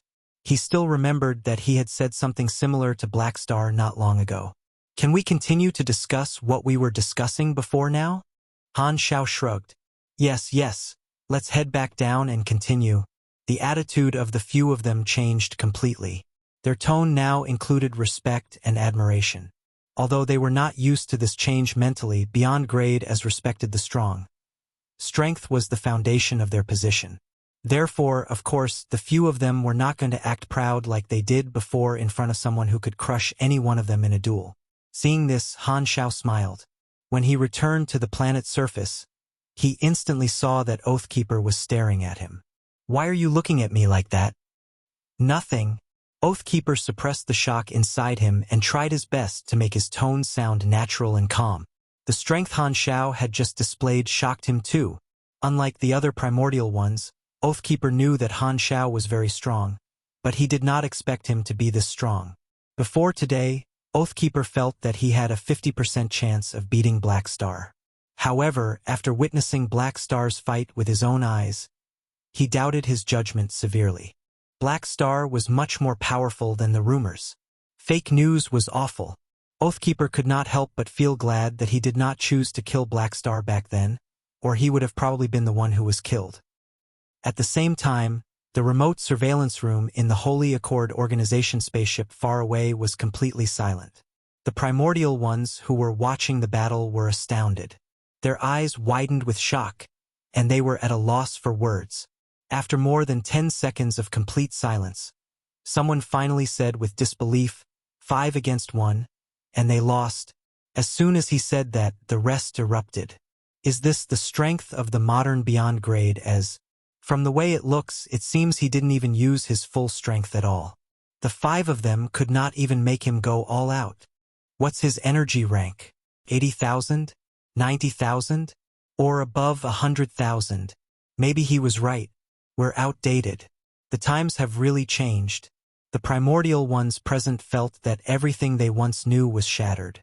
In the start, they felt Black Star was only acting strong and arrogant, but now they discovered that he was really strong. Felt like a loud slap on their faces. Luckily, they were only watching behind the curtains and did not have to be concerned about losing face. In their eyes, it was a clear loss. They did not consider it a tie at all. Thinking back on what Black Star said before the battle, their confidence was crushed. Their sense of superiority as the primordial ones got completely shattered. Looks like he really did not overestimate himself. This is a lesson to help us see reality. The people present had no choice but to accept reality. The arrogance, pride, sense of superiority, and other feelings they had after being revived dissipated rapidly, turning into caution, humility, and caution. The only problem was that this lesson was way too impactful. The mindset of some of them even slipped toward the other extreme. Black Star is only the vice president of the Beyond Grade A Association. The net says there are quite a few beyond grade as who are on the same level as him, so they should be just about as strong. TSK. The modern age is scary. Some of the primordial ones who were originally planning to have a fresh start on their own were now discouraged. They seriously doubted if they were qualified enough to start again. Originally, the goal of reviving for some of them was to avoid the exploration-era war and come to a peaceful era, rely on their own strength to form a new organization and gain power. However, Han Xiao's performance today gave them a misconception that people as strong as Han Xiao were everywhere nowadays. Not only did this spar shatter their confidence, but it also made some of them so scared they buried their ambitions. With the little strength we have, being in a hurry to mess around is probably suicide. We'd better train a few more decades and not reappear in the world before we catch up with the times. We can't humiliate ourselves like that. Chapter 1217 Elderly Killer. Chapter 1217 Elderly Killer. Biger, Pangan, and the others returned to the barren planet. They had fought in space earlier and consciously avoided this planet. Some of the aftershocks had also been stopped by Oathkeeper, so the planet was unharmed. Han Xiao carried on the topic they were discussing earlier with the others. This time, the atmosphere was clearly much better. Biger and the others were now seriously listening to his suggestions. As the saying went, as long as your fists are big enough, you can make people sensible and calm. You guys are absolutely not in a state to reappear in the universe. After all, your strength has decreased after reviving, and you're now behind the era. It's best for you guys to think of ways to make up for that. In my opinion, you guys should spend more time training in isolation. Learn new technology and new knowledge, Han Xiao said. This would not be convincing at all before the spar, but now everyone agreed with it strongly. They thought that they could only revive once. So now that they had finally been revived and had an opportunity to make up for their regrets, satisfy their ambitions, and reach new heights, they treasured it very much. They all wanted to make sure they did everything correctly. The opportunity was extremely rare. These primordial ones were all very patient. They could wait. Black Star, you have really helped us antiques learn something new today. Not many would have been your match even in the exploration era. Biger sighed. They had lost a lot of face in the spar earlier, but they did not hate Han Xiao for it. At this level, no one would be that stupid. They were not enemies. Although Han Xiao's words were harsh, they were the truth. As someone who not only saved them but was also much stronger than them, Han Xiao's words clearly carried weight. I've always suggested that you join the Beyond Grade A Association. Although the present is more peaceful than the exploration era, it's still shaky below the surface. Beyond Grade As are not in a safe position. You can search up the tragedy of the pinnacles online. That's a cleansing operation the advanced civilizations carried out against us. They've always been trying to control our numbers, so staying together is the certain trend. Han Xiao started promoting the association again. This time, other than Pangan, who decided to take the revenge before life path, the other four all started to take Han Xiao's suggestions seriously and considered taking this path. Seeing this, Han Xiao continued. There are more benefits to joining the association. You guys have only just revived, so you have nothing but your own strength. There's no organization or force under your command, and starting one from scratch will take a lot of time. Furthermore, the various star fields' territory is already split up by the various forces. Even with the strength you have, you'll still meet many obstacles. However, if you become members of the Beyond Grade A Association, you can instantly lend intelligence, resources, military forces, and so on from other members. If you want to start your own organization, we will also come together to help and provide assistance, helping you to become a part of the profit network. The others nodded. They were tempted. The universe was too vast. Without manpower or money, nothing would be easy to achieve. During the exploration era, their various civilizations provided the things they needed to them. They were used to having power. They would not be able to adapt if they had to start from zero now. Lady Lust pondered for a while and said, "We're willing to support you, but you're only the vice president and can't be completely in charge. Furthermore, since you're this strong, the president definitely won't be much weaker." That's true. We appreciate what you did for us, but we have to think on our own behalf. Comparatively, isn't it better to support the top man in power? Biger asked. Han Xiao smiled. Now that is something you guys don't know about. My path is different from the president's. He's very ambitious and aggressive. He wants to tie the association with him on a path with no return, which has already enraged quite a number of people. There's no chance he'll be re-elected. Furthermore, he's old now. Who knows, he'll just be gone one day. Hence, there's no future in supporting him. I, however, have a lot of friends and have basically already obtained the president position in the next election. Plus, there's a very high chance I'll be re-elected multiple times after that. Investing in me is the best choice. I'm not just exaggerating. You guys can search it online all you like. By the way, I've defeated him too, although he had only beaten the Mechanic Emperor once and lost more than he had won overall. Saying he had defeated him was not wrong. After all, the Mechanic Emperor was not there, so it was not like he could object it. I see. Just like that, old Manison's image was damaged once again. The few of them discussed it for a while. Han Xiao gave many suggestions and described the current situation of the universe to them. Baiger and the others all listened carefully and learned a lot. After Han Xiao finished talking about the intricate relationship between the three universal civilizations, he stopped, changed the topic, and said, "By the way, I'm very interested in the exploration era, but what I know is limited to the information on the internet. You guys are all from that era, so could you tell me more details of the situation of that era?" He had not just gone there to set things up for the calamity of the supers, but also to exchange information with the primordial ones. Seeing that the time was right, he brought up the topic. "You've asked the right people. Who alive knows more about that era than us?" Han Xiao had always been the one speaking while they listened. Seeing that Han Xiao had brought up a topic they were much more familiar with, they immediately became interested. They started talking about their glory days in the past, all the way from the Dark Ages to the days of intense wars, bringing up anything that came to their minds. Han Xiao listened, nodding and asking questions from time to time.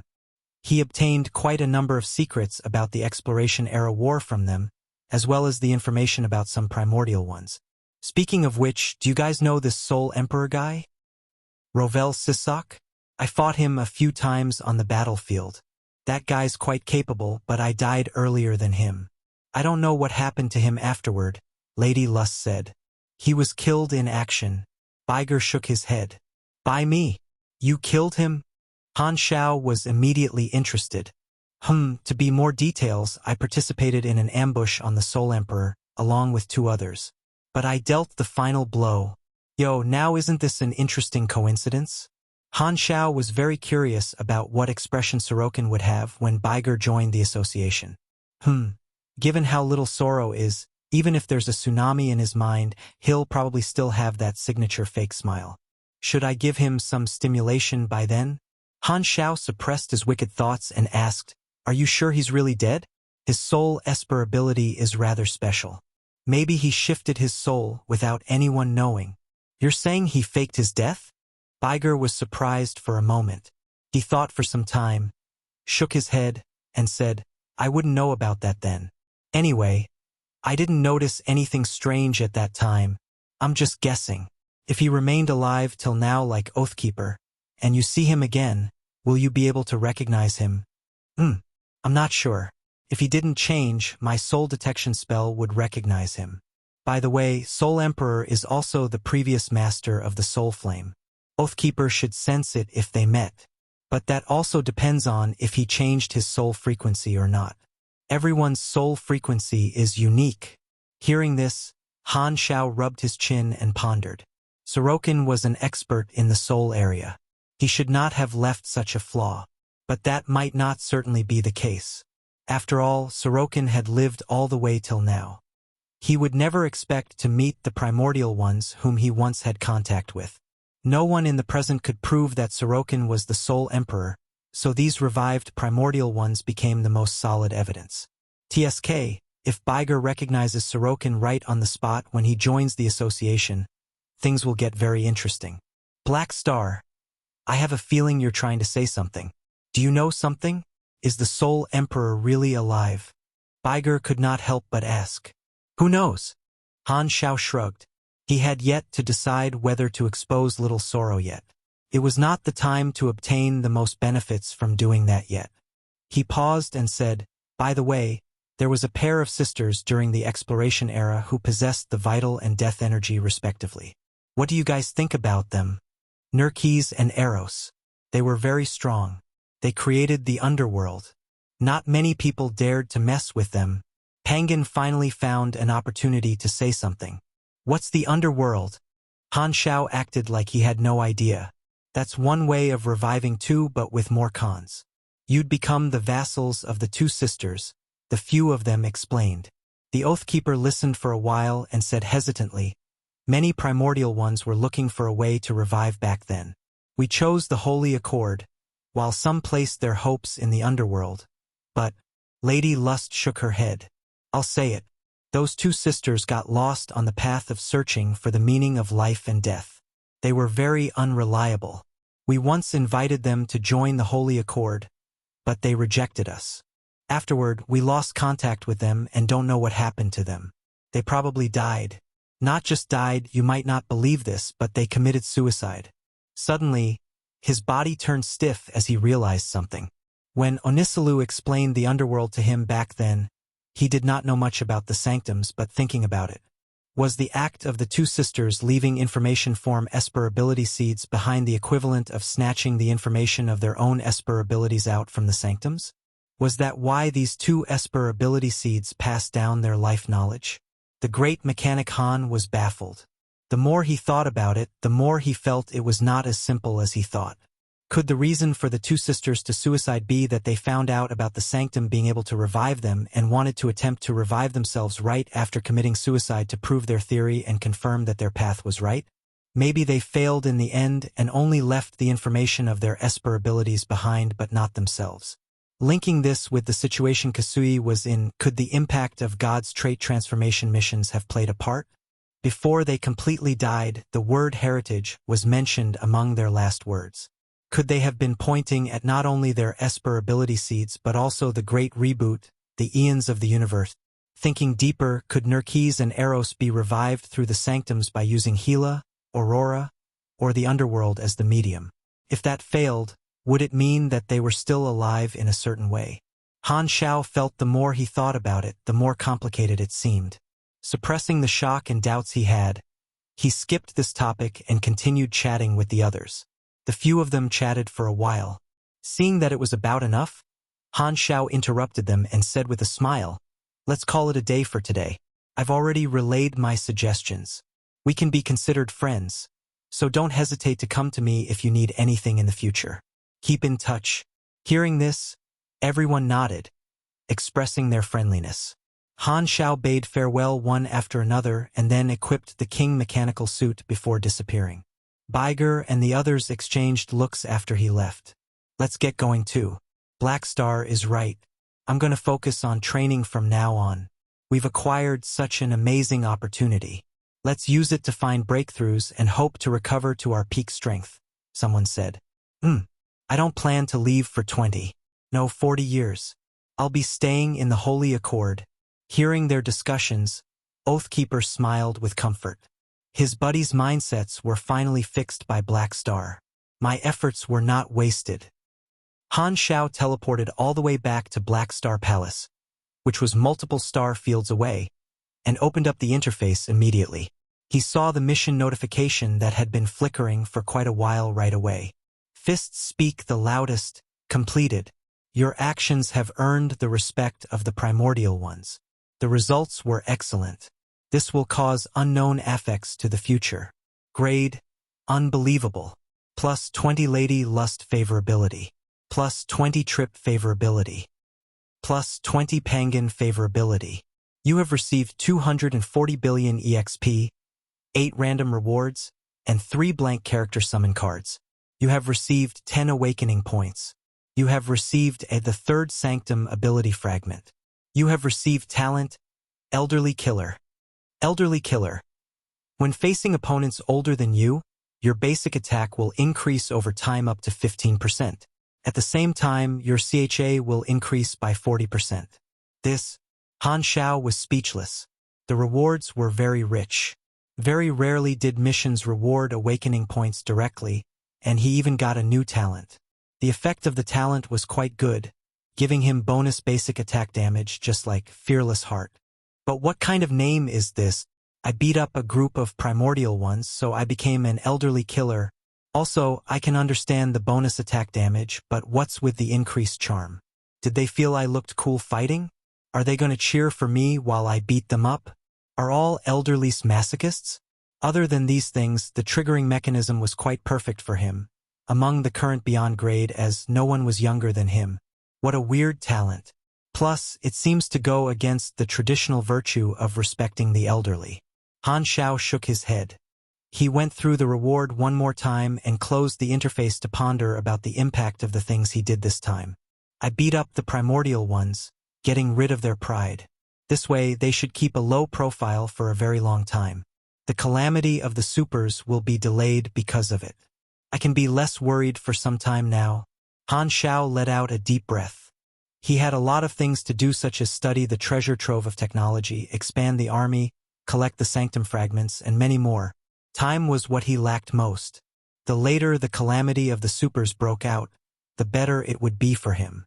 It would be best if the signs of it only showed after he became the Beyond Grade A Association president. His position would be very firm if that was the case. Furthermore, guiding the direction the calamity of the supers took would be easier. Currently, the three universal civilizations were fighting with the Superstar Cluster Alliance. The universe was unstable, but this was the most stable time for Beyond Grade, as there were no exterior conflicts for them, so they could grow stronger while keeping a low profile.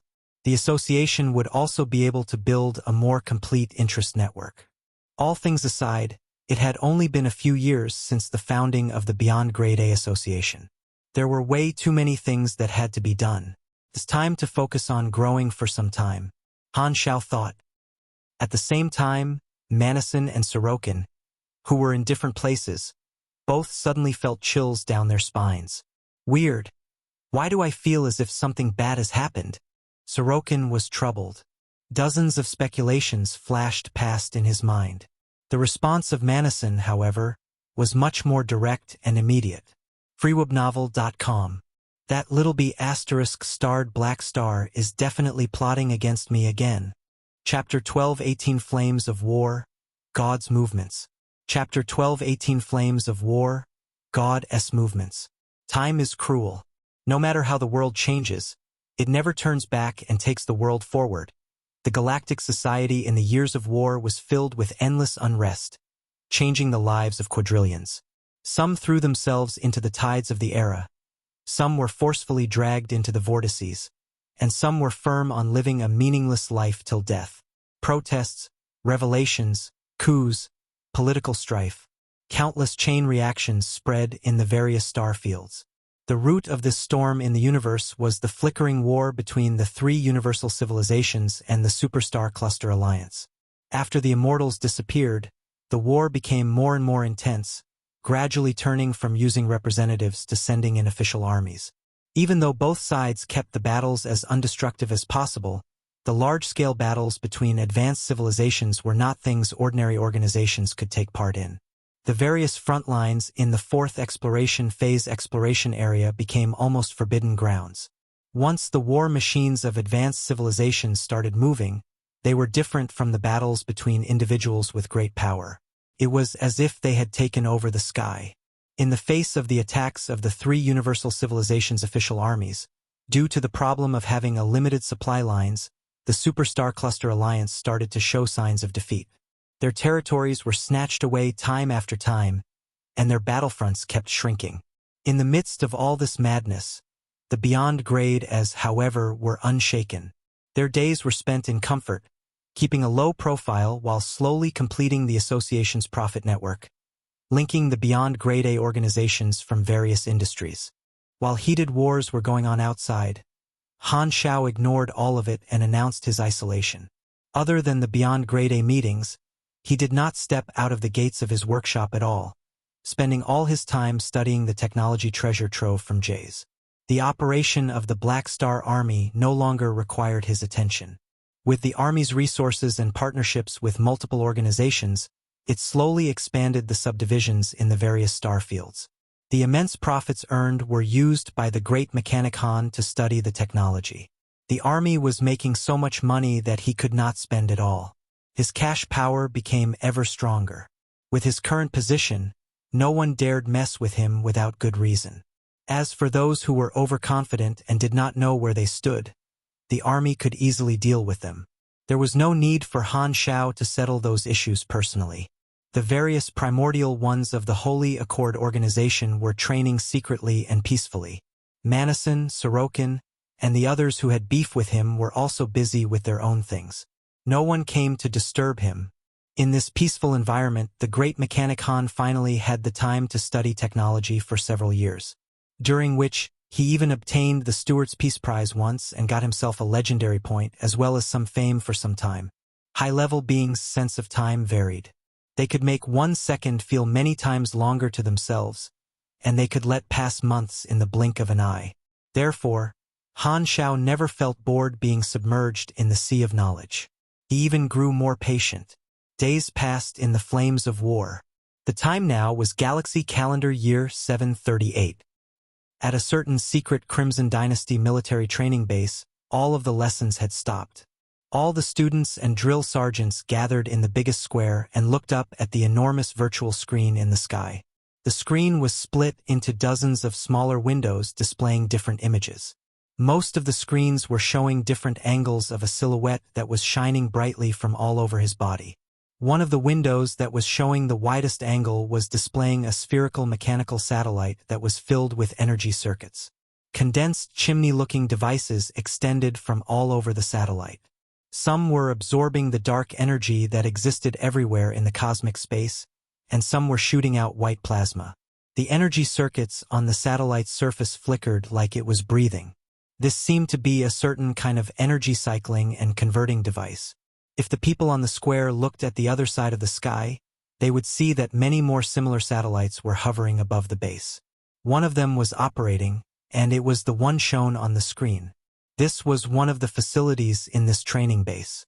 Its official name was High Energy Life Form Enhancing Device, commonly known by the students as the Energy Tower. It only had one function. Through a special method of converting and accumulating energy, it could create a special environment to help calamity grades take that crucial step, slightly increasing their chances of becoming beyond grade as. Usually, this device would not be used even once in many years. Now, someone who could use it finally appeared. It was indeed God, who was very famous in the base. After training for many years in the base, he had finally reached the point where he had to take this step. All students and drill sergeants came to witness it, holding their breath and waited for the birth of a new beyond grade A. In the images, the shining silhouette was in the middle of the energy vortex created by the device, ravaging the energy around him, creating colorful energy streams that looked like silk as well as fog. It was dreamy. After some time, the silhouette seemed to have reached saturation and gradually stopped absorbing energy. The brightness of it slowly reduced. The next moment, God opened his eyes. A beam of light shot out and retracted back 1 second later. As he moved his body, he turned into a meteor and flew out from the tunnel within the device. He descended from the sky in front of everyone and hovered above the crowd. He did it! Deafening sounds of cheers shot up the sky from the square. Everyone present had witnessed the birth of a beyond grade A. They were thrilled. God controlled his body and landed on the ground. The base manager and the chief instructor approached, their faces filled with bright smiles. Congratulations on stepping into the territory of the beyond grade A. You really did not disappoint the dynasty. Back then, the two of them had felt that grade A had the chance of becoming a beyond grade A within 8 years, but God had done it in just less than 5 years. It was better than they expected, and they were happier than anyone because of it. God moved his fingers around, seemingly familiarizing himself with the new power he had gained. The dynasty upper echelons should want to see me. When? Yes. The ruler is already waiting for you. Lead the way then. God's tone was normal. The students were chased away by the drill sergeant. God changed his clothes and went with the manager of the base to a remote communication room. Then, the base manager left, leaving God alone in the room. God operated the communication device, activated the remote projection, and entered the preset channel. The next moment, the environment in his sights changed. He came to the ruler's office. Ernrel was sitting in her chair, and Claudie was standing right away. Congratulations on becoming a beyond grade A. The dynasty is proud of you. Ernrel's tone was friendly. Greetings, Your Excellency Ernrel.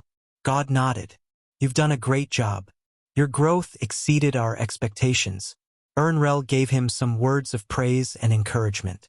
This was the patriotic education every direct beyond grade A had to go through. It was to encourage them to contribute to the dynasty. After saying that, Ernrel quickly got to business and said, "The dynasty will adjust your authority, privileges, and position as soon as possible. Do you have any thoughts about the position you'd like to take? My power isn't solid yet. I don't wish to take on any positions for the time being. As for the future, I think my ability is very suitable for the research and developments area. I hope to take on a position in the Dynasty Science Institute. God smiled faintly. The Dynasty will consider your suggestion. Ernrel nodded. This time, God narrowed his eyes and said, speaking of which, I'm already a beyond grade A now. Is the plan regarding the evolution cube going to be carried out? Hearing this, Ernrel's movements paused for a second. Many years ago, the dynasty's upper echelons had secretly made a plan to use God's Esper ability to analyze the energy composition of the evolution cube after God became a beyond grade A. This way, they would have a chance to secretly crack part of the mechanisms of the evolution cube, so the dynasty would acquire this technology as a form of insurance. However, the Black Star Army had been growing stronger too quickly over the past years. The risk of this plan had increased rapidly. After Black Star became the special safety consultant of the 3 universal civilizations, this plan was indefinitely postponed. Ernrel went silent for a few seconds, shook her head, and said, "This plan won't be carried out yet. We don't wish to damage our relationship with Black Star for now, even if the chance of that is very low." God narrowed his eyes and asked, "All right, will I still have the privilege of using the evolution cube?" "Yes. If you want it, submit a request. We'll arrange to put you in the next fleet headed for the Flickering World to use the evolution cube. freewebnovel.com. Then Ernrel paused and added, "When you arrive at the Flickering World, go to Planet Finn while you're there and join the Beyond Grade A Association. The dynasty needs more direct members in the association to keep an eye on their movements." "Sure, I'll go." The two of them talked for a while more before cutting off the communication. From the start to the end, Claudia did not say a word. After the remote projection was deactivated, God returned to his room. His eyes were flickering. He pondered for a while. Then as he was about to exit the room, his private communicator suddenly rang. He received an encrypted communication request. It was surprisingly from Bekarodi. God made contact with the Hawk faction very long ago. Bekarodi was one of the upper echelons of the military Hawk faction. After the plan was postponed, the two of them had not spoken in a very long time. He was curious as to why Bekarodi called him. The communication was picked up very soon. "God, it's me. What is it? Congrats on becoming a Beyond Grade A. Remember the plan back then? Stick to it. When you're going through the evolution process from the evolution cube, use your ability to analyze the evolution energy." In the encrypted channel, Bekarodi's voice was very blurry. "Oh, that's not what the ruler said." God found it interesting. Bekarodi seemed to have expected this. He lowered his voice and said, "The Flickering War won't last for long." This reply did not seem to answer God's question at all, but he understood what Bekarodi meant. The entire dynasty knew that Ernrel's term was about to end, and that would certainly happen after the war ended. Then the already chosen new ruler would take her place. Toward the end of her term, Ernrel's control over the upper echelons weakened unavoidably. The identity of the new ruler was a secret to the outside world, but not to someone like Bekarodi. Although God did not know who the new ruler was, he was almost certain Bekarodi telling him to continue the plan of analyzing the evolution cube was already secretly approved by the new ruler. Through this, God could see that the next ruler seemed to be more controlling. It was no wonder the next ruler was close to the Hawk faction. From another perspective, this might also be because the new ruler did not wish to execute such a risky plan during their term, so they wanted to carry out this plan at the end of Ernrel's term. God thought for a while before slowly saying, "Understood. I'll find a way." "Good. I'm counting on you." Bekarodi gave a short response before hanging up. God did not take this matter to heart at all. He looked like he was thinking of something in the past. "Black Star, we're finally going to meet again." A few days later, in the Black Star Army commander's private workshop, Han Xiao was debugging the machines when he suddenly received a report from Philip. "Master, I've received the name list for the next batch of candidates from the dynasty who are going to accept the evolution process from the evolution cube hum." Han Xiao continued to do his things and said casually, "Anyone worth paying attention to?" Yes. A new direct Beyond Grade A of the dynasty is on this list. His name is God. Han Xiao's movements suddenly stopped. God. He put down the work in his hands, brought the list up, and looked at the basic information of God. His eyes instantly narrowed as he searched through his memories. I think I met him a few times decades ago when fighting the Kundi race. He seemed to only be an aide-de-camp back then. That's weird.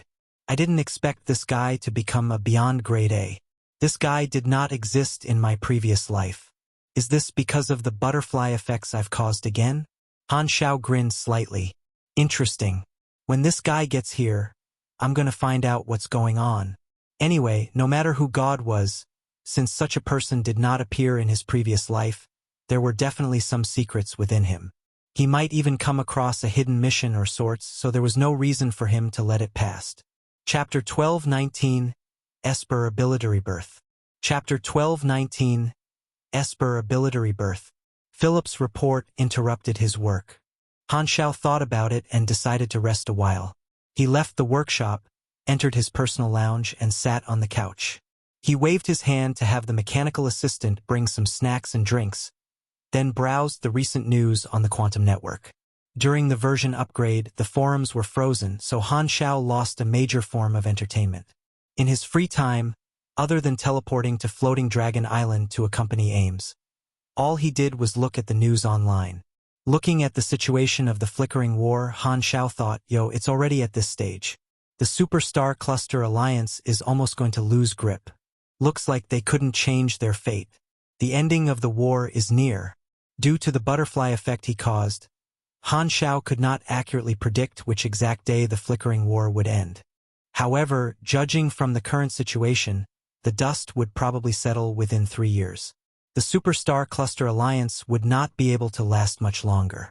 The flickering war broke out in Galaxy Calendar Year 732. 6 years had already passed. This was close to what he predicted. He felt that the war would last at least 3 to 5 years, and at most 10 to 20 years. Although the intelligent plague broke out in advance, causing the Superstar Cluster Alliance to have more time to prepare, there were still way too many factors that caused them to have disadvantages. The Superstar Cluster Alliance were fighting a defensive war. The battlefield was far from their territory. They were surrounded by enemies like an island. In the past years, the 3 universal civilizations cut off tons of secret supply routes of the enemy, causing the Superstar Cluster Alliance to have less and less external support. Their situation was becoming worse every day. The only way for the Superstar Cluster Alliance to get out of this situation was through external means, dispatching soldiers from their home territory and making new battle zones in other star fields. However, if they did that, the nature of the war would become completely different.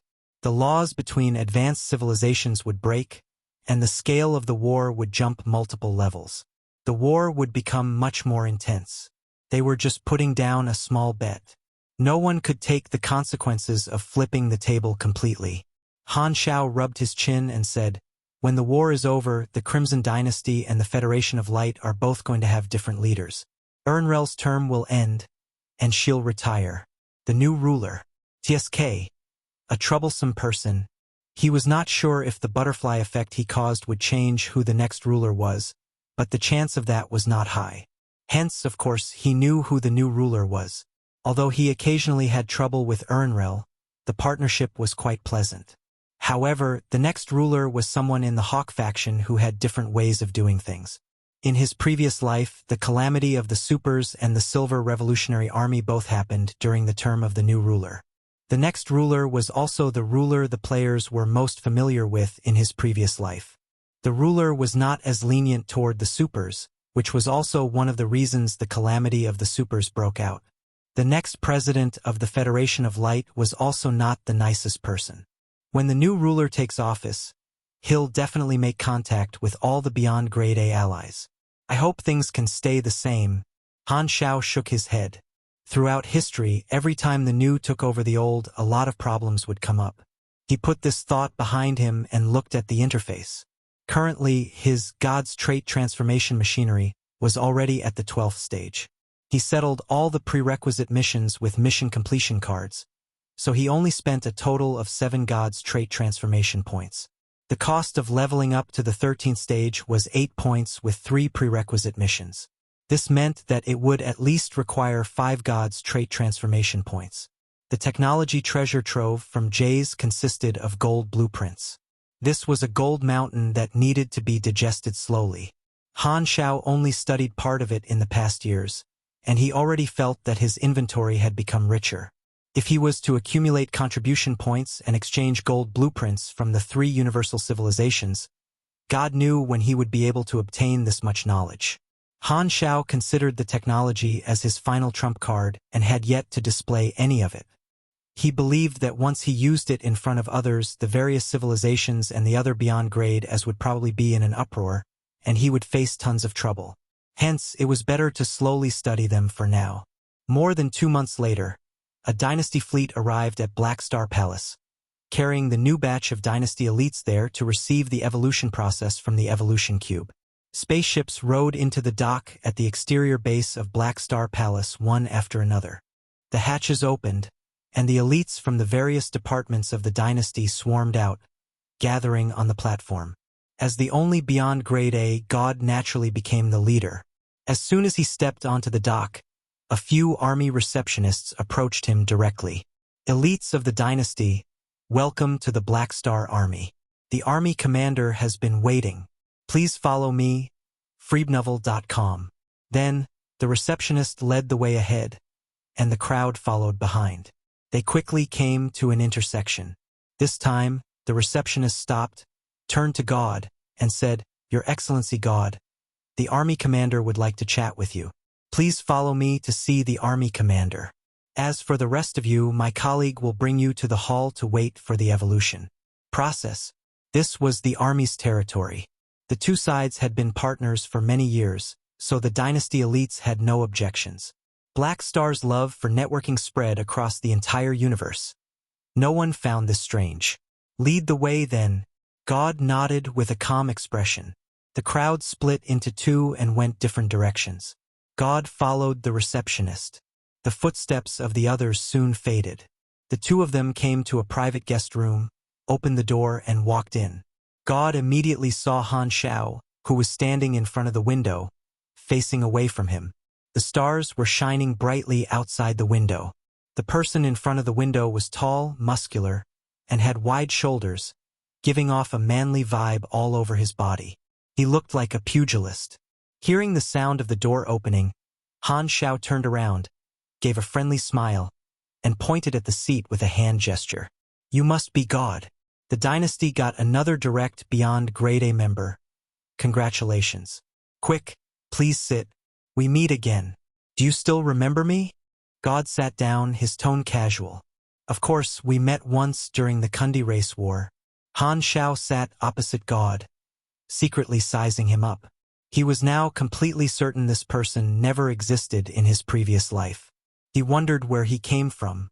God nodded, smiled faintly, and said, "Yes, then you definitely remember what I said back then. I said we'll surely become colleagues one day, and now it has come true. I like your confidence. I love to make friends with people who have a lot of potential." Han Xiao nodded but was secretly pondering in his mind. From how it looked, this guy was someone who had extreme confidence. Even when speaking with him, he was casual and did not put himself in a lower position. This was very common among the new beyond grade, as it only felt arrogant but nothing strange other than that. In the database of the dynasty, the information of the direct beyond grade as was all kept secret. Even with Han Xiao's authorization as an ally, he could only find some of the basic information, and God's past was very clean. He looked like a regular military man of the dynasty. Han Xiao was only curious because this person did not exist in his previous life. He did not have any other suspicions for now. God was a direct member of the dynasty, so Han Xiao was in no position to question him.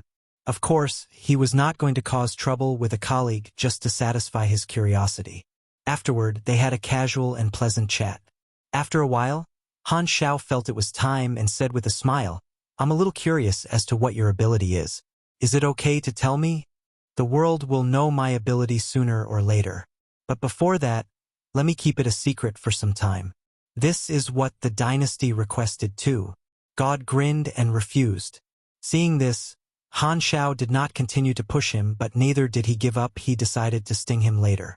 They chatted for a while longer. God actively stopped their chat and said with a smile, "Black Star, let's stop chatting for now. The others are still waiting. I want to go through the evolution process as soon as possible. I still have to visit Planet Finn and request to join the Beyond Grade A Association."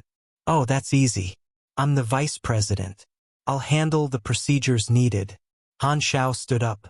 "Since you're in a hurry, I won't keep you. Let's keep in contact in the future." Then, the two of them walked out of the room side by side and came to the hall where the dynasty elites gathered. They were all waiting there. Han Xiao said a few words of encouragement and raised his hand. The evolution cube hovered and spun in front of him. He entered the secret code to activate it. Black evolution energy gushed out and swept past everyone like a tide. Then energy solidified and black cocoons appeared in the hall. God was in one of them. The place became silent instantly. Only Han Xiao was able to walk around.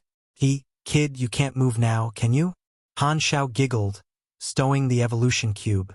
Then, he controlled the nanoparticles to form a needle and poked it into the black cocoon God was in. He knew how it felt to go through the evolution process. They would feel an overwhelming itch all over their body. The senses inside their body would be enhanced, and their senses of the outside world would become dull. Even if God discovered he did this, he was not worried. After all, he could easily find an excuse for it. The combat information popped up on the interface, and Han Xiao browsed through it carefully. God, level. Oh, 240? He's got a lot of potential. His level is the same as mine when I became a Beyond Grade A. Whoa. This guy's ability is energy control. This is the top-tier ability among the super high-risk Esper abilities. It actually really exists. No wonder he's so secretive about it. This ability almost counters all classes. Han Xiao was secretly shocked. There were stronger and weaker super high-risk Esper abilities too, and energy control was undoubtedly top-tier. It only existed in theory before, but now it really appeared. God was probably the first ever person to possess this ability. His ability was outrageously powerful, and his potential was also very high. If he continued training, becoming a peak Beyond Grade A would only be a matter of time. It was no wonder the dynasty poured so many resources into training him and kept him a highly confidential secret. This kid got a golden future. In the battle of Beyond Grade, as one's Esper ability was a decisive factor too. If God reached the same level as Claudia, God would have a more than 90% chance of beating Claudia. This was the advantage his Esper ability had. Energy control countered almost all supers. Be it psychic, magic, psionic, or dark energy, they were all included in the energy this ability could control. The only restriction was the user's strength, which decided the limits of his control. It would not be an exaggeration to say when God reached his peak, he would be absolutely qualified to compete for the spot of the strongest individual in the entire explored universe. No wonder he was so confident. Anyone who had an Esper ability with infinite potential like this one would be very confident about their future. How did the dynasty get this lucky? Where did they find this guy? Han Xiao exclaimed in his mind, but then he wondered. Wait a minute, if he has such an extremely powerful Esper ability, he shouldn't have been completely unknown in my previous life. Did he die in my previous life and the butterfly effect I caused saved him? Han Xiao continued browsing the interface with these doubts in his mind. He was then appalled to discover that God's attributes were quite irregular. The other attributes suited his level, but his intellect and mystic were way too high. One was more than 9,000, and the other was 13,000. That doesn't check out. When I became a Beyond Grade A at level 240, my highest attribute, intellect, was only just over 6,000, and my second highest attribute, endurance, was little more than 4,000. How are his attributes so high? This is almost the normal standard for Beyond Grade, as who are about level 320. Han Xiao initially only wanted to look at his Esper ability, but he discovered more and more dubious things on the way, and he got more and more suspicious. He looked through his information for some time. Suddenly, his eyes were drawn to one of God's talents as he discovered another anomaly. Esper ability rebirth. Your body has been reborn. Your soul is still strong. You have inherited a fraction of the INT and MYS attributes from before. This is. Han Xiao's eyes immediately widened. He could think of many things just from the name of this talent. There's indeed something unusual. This kid is probably just some new beyond grade A.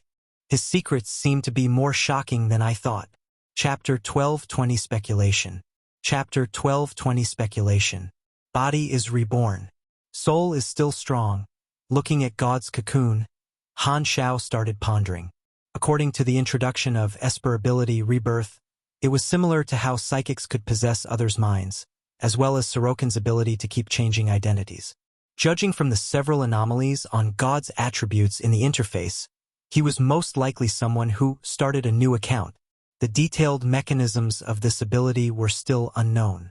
It should be in the form of changing a body but keeping the same soul. If that was the case, judging from God's intellect and mystic attributes, he should have been a beyond grade A before he was reborn. This was where the problem lay. The ability Esper ability rebirth almost had no combat capability and extremely limited uses, as well as a very low growth potential. It should not allow the user to become a beyond grade A. Either God did not have Esper ability rebirth and received help from another super who had it to complete the rebirth, or a grade A became a beyond grade A with both energy control and Esper ability rebirth. There was not much speculation to be done if it was the former, but if it was the latter, Han Xiao only knew one person who had this ability. God. Could it be that B** starred? His body is locked in the spacetime amber but his soul escaped? Han Xiao's eyes flickered. He was used to making daring speculations. The chance of God breaking out of the spacetime amber was very low, which meant he would have done it before he was captured. The possibility of this was not low. God had enemies everywhere, so he would have most likely prepared for it. Plus, he absorbed so many strange Esper abilities. There was a high chance he had this type of ability. Maybe this was why he dared to make enemies everywhere, since he could start a new account once his main account was done for. However, Esper ability rebirth was somewhat different from other ways of changing bodies. For example, no matter how many times Sorokin changed bodies, his abilities would remain the same. His soul was his foundation. However, the foundation of being able to absorb Esper abilities was in the genetics of God's body, and his body was trapped in the spacetime amber. If God was really God, by changing into another body, his abilities should have changed too. He would have lost the ability to absorb Esper abilities and only have one Esper ability, energy control. Could it be that God is a secret container God prepared for himself? God was always driven to create super high-risk Esper abilities. Energy control might be the results of many years' work. That B** starred might have really succeeded in fusing a ton of Esper abilities into one overpowered ability and somehow planted it into God's body. Han Xiao pondered. God did not appear out of nowhere. He had a complete life. Since the dynasty was confident enough to pour resources onto him, the dynasty was definitely certain that God's background was clean. If this was God's doing, he definitely started to prepare for it a very long time ago. Somehow, he was able to create an identity with a clean background. If the speculation was true, God joining the three universal civilizations after being reborn would not just be to simply join them if you can't defeat them, but part of a very ambitious and huge plan. This might be how it happened. To achieve his goal, God committed countless crimes, became an enemy of the world, and finally created a super high-risk Esper ability with infinite potential. However, the identity God was too notorious, so he would never have peace even though he obtained this ability. Furthermore, his genetic chain became overloaded as a side effect of absorbing countless Esper abilities. He might have planned to give up this identity long ago. Therefore, God planted the super high-risk Esper ability he created into a container, waiting for the day to use rebirth and shift his soul into it. Thus, he got a new life, a new identity, and joined the three universal civilizations with the super high-risk Esper ability he had obtained. He was raised by the three universal civilizations and wiped his history completely clean. Han Xiao pondered. God is definitely someone who could do something like this. He does not care about whether he's a wanted criminal or a member of a civilization. All that matters is how much he will benefit from the faction he's in. He only ever had one goal: to step into that higher territory. The more he thought about it, the more likely it seemed. This should be one of God's many plans. However, all of this relied on the assumption of God is God being true. Actually, just having Esper ability rebirth could not prove this to be completely true. Although he felt there was a high chance God was God, the evidence was not enough for him to fully believe it. Make daring speculations and cautiously search for evidence. It's a pity bold explorer can't be used on people. Han Xiao shook his head. No matter who God really was, he did a perfect job of rebirthing, not leaving any clues behind. He thought no one would notice it, which was why he was so confident and relaxed when he was with Han Xiao. Luckily, my level is higher than his, so I saw all of his abilities. I might be the only one who's discovered God's secrets. Han Xiao did not leave but sat on the side and waited while brainstorming. After a while, the black cocoons in the room shattered one after another. Dynasty elites completed the evolution process and came out of it one after another, feeling refreshed. Seeing that Han Xiao was still there waiting for them, they could not help but feel flattered. God took the longest and came out of the cocoon last. How are you feeling? Han Xiao acted completely normal and spoke with a friendly tone. Quite good. God glanced at Han Xiao. When I was inside, I felt someone poke me with a needle. Was that you? Haha. Don't mind it. That's a needle used to check if the evolution process is going smoothly. You're a direct member of the dynasty, so I have to pay more attention. After all, the evolution process is not completely safe. There are still risks, and I don't want anything to happen to you. Han Xiao smiled and easily found an excuse to cover it up. God nodded and calmly said, "Thanks for your concern. I have to go to planet Finn, so I won't disturb you any longer." Seeing that God intended to leave, Han Xiao did not stop him. "All right, I won't keep you then. See you in the association." Then, Han Xiao turned around and left the hall, quickly disappearing from everyone's sights. God's eyes gleamed, followed the receptionist and returned to the dock, led the dynasty elites back to the fleet. The dynasty fleet quickly left the dock, shot into the galaxy, and split up into two groups.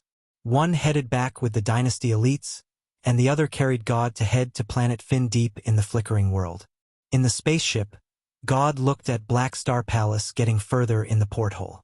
A slight grin appeared on his face. Freebnovel.com. Black Star. Oh, Black Star. I said we will meet again sooner or later, but never would you have expected not to recognize me when I stand in front of you again, even enthusiastically trying to befriend me. Seeing how Black Star had absolutely no idea, God could not help but laugh in his mind. Tricking Black Star right under his nose felt strangely thrilling. During the evolution process earlier, he used his ability to try to analyze the evolution energy. With the edge his ability had, he already had some clues. No wonder this is an ability only thought to exist in theory.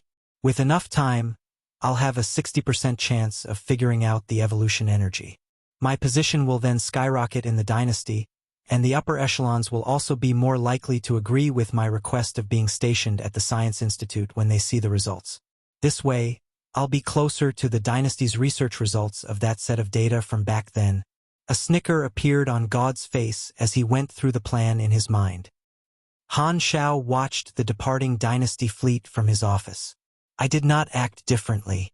God should not know that I've already seen through his secrets. The most important thing now is to find out who this guy really is. He's a big uncertainty. Han Xiao frowned slightly.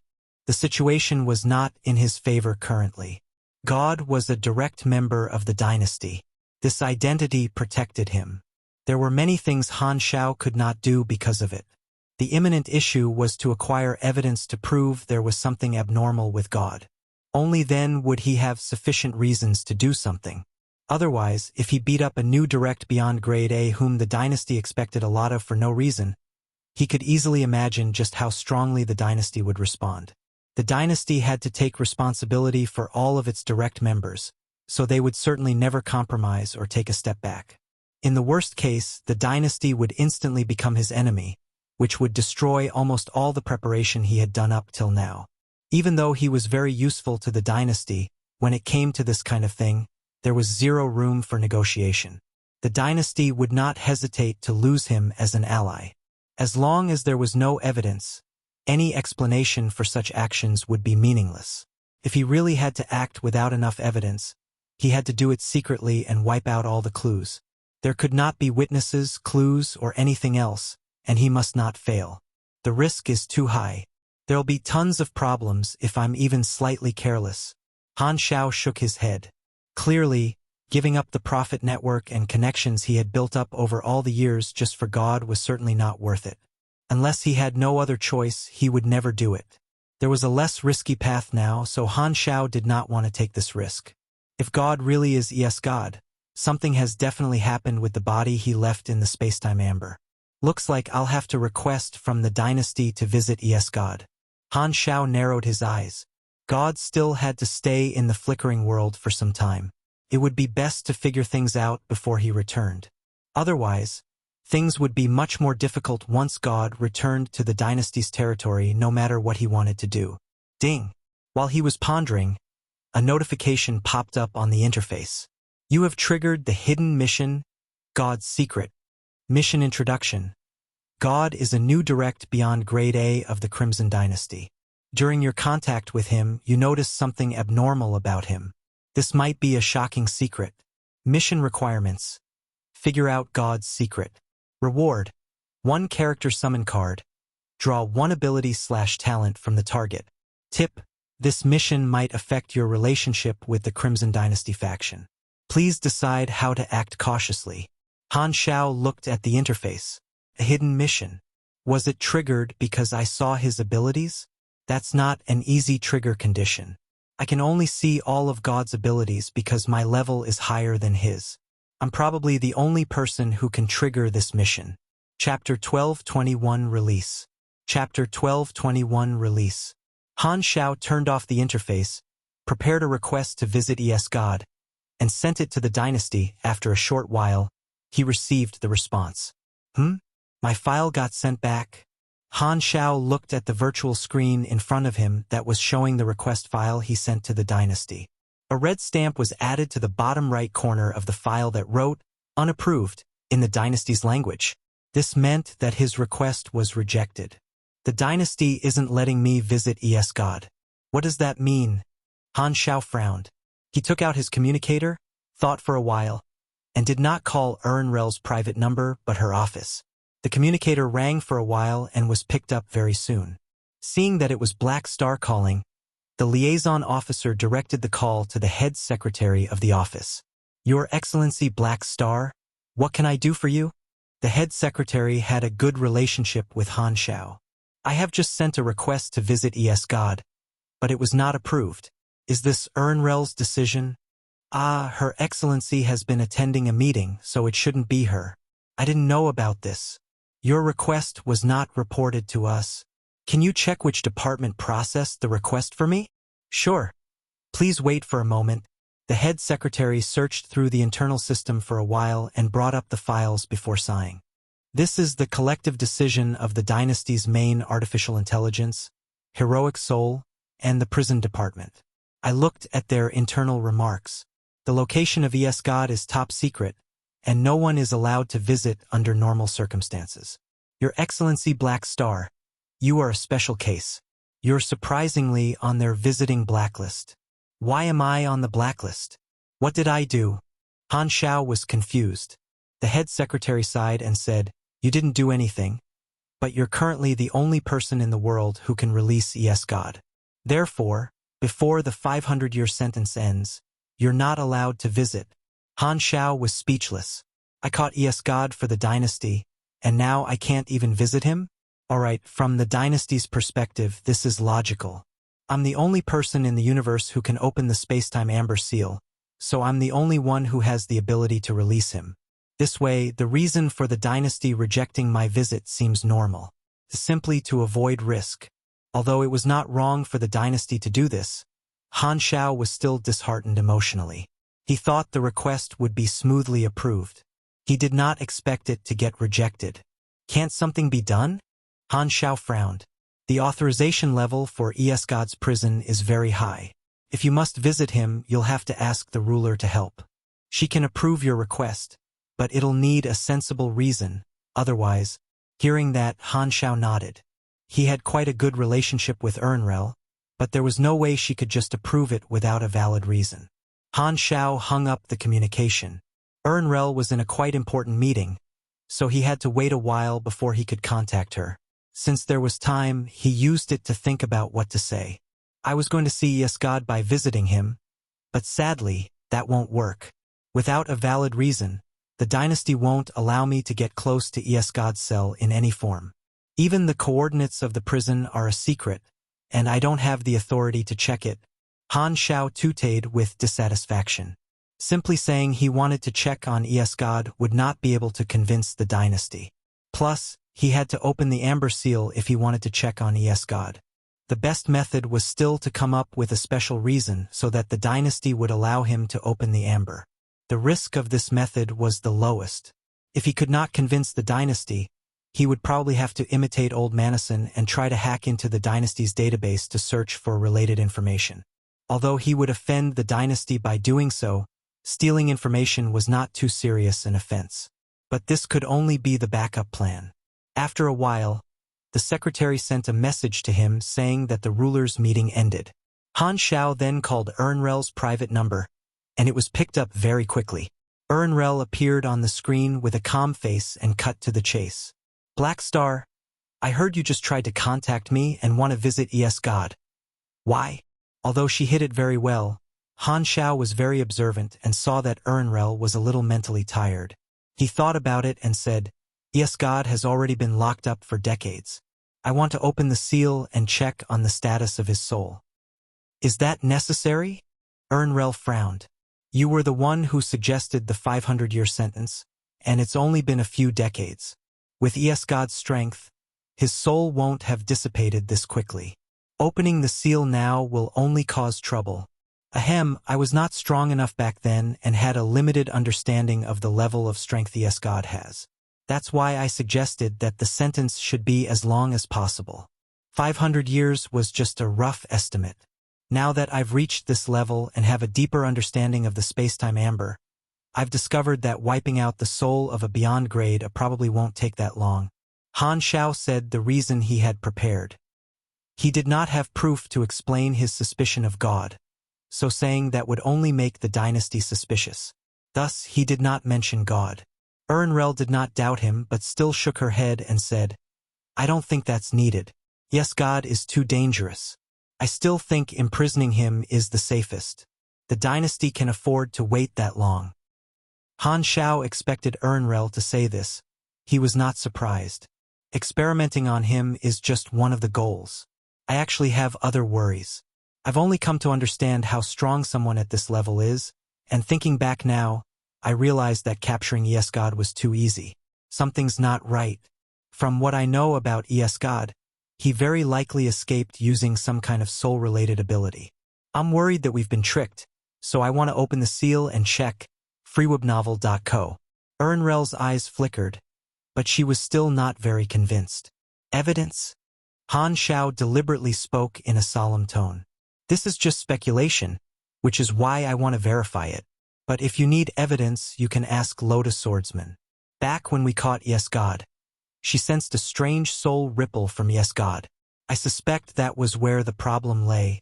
God was a star the dynasty had high hopes for, so mentioning him was not a wise choice. Han Xiao's words were mainly targeted at Yesgod. Hearing this, Ernrel finally became serious about the issue and immediately told the head secretary to contact Lotus Swordsman. Lotus Swordsman came online very quickly and agreed that it did happen. Only about 30 years had passed since it happened, so she remembered it vividly. Seeing this, Han Xiao heaved a sigh of relief in his mind. This evidence actually could not prove anything. Everyone thought that it was just Yesgod's final meaningless struggle. However, now that he made use of it to make his excuse sound more convincing. If this did not happen, convincing Ernrel would probably have been much more difficult. Having received a response, Ernrel went silent, seemingly analyzing the pros and cons. After a while, she looked up right at Han Xiao's eyes and said seriously, Black Star, if Yesgod gets free, can you guarantee you can capture him again? Han Xiao smiled. I could do it then. I can do it now. He no longer had the Esper Silence character summon card, but after decades, he was much stronger than before. Even if his guess was wrong, he would just have to seal ES-God up once more. Furthermore, the others did not know that the character summon card was a one-time ability. They would only think that he could still use the ability. Ernrel pondered for quite a while and nodded in the end. Okay, I'll approve it. Since your suspicion makes sense, open the seal and check ES-God's status. Make sure that we did not capture an empty shell. Over 10 days later, a huge cube-shaped mechanical building hovered in space. It was a galactic fortress covered with armor and shields that were more than enough to endure bombardments from hostile fleets. This was the space prison ES-God was locked up in. At this point of time, dense dynasty fleets surrounded the prison. Cannons extended from every battleship, all ready to fire. A black silhouette hovered near the prison. It was Han Xiao. He had opened the secondary dimensional army box and was summoning his army, forming a second encirclement. God was still on his way in the flickering world. Han Xiao wasted no time and directly used the king to teleport into the dynasty subdivision in their territory, boarded the dynasty fleet that was there to pick him up, spent about 10 days traveling, and finally arrived at this restricted area. After summoning countless mechanical soldiers, Han Xiao finally closed the secondary dimensional army box gate and said in the communication channel, "I'm ready. Activate all space-time stabilization devices and open the prison core." Roger. The fleet commander's serious voice sounded in the channel. The next moment, an invisible ripple extended from the fleet's center. The space-time of this area instantly tightened. The space-time coefficients of this area became extremely stable. Almost all abilities related to space-time became useless. Then, the space prison opened layers by layers like a blossoming flower showing its stamen. The core of the prison was an egg-shaped cabin that stored the space-time amber of ES-God, tightly locked in place by the mechanical structure of the prison. As the prison opened, the egg-shaped cabin was unlocked as well. Its independent power system started operating. The thrusters shot out flames and slowly pushed the cabin out. As Han Xiao extended his arm, his mechanical force pulled the 10-meter-long egg-shaped cabin toward him. He then opened the cabin door. A familiar face entered his sights. It was ES-God, who had been trapped in the space-time amber for decades. He still had the same expression and posture as his last moment of freedom before he was locked up. "All units ready. Prepare to fire." The fleet commander's grave-toned voice sounded in the communication channel. Even after decades, the fear ES-God had left in people's hearts had yet to fade away. "Now, it's time to verify my speculation." Han Xiao looked into ES-God's eyes, took a deep breath, took out the core of the space-time amber, and poked at the space-time amber seal. Pop! It was as if the crisp sound of the space-time amber shattering could be heard. The prison that locked ES-God up was opened, but his body did not move. It only floated in the vacuum right before Han Xiao's eyes. "Is it already an empty shell?" Han Xiao took out a suction plate-shaped device and placed it on ES-God. This was a device used to detect the state of one's soul. Although mechanics were not experts in the soul territory, at his level, building a device to only detect if the target had a soul was not a problem.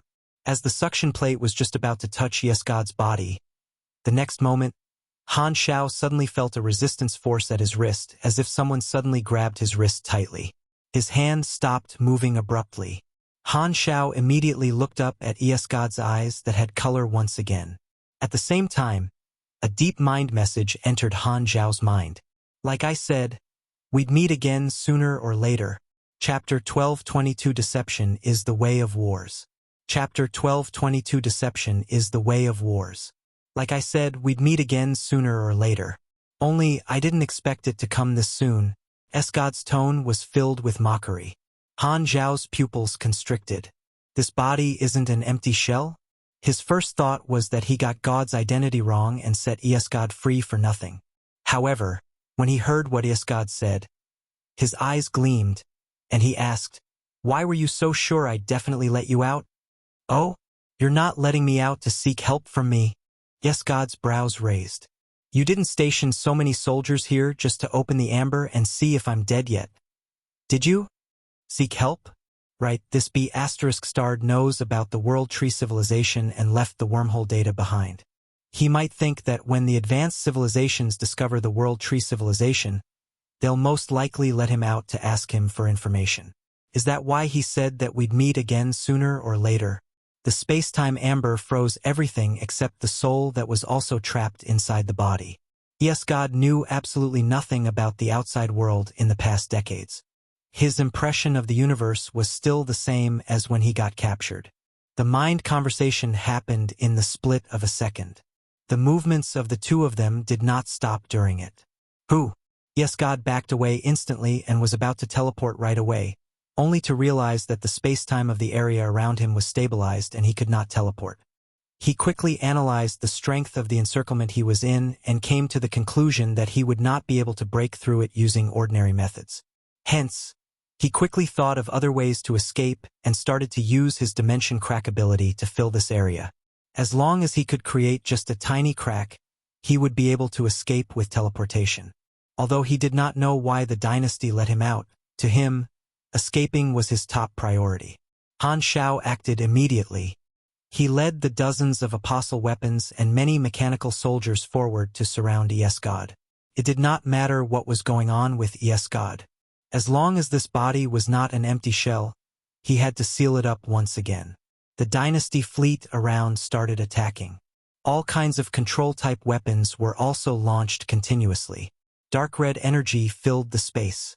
The battle erupted in an instant. God was submerged in countless attacks in the blink of an eye. Back then, it took 11 beyond grade as to finally catch me. Black Star, you're alone now. How are you going to capture me?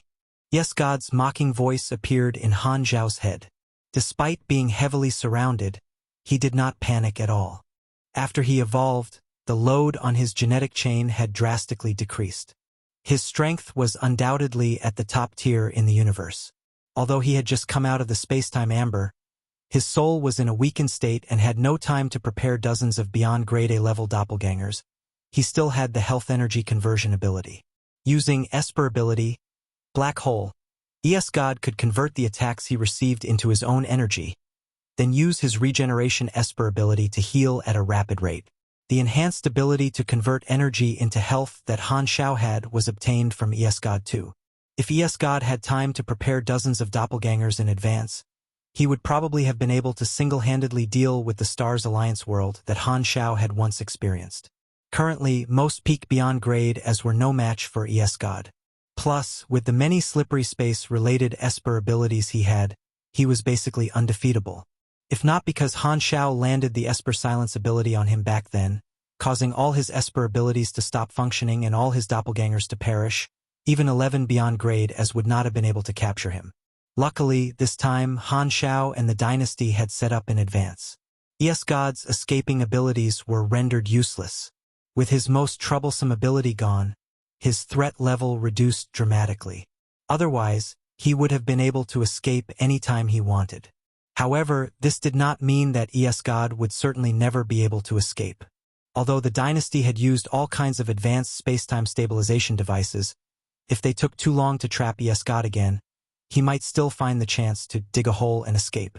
You'll find out how. I'm no longer the same as before. I don't need help to deal with you. Han Xiao chose some of the mechanical soldiers and assembled them. As electronic light flickered, the mechanical deity appeared and instantly chased after God, slashing and smashing down at him, dragging a trail of electric sparks behind. Although God had many abilities, he could not use too many of them simultaneously. He solved this problem by using doppelgangers, giving them some of his Esper abilities. The more doppelgangers that existed at the same time, the more abilities he could use. As creating doppelgangers required large amounts of energy and he could absorb energy in battle, as the battle went on, the number of doppelgangers would increase. God was also someone who would become stronger the longer the battle went on. However, God did not prepare any doppelgangers in advance this time. Although he could create them slowly during the battle, Han Xiao's apostle weapons were not for decoration. As soon as he created one doppelganger, it would be murdered by the many apostle weapons. The number of doppelgangers he had could not increase at all. Therefore, the current situation was very clear. All factors present had placed God at an extreme disadvantage. All he could do was get beat up. Despite being able to convert between energy and health, the rate was much slower than Han Xiao. Esper ability Black Hole had a limit and could not block all damage, and the speed of his regeneration also had a limit. The damage Han Xiao was now able to dish out was on a completely different level to before. Plus, the Dynasty fleet also provided support on the side. God's health was decreasing faster than he was regenerating. After several decades, the level difference between Han Xiao and God became much smaller. He opened the interface, looked at the combat information, and saw more of God's information than before. He quickly scanned through but did not see Esper ability, rebirth in God's ability list. He wondered if it was one of the few question marks he still could not see. freewebnov.co. However, in God's status bar, Han Xiao discovered something abnormal. You are in the intermediate weakened soul state. Your psychological resistance is decreased by 30%. Your INT and MYS attributes are decreased by 15%. Duration: unknown. You are in the torn soul state. You have lost a large portion of INT and MYS attributes. Your psychological resistance is decreased by 60%. Duration: permanent. This is... Han Xiao narrowed his eyes. Weakened soul should be the side effect of being imprisoned by the spacetime amber, which God could recover from. However, the torn soul state clearly had nothing to do with the spacetime amber, and it just happened to match God's abnormally high attributes. So I didn't guess wrong. Yes, God is indeed related to God. The possibility of God being a doppelganger that God had created could be limited, as all his Esper abilities were useless once he got affected by Esper silence. God had to have nothing to do with God's abilities to still exist. At the moment of God's capture, he did not have a chance to create doppelgangers. All he could do was soul-related things in that short period of time. Therefore, God did not just simply shift his soul but unflinchingly used some kind of Esper ability to tear his own soul apart and fuse it into God's body, leaving the remaining soul in his original body. The spacetime amber froze everything, so there was no way God could control God from inside. Being in the outside world for so many years, it should be God's main consciousness inside God. At this point of time, the various detection devices of the Dynasty fleet did not discover any odd soul ripples, meaning that this God was also not remotely controlled. Therefore, the two souls were now completely separated into two independent individuals. This meant that this God before him might not be the God he knew but instead a new personality, a new consciousness that birthed from the remaining soul and memories of God, like a clone. As for the main consciousness of God, it was actually in God. Or was it the other way around? If this was the case, God was still God, and God would still be God. Even though their personalities and memories were hardly different, they were two different people. Could this be what the word rebirth in Esper ability rebirth meant? His original body is a beyond grade A, and God also became a beyond grade A. This B** starred split into two different beyond grade A individuals. If his main consciousness is in God, then he's really completely merciless toward himself. All kinds of thoughts flashed past Han Xiao's mind. If the two souls were still linked and shared memories, it would be a conspicuous flaw. Judging from God's personality, if he made up his mind to wipe his ledger clean, he would not have made such a mistake. Therefore, he most likely completely cut off the connection of the two souls. Not only did he abandon his old body, but he even did not mind creating another him in the universe, giving all the strength he had accumulated in the past to someone else. If this was really the case, any memories related to God that this God had were probably all deleted by God's main consciousness when his soul split. That way, if the Dynasty dissected this God in the future, they would not find anything in the memories. This was why he was given the name God of Espers. No one but him could ever do something this crazy. While making all kinds of speculation in his mind, Han Xiao's attacks did not stop. The battle carried on fiercely. The situation was completely one-sided. God was bathing in psionic energy. His flesh was melting and regenerating countless times every second. Under the non-stop attacks, he could hardly move at all and was in a completely defensive stance. He did not dare stop regenerating health for even a second. The way he regenerated was through accelerating the division of his cells. Every time his body regenerated, the vitality of his cells would increase and his lifespan would decrease. If not because the evolution cube had given him a boost in the past, he would not have been able to endure such a highly intense battle. Feeling Han Xiao's powerful attacks, God was shocked too. He remembered that when he was locked up, Black Star was not even a peak beyond Grade A yet. However, with the strength Han Xiao was now displaying, even God could not confidently say he would be able to defeat him. Even if he was at his peak strength, if they fought in a fair duel, he felt it would most likely end up in a tie. Only how many years have passed, and Black Star is already catching up to my level, even looking like he's about to surpass me. Your growth is really unbelievable. I've never seen anyone as talented as you. God honestly marveled from the bottom of his heart. Don't think I'll attack you one less time because you complimented me. Han Xiao continued attacking with an expressionless face. Among all the classes, he now had the easiest time fighting espers. He gained bonus attributes and increased damage when fighting espers. Also, the elderly killer ability was great against an elderly like God. Though the evolved God was strong, Han Xiao was not any bit weaker. Rounds of attacks landed on God continuously. Explosions appeared everywhere God passed by like a snake made of flames. After continuing to attack for some time, as Han Xiao estimated that the bonuses of his various talents had reached the maximum, mechanical force erupted from his body. Kala kala. The armor at the mechanical deity's forehead suddenly opened up. A pile of mechanical parts extended out, turning into an exquisite mechanical crown that landed on the mechanical deity's head. The next moment, an invisible shockwave erupted from the crown, concentrated into a beam, and hit God. God's entire body trembled. It was like a huge hammer heavily bashed his consciousness. This was the universal treasure-grade equipment Han Xiao learned from Jayz's technology treasure, a mechanical deity-exclusive weapon, soul-breaking crown. Its name sounded like a magic item, but it was actually a piece of machinery. It worked by obtaining soul energy from breaking down psionic energy. The soul-breaking crown could provide an extremely high amount of psychological resistance for the user of the mechanical deity, while at the same time being able to launch mental attacks. Usually, mechanics' weaknesses were their original body and their mind. They also tremendously lacked mind attack means. The effect of this gold equipment could make up for that weakness to a certain extent. Although Han Xiao was no ordinary mechanic, the soul-breaking crown was still useful to him. The debuffs on God made his mind his biggest weakness. Han Xiao was used to targeting the enemy's weak points, so of course, he was not going to let this kind of opportunity slip.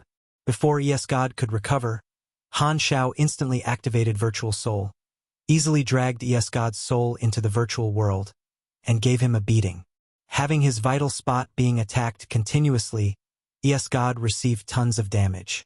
While God was still stunned, Han Xiao's original body left the mechanical deity, grabbed God's neck, activated the space-time amber and started to create a seal instantly. God regained focus very quickly and was about to resist. Seeing this, Han Xiao pressed him into his wide chest and said, "Don't move. Do you remember how I caught you the last time? If you do it again, you won't just be spending the rest of your life in prison. You'll die." Hearing this, God's movement paused for a moment as he instantly recalled the trauma of getting hit by Esper Silence back then. He knew nothing about character summon cards, nor did he know why Black Star could use this ability, so he could not help but think Black Star still had this ability. Compared to an endless sentence, "Why shouldn't I fight till my last moment?" God's eyes narrowed. He was in a situation that was more than enough to threaten his life. Through the fight earlier, God knew very well that there was absolutely no chance he could escape. If Black Star used Esper Silence, he might really die. "Are you sure you want to die?" Han Xiao whispered. "Don't you want to see the day the World Tree advents?" God's body suddenly froze, and shock finally appeared on his face. He had always thought that he was the only person in the entire universe that knew about this. Never did he expect to hear it from Han Xiao.